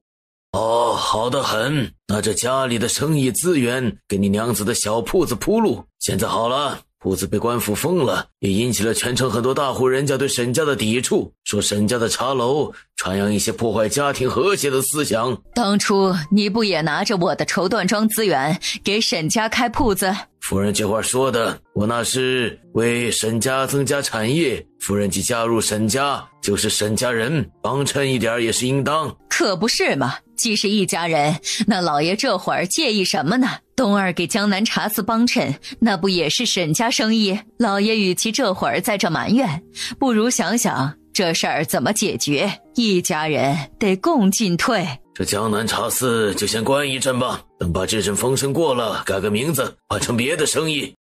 阿姑，我们不想关了那个铺子开别的，我知道你一定有办法。我能有什么办法？我又不懂做生意，没有办法。这样吧，若是阿姑帮忙能让江南茶肆重新开了业，那以后每月的盈利也给阿姑拿1成。哎呦呦，都是一家人，你这样说倒生分了。这办法嘛，我刚想到一个，只是不敢保证行不行。阿姑，你吃的盐比我吃的米还多，你想的办法一定是好办法，肯定能行。哼，拍马屁都拍得这么俗气。阿姑，我这说的是大实话，哪里是拍马屁了？最后婆媳俩相谈甚欢地结束了这场谈话。娘子，我尽训你了。我这么乖巧，阿姑怎会训我？你就不能盼我点好？走，打麻将。你赶紧说，你是不是有办法可以不用关了干别的？是不是还能重新开业？快说，不说这麻将也别打了。是，不过办法行不行的也不太能保证，反正明天咱们就试一下，死马当成活马医。得了肯定答复，他才有了心情打麻将。第二天，关小雨留在府里暂管家务，刘婉云和张馨月则到了马季田水德。姑母，给我们2碗米酒荷包蛋。哎，好嘞，马上来。姑母，我这边又有个活儿让你帮忙，酬劳是10两银子。10两？其实也不是很难的事儿，就是让你出去传个话，但是呢，你最好别让人知道是你散播的消息。什么话？你不用担心，这话不是无中生有的谣言，它就是实情，只是大部分人不知道罢了。于是，原本说江南茶肆传扬离经叛道思想的言论，便逐渐销声匿迹。也就隔了2天，江南茶肆门上的封条就又被官差来撕掉了。这下不用担心了吧？刘婉云眨眼，我本来就不担心。封条撕了，今天开门做生意吗？不急，这几天你和小雨赶紧的把交封的事儿准备妥当，3天后就开业了。这2天以这事儿为重，茶楼的事儿先缓一缓。好吧，你吃完酒早点回来啊。开业这天可算是全城轰动，沈家特意请了龙狮队来表演，鞭炮声响的大半个城都能听见。如今你是沈家府里掌家的，这个教坊也是你们筹备的，自当你上。阿姑，我年纪轻，这种场面还是得你在才能撑住。少夫人好胆量，居然敢胁迫我陆家为你扫清障碍。陆县令和陆夫人爱民如子，为普宁城的繁荣历尽心血。我沈家响应陆县令的号召，尽一份绵薄之力，开着锦绣坊就是为了帮助那些贫苦人家。凡是来锦绣坊学手艺之人，无需提前缴纳学费，只需学会后和沈家绸缎庄签订1年的用工契约，然后从前3个月的工钱里抵扣学费即可。以后沈家的事儿，拜托陆夫人多照应。婉云年轻力士少，有什么做得不得当的，还请陆夫人多担待一些。这沈家大少夫人思想前卫，比沈夫人看得更远。趁今日人多，前2天有件事儿，我要在此说明一下。这城西的茶楼江南茶肆前2日突然被查封，府里纷纷传扬说与小女有关。这事儿确实有一点关系，只因他祖母给他的传家之物丢失，本是让人来江南茶肆寻找，传话的人理解错误，导致变成了查封。此事纯属误会。一席话将前几天的事情解释得明明白白，也算是给沈陆2家当面澄清了。那江南茶肆什么时候才开业啊？那这个就要问江南茶肆的东家沈家少夫人了。承蒙大家的厚爱，江南茶肆过几日就会重新开业，到时候欢迎大家光临。锦绣坊顺利开业，连这几天来报名的人不少。这位是？小姐好，我叫小红，是医馆新来打杂的。这锦绣坊是新开的女工教坊吗？娘，咱医馆啥时候招小姑娘打杂了？爹不是说只招男学徒，顺便干打杂的活吗？你不知道，这是你大哥从乡下带回来的。小红，你终于来了，你们认识啊？这就是那天路上遇见的那个女子。果然这个女子不是表面看起来那么单纯，不知她是怎么查了自己哥哥跟到了普宁城来。夫人好。你报名了吗？夫人，我暂时不来教坊，我已经找到活了。我在张氏医馆做打杂的。谢谢二少夫人了，这小红姑娘啊，就在我们医馆帮忙了。以后啊，张馨月一眼就看穿了自己母亲的打算，觉得这小女孩是他哥带回来的，2人可能有猫腻，想撮合2人在一起。这事儿你就别管了，我回来再和你说。哟，大哥，听说你想要成亲了？你怎么知道的？哼，我还知道你是在乡下碰到的。是的，我喜欢他。你对他了解多少？你知道他在你之前还和别的男人也这样吗？他缠上你就是为了利用你。他和那个人的事我知道的，都是那人负了他，既是过去的事，我不在乎。好啊，你可真是伟大，那我就恭喜大哥了。娘，你不用愁了，我哥正打算娶这小红姑娘呢，你赶紧的给他们筹办婚事吧。什么小红姑娘？妹妹，你在胡说什么？哎呀，儿子，你不用害羞了，我都给你妹妹说了，小红姑娘那里我也帮你问了，她愿意的。你们在说什么？儿子，没关系的，娘不是那种嫌贫爱富的人，小红姑娘家境差一点没关系，只要你喜欢就行。停！我什么时候说我喜欢小红了？我喜欢的另有其人。你不喜欢她，那你把她带回来干嘛？还答应留在我们医馆干活？娘，我带她回来是正好顺路，她不是说要去什么教坊的吗？是你非要把人家留下来在我们医馆干活的。哈？可是，你说你在乡下行医的时候遇到一个喜欢的姑娘，那姑娘不会姓沈吧？所以你喜欢的是沈家的大小姐？什么？你喜欢沈家大小姐？这不是癞蛤蟆想吃天鹅肉吗？你这形象，沈大小姐能瞧上你？你们还是我娘和我妹妹吗？我不管，我好不容易遇到喜欢的，咱们也得争取一下。新月都能嫁去沈家，我也可以娶一个沈家小姐。你可拉倒吧，那能一样吗？我们嫁女儿，人家可以不嫌弃我们嫁妆少。你要娶人家女儿，你出得起聘礼吗？这事儿我不同意。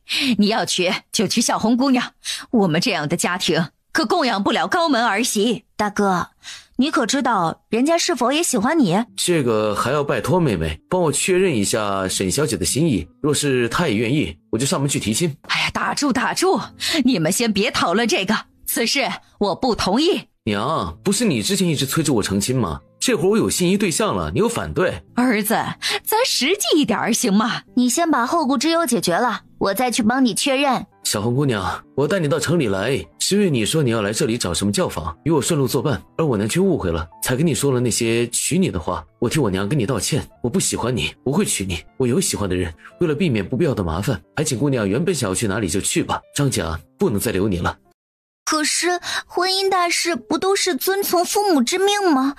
公子，婚姻大事自然是要得到父母认可才是最好的，但是并不是盲目顺从，余生一辈子还是找个自己喜欢的过才会幸福。我喜欢你啊，你人这么好，又善良又能干。你这不是喜欢，你只是感激而已，而且我不喜欢你，就算我没有心仪之人，我也不会娶你的，所以请你尽快离开我家吧。对了，我妹说他们那锦绣坊是专教女工的，学会之后可以帮他们绸缎庄做事，不愁没有活做。你若是愿意，可以直接去找他，教坊里还给家里远的学徒准备有住的地方。当天小红便走了，张母把张长安骂了一顿，可也于事无补，最终张母不得不妥协了。张家上门提了亲，一应礼节走下来，婚期定在了3个月后。大少夫人最近身体怎么样？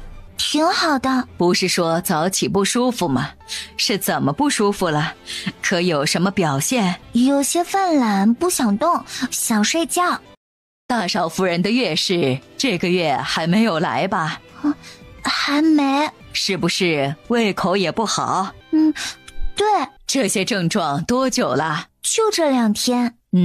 再过一段时间，早起就该会有呕吐的症状了。回夫人，你可能误解我的意思了。大少夫人她只是因为天热，所以胃口不好。你年轻，不懂这些。这样，你去给林管家说，让他派人去请谢大夫来一趟。结果就是谢大夫说，大少夫人气血凝滞，应该是最近吃了不少寒凉之物，伤了脾胃，谁知竟是自己空欢喜一场。你这怎么回事？成亲这么久了，肚子都没点动静。阿姑，我又没说我怀孕了，是你自己误会了。再说我这肚子咋没有动静，你得问你儿子才行。胡说，谢大夫都说了，你体寒不易有孕，这段时间你就给我好好吃药调理，争取早日有孕。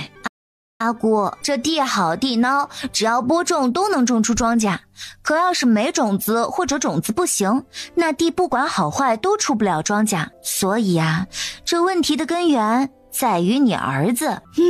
你这说的什么？简直不堪入耳。反正全普宁城都知道，沈家公子有疾，有爱子嗣。这事儿怎么回事？你心知肚明。阿姑，你还想不想让我带你锻炼了？沈朝北，你给我过来。娘，你又说我娘子了。阿姑问我是不是身体有问题，成亲这么久了，为何还没有身孕？娘，新月身体好着呢，没有任何问题。是我不想生孩子，我还不想当爹。你们一个两个的都不着急，这成婚都好几个月了，都没有动静，外面那些人可都等着在看呢，怕是都以为你们仨身体真有问题。娘，我们兄弟仨都已娶亲，这个谣言让他们议论呗，等到时候有孩子了就不攻自破了，现在咱们不用管他。你们父子一个个都不让人省心。儿媳是你说要娶的，如今自己拿捏不了，受了气，来找我撒什么气？沈夫人一时气血攻心，哐的一声就晕倒了。沈夫人醒来时，自己屋里站满了人。恭喜母亲，恭喜夫人，恭喜阿姑。一堆人都站在这屋里，也不嫌热，都出去吧，我死不了。娘，你有了身孕，我们要有弟弟妹妹了。哎呀，兔崽子，要死了，敢打去你娘！夫人现在可要小心些，如今你这身子可金贵了。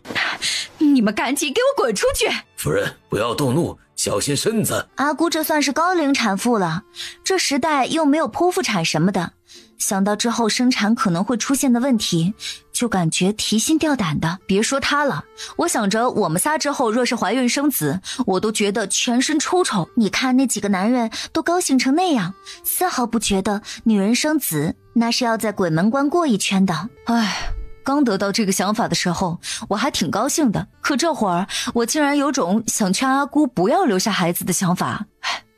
闭嘴，这话若是让他们听到，会觉得你是异类。而且现在也没有人流手术，不要孩子也是吃药，到时候搞不好也是会出问题的。新月，要不你好好学医吧，现在学来得及吗？你说我们能一辈子不要孩子吗？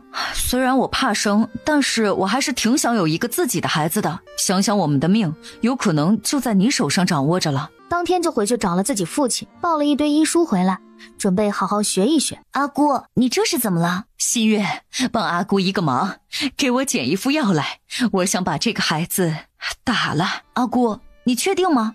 吃了这药也是有风险的，万一……阿姑，这是为何？这都算怎么回事儿？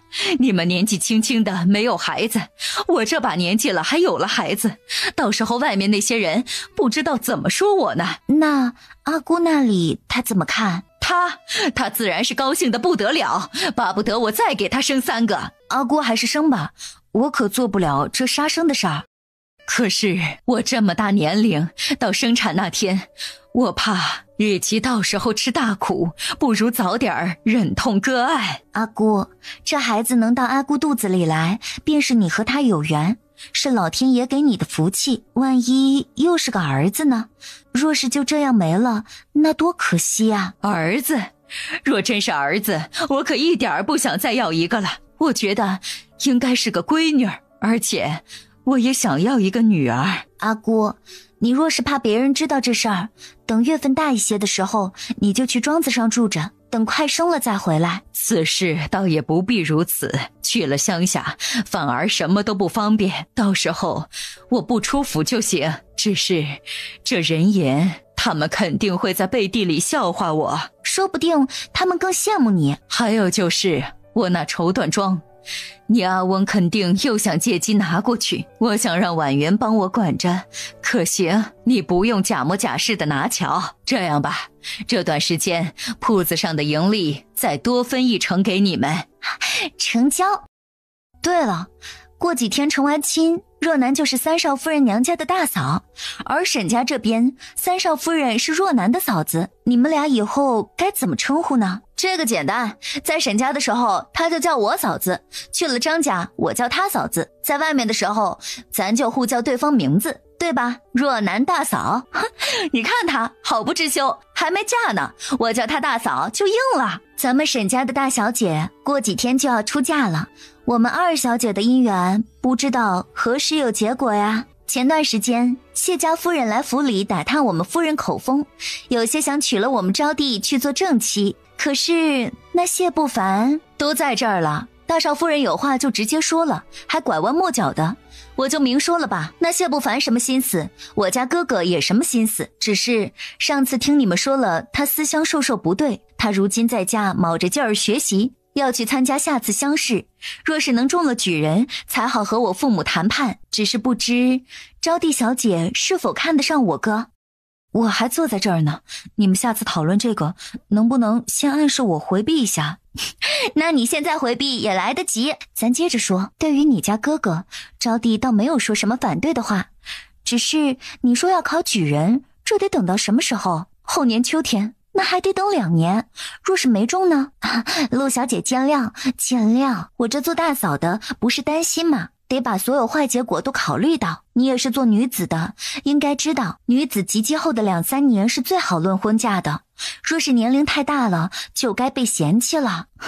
理解，只是你也知道我家的情况，我哥他已经在尽自己的可能想办法了。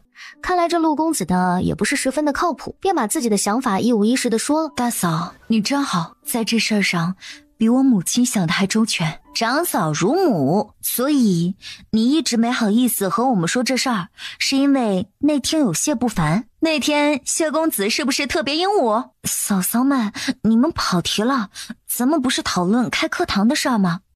铺子的事儿都是小事儿，你的终身大事比较重要。你就和我们交个底，若是那谢家来提亲，你答应吗？我相信大嫂都听你安排。行，但是你得答应我，就算你嫁了，也得帮我管铺子。可还没等到谢家来提亲，刘婉云就发现自己怀孕了。娘子是不是又不舒服了？东哥，我月事还没来。我知道没来之前会不舒服，等来了就好了。没事，咱放松心情，想吃什么想喝什么，我让厨房的人出去买，再给你炖个温补的汤。东哥，我是说月事已经延迟好几天了。啊，你是说有可能有了？我月事一直很准的，从来不会延迟这么久。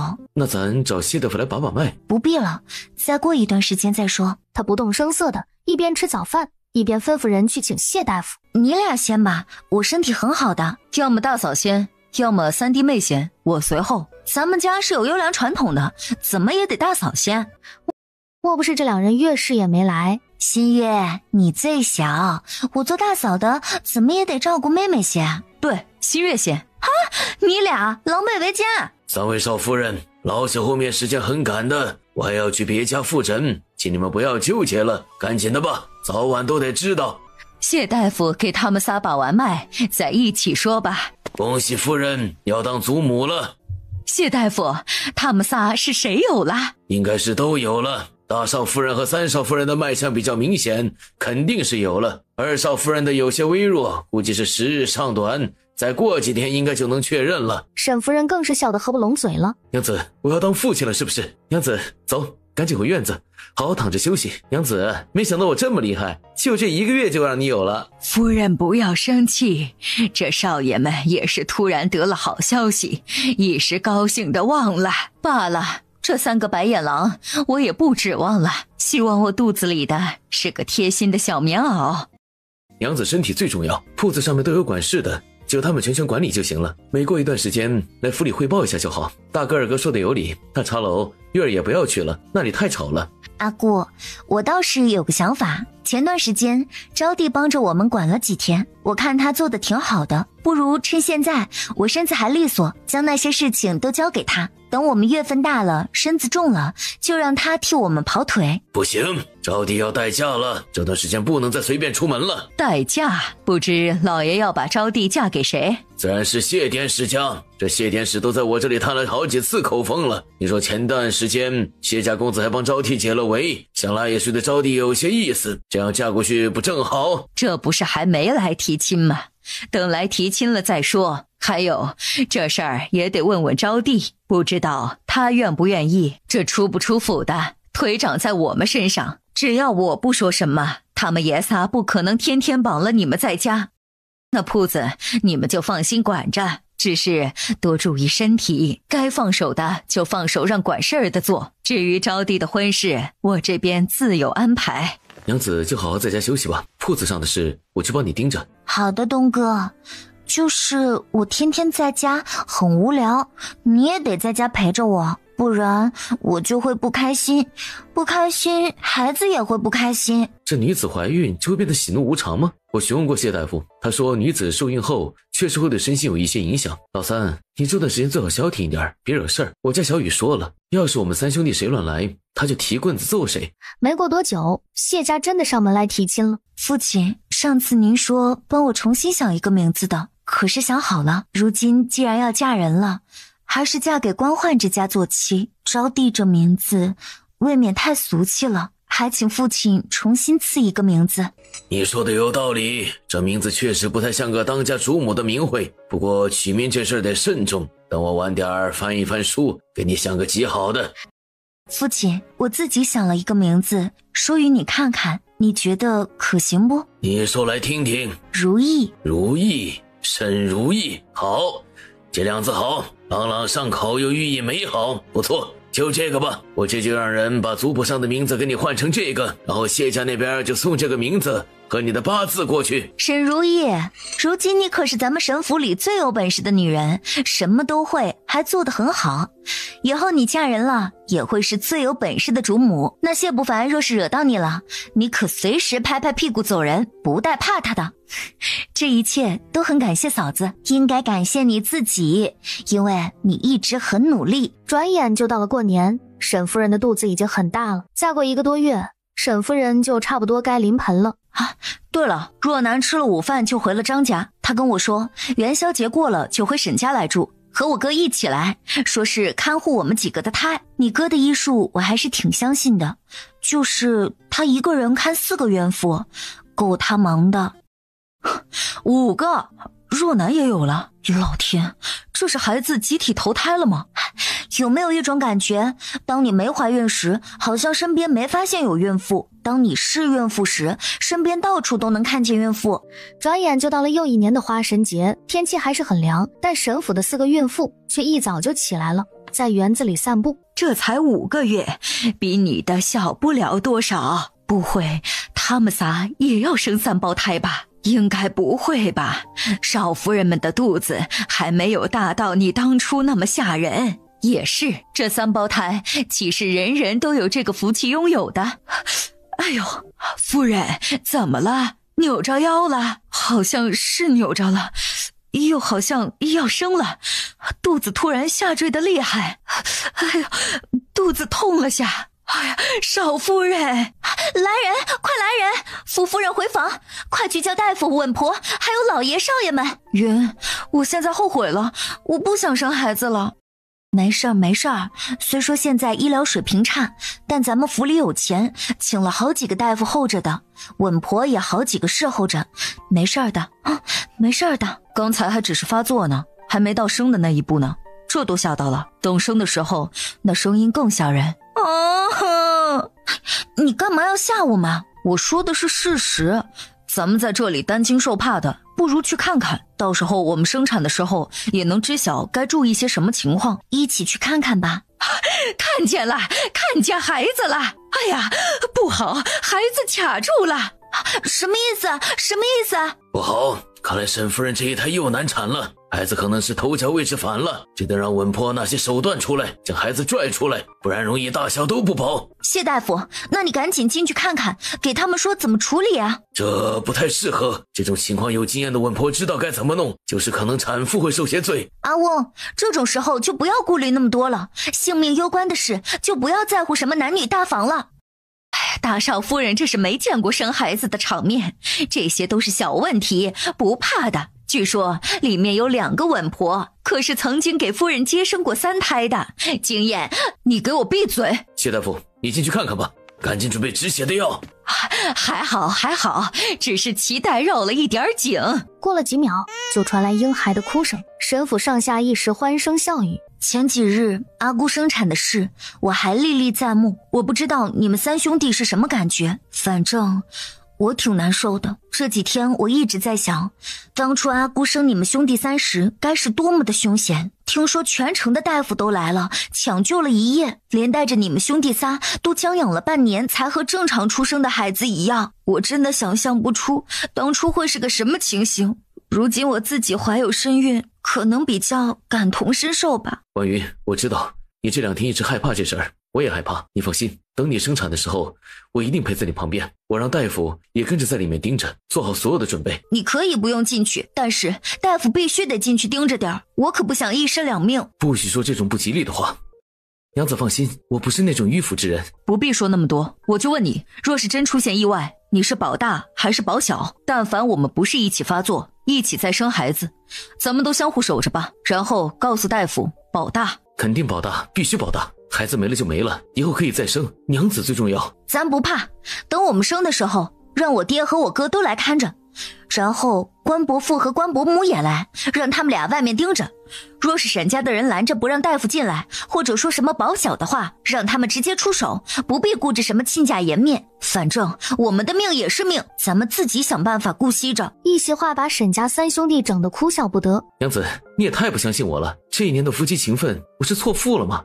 我像是那种冷血无情的人吗？事情没发生的时候，嘴巴上什么都能答应，都说得很好。事到临头的时候才能见真章。直到3个月后，他们的小姑子迎来了百日宴。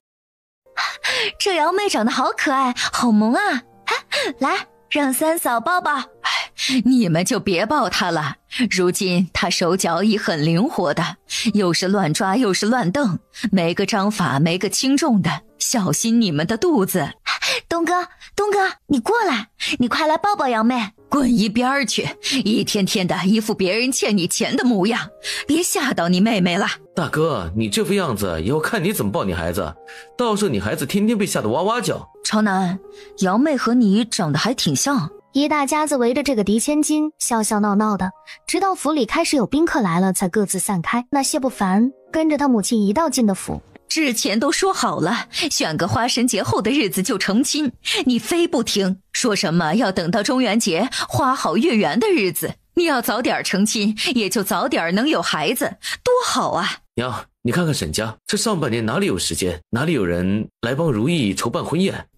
你知道你在干什么吗？这里是沈府，今天很多客人，你是生怕别人不知道我俩的事儿吗？可我想见你了。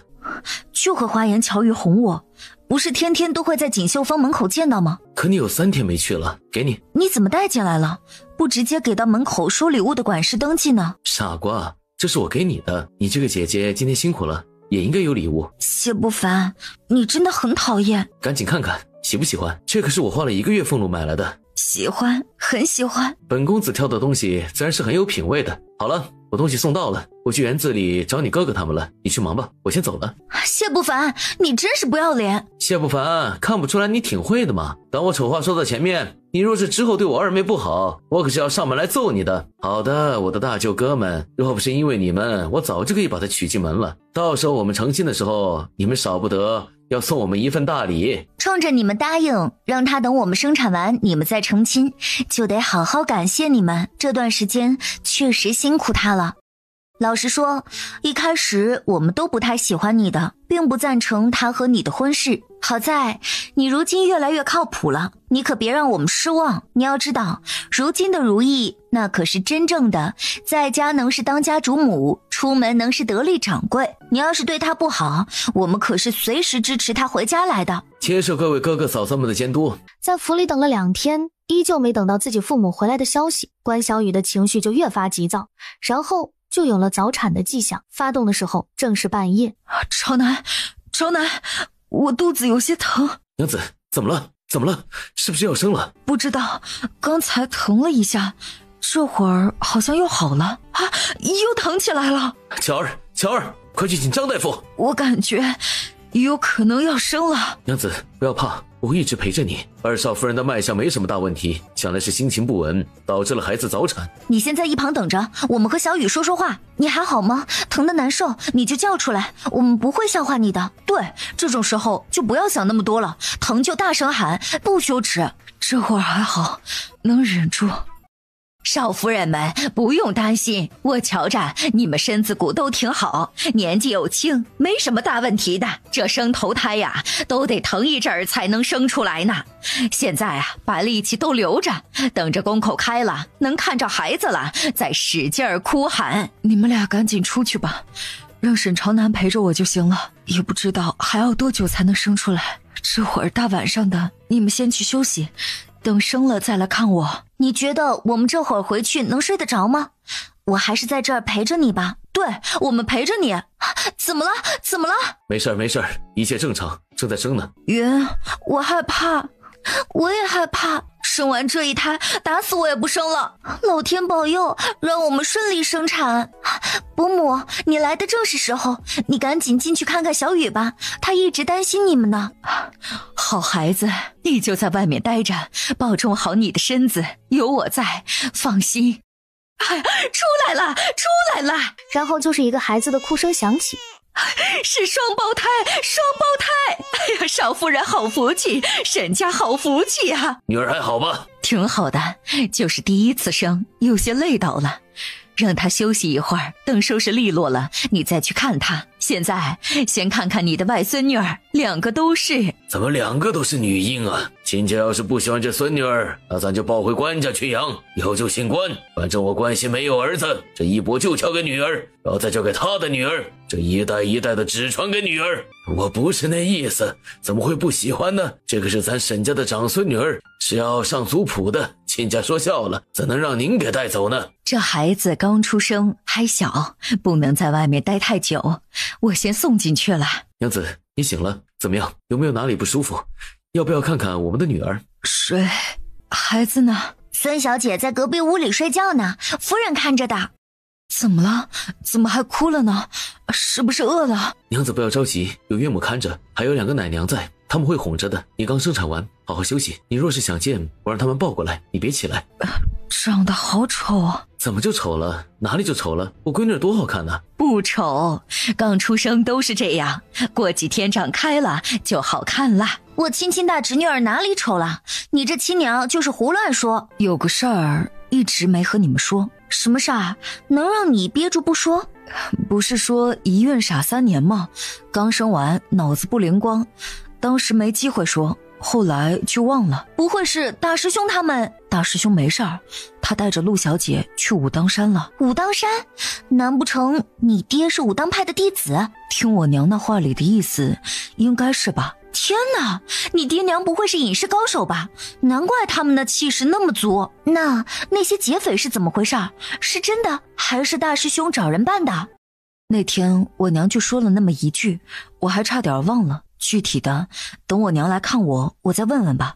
但是这事儿可不能让别人知道了。你们仨是有什么事儿要和我说？娘，没什么，就是想问问你大师兄的事儿。之前他帮过我们仨，就是关心一下他的情况。这事儿你们知道就行，切不可说出去了。那劫匪不是你们找来的？我们就没想那么复杂，就想直接半途跑路就完事儿。当时我们听说遭了劫匪，人和马车坠崖了，把我们也吓了一大跳，赶去现场仔细查看了，又询问了当时跟着一起的管理的人，他们说那劫匪武功不是特别高，就是胡搅蛮缠，一会儿要钱财，一会儿又要劫色的。他们本就有心让小春借机跑路，就故意和他们周旋，然后小春就带着陆小姐驾车跑了。等他们追着车轮骑过去的时候，马车已经坠崖了。那几个劫匪还在崖边叹息，但你爹仔细观察了，那马车坠崖前有一个地方有跳车的痕迹，所以我们就追去了往武当山的必经路口，还真碰到了你大师兄。不过跟去的那几个师兄还说，那劫匪见大师兄跑了，对剩下的人也不纠缠了，拿了钱财就走了。我知道那劫匪是谁找来的了，多半是陆……哎呀，我的肚子好疼！你说说你那么激动干嘛？待会儿把孩子给直接蹦出来了，你还笑话我？你赶紧扶我一把，我可能真的要生了。羊水破了，这是要生了，赶紧送回屋里喊稳婆和大夫。朝东，你就不要进去了。沈朝东，你死哪儿去了？我都要生了，你为什么还不回来？2个时辰不到的样子，屋里就传来了孩子的哭声。听这声音就知道一定是个男孩。哎呀，这沈家是什么福气啊？这大少夫人也是双胎。哎，他们都生了，估计我也快了，也不知道我这肚子是1个还是2个。第2天早上的时候，张馨月就觉得不对劲了，肚子坠得厉害。月儿，是不是肚子不舒服了？是要生了吗？哎呀，超北，女娃可能真要出来了，你赶紧叫我哥还有稳婆来。张馨月也毫无波澜的顺利生产了。张馨月生了2个儿子，这月子做得很是舒心。东哥，我不想让祖父取名。为何？你看阿翁和二叔的名字，长富长贵，多俗气啊。那是因为父亲他们的字辈是长。那你们3兄弟的名字呢？阿翁取的还是祖父？你们是朝字辈？我们的名字也是祖父取的朝字辈，咱们孩子的字辈应该是文字辈。必须要祖父取吗？能不能我们自己取名？这孩子可是我辛辛苦苦生出来的。要不我们先看看祖父取的什么名字，然后你再决定要不要用。若是一定要祖父取名，那我有个要求，咱儿子和女儿是双胞胎，我希望他们的名字有关联，要么女儿也跟着用文字辈取名，要么就都不用字辈取名，可以不？而且我希望这名字最后能让我来确认。一大家子为着这3对双胞胎的名字琢磨了好些日子。沈老大的儿子、女儿分别叫做沈星辰、沈明月，沈老二的2个女儿分别叫沈梦蝶、沈子嫣，沈老三的2个儿子则采用了字辈，分别叫沈文浩、沈文翰。总的来说，大家都对这名字还算满意。为了好养一些，沈夫人让各自母亲又给他们各自取了一个贱一些的小名。于是沈老大家的儿子又叫大牛，至于女儿便叫小朵。沈老二的2个女儿叫大鸭、二鸭，沈老三的2个儿子叫大狗、二狗。这孩子爹的基因也太强大了，咱得好好找找自家孩子有没有什么特殊的地方，不然以后报错了都分辨不出来。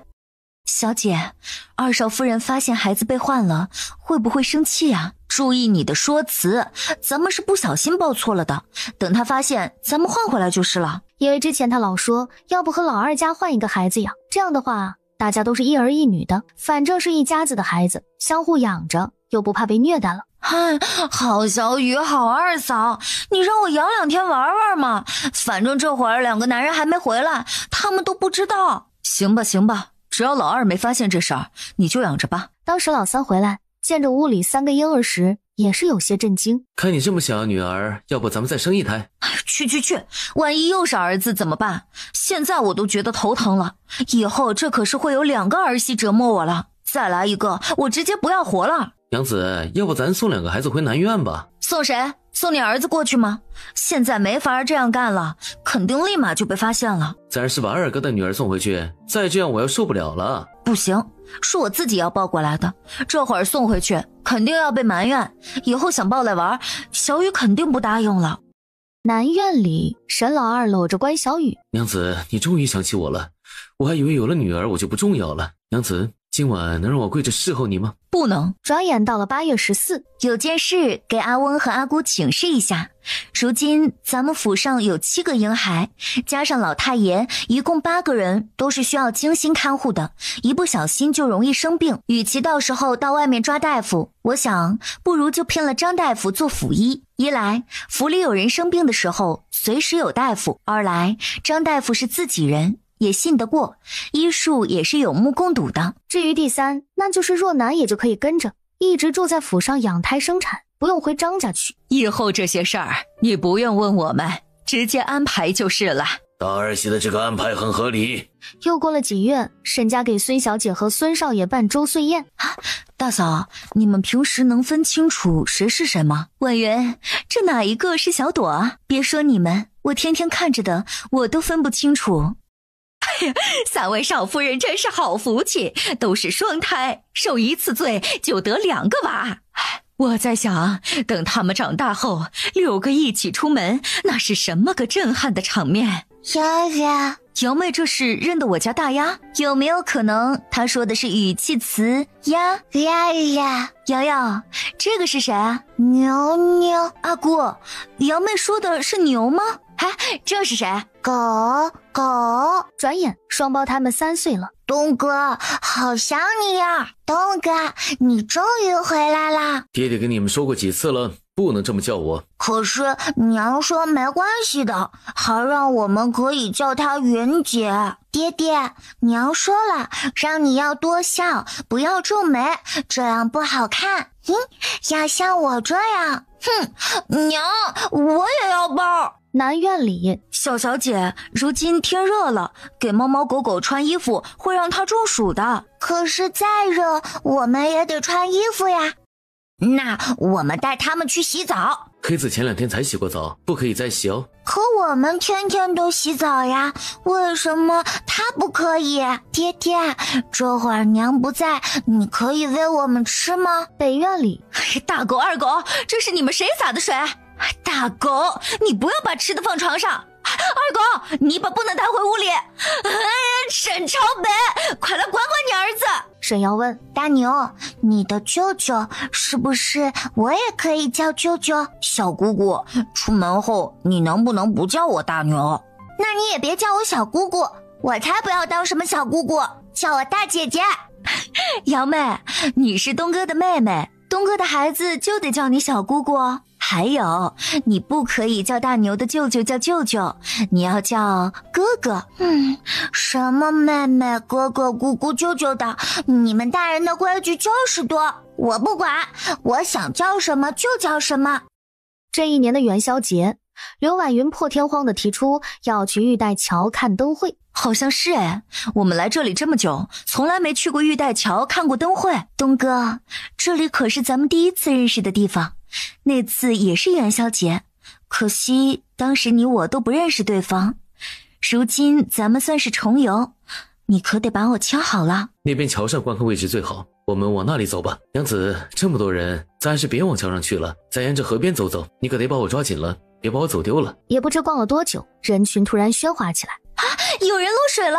娘子，你可得抓紧了。可一转头，哪里有人？他想都不想的就跟着跳了下去。娘子，你看我是不是很厉害？这样放下去，是不是刚好就是你的名字？你看下面那群人都羡慕疯了。沈朝北，你最棒了，我爱你，三郎。月儿，小心！刘婉云醒来，发现不在自己的出租屋，入目一片白色，白色的墙，白色的帘子，还有一个穿着白色褂子的男人。这是医院啊！醒了，有没有哪里不舒服？不好意思，我有些没搞清楚状况，我怎么在医院？还有我的2个朋友呢？